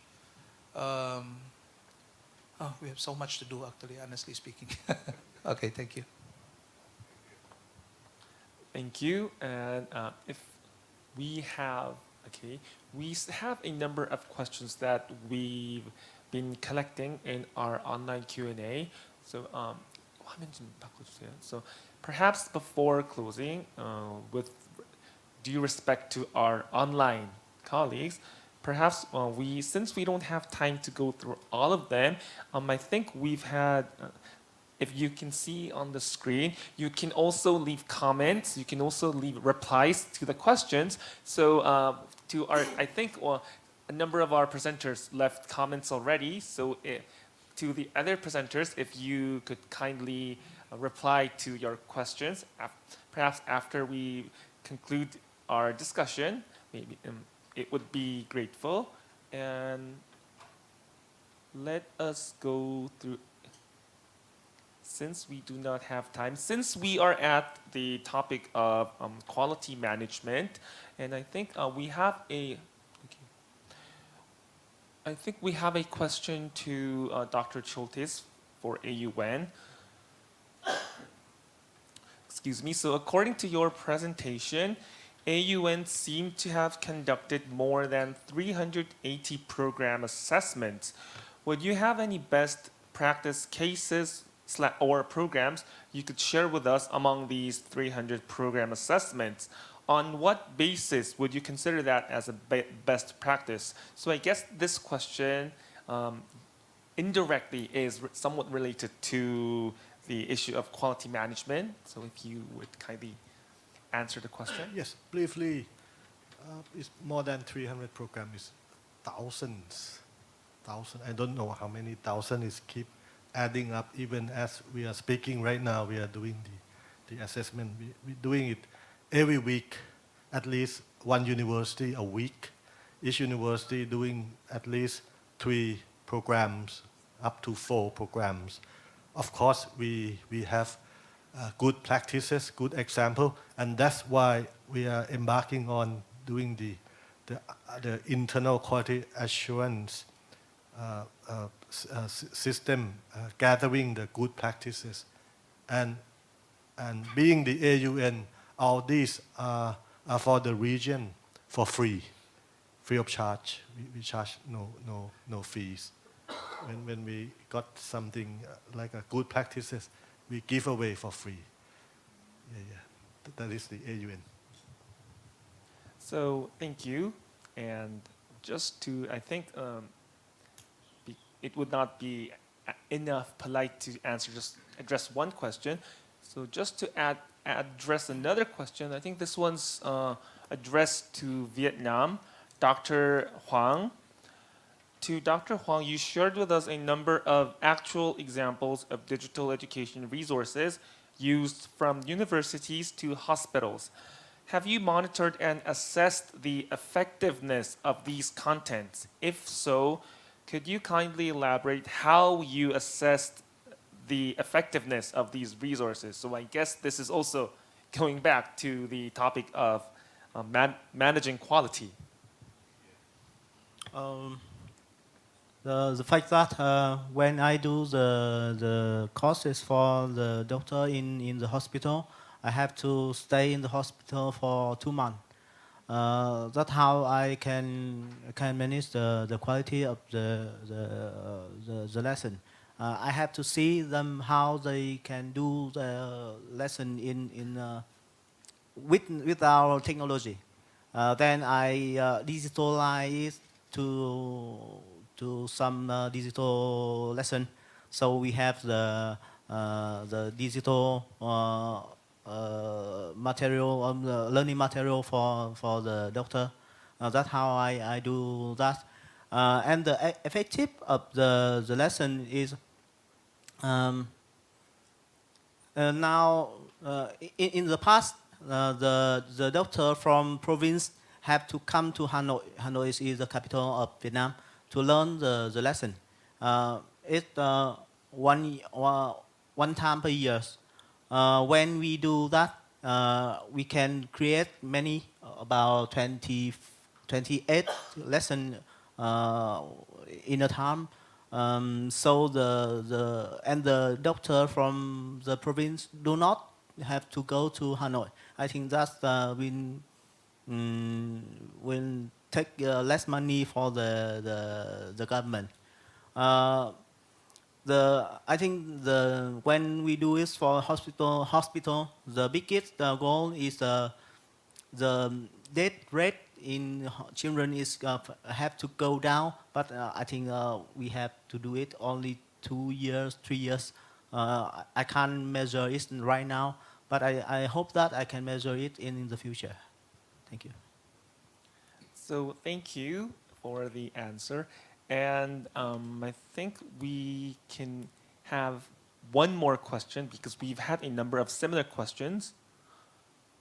So although this is more university specific, but to Mrs. Shamimi, when you started the policy about generative AI, which is the most difficult between training AI for student, staff, or instructor?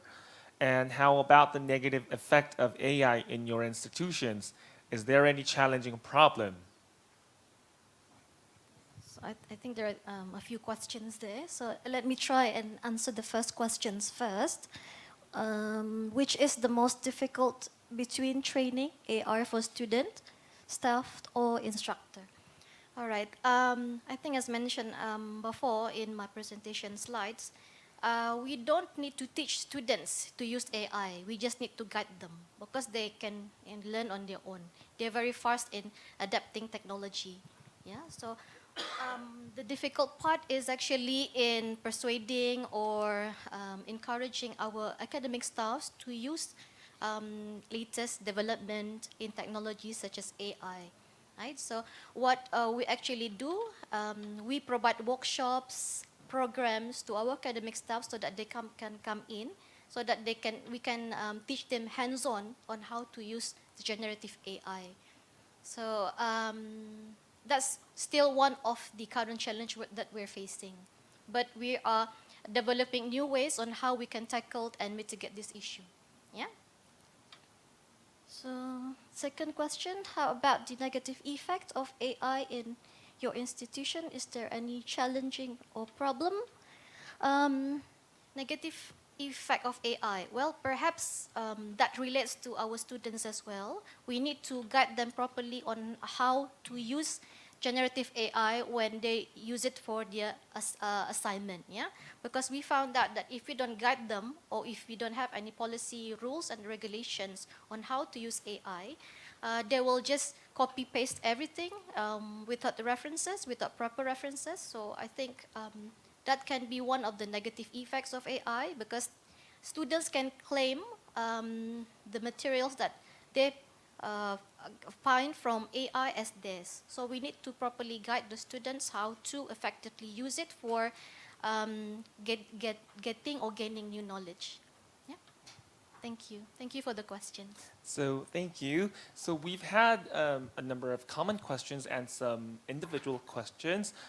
They came in different wordings, but I think they more or less they were more or less on the common theme of perhaps observing, monitoring, and assessing the effect, the quality of learning and teaching activities. So, I hate to announce, but I regret to announce the end of our conference today. So before concluding, as I've mentioned, our online poll is still open. So to the presenters, I think our audience would find it very helpful if you left some comments to their questions. I think you can leave comments in the questions. And if our audience, offline or online, still have some comments or questions you would like to share to the presenters, the poll is still open, perhaps until tonight. So we will make it a point to deliver those comments and questions. So with that, thank you again for taking your time to stay with us throughout this afternoon in Seoul and wherever you are across the ASEAN network. And I do hope we will build on to our discussions, perhaps in Seoul next year or in other cities or virtually. So we look forward to meeting you in the nearest future. So again, thank you and enjoy your afternoon and evening. Thank you.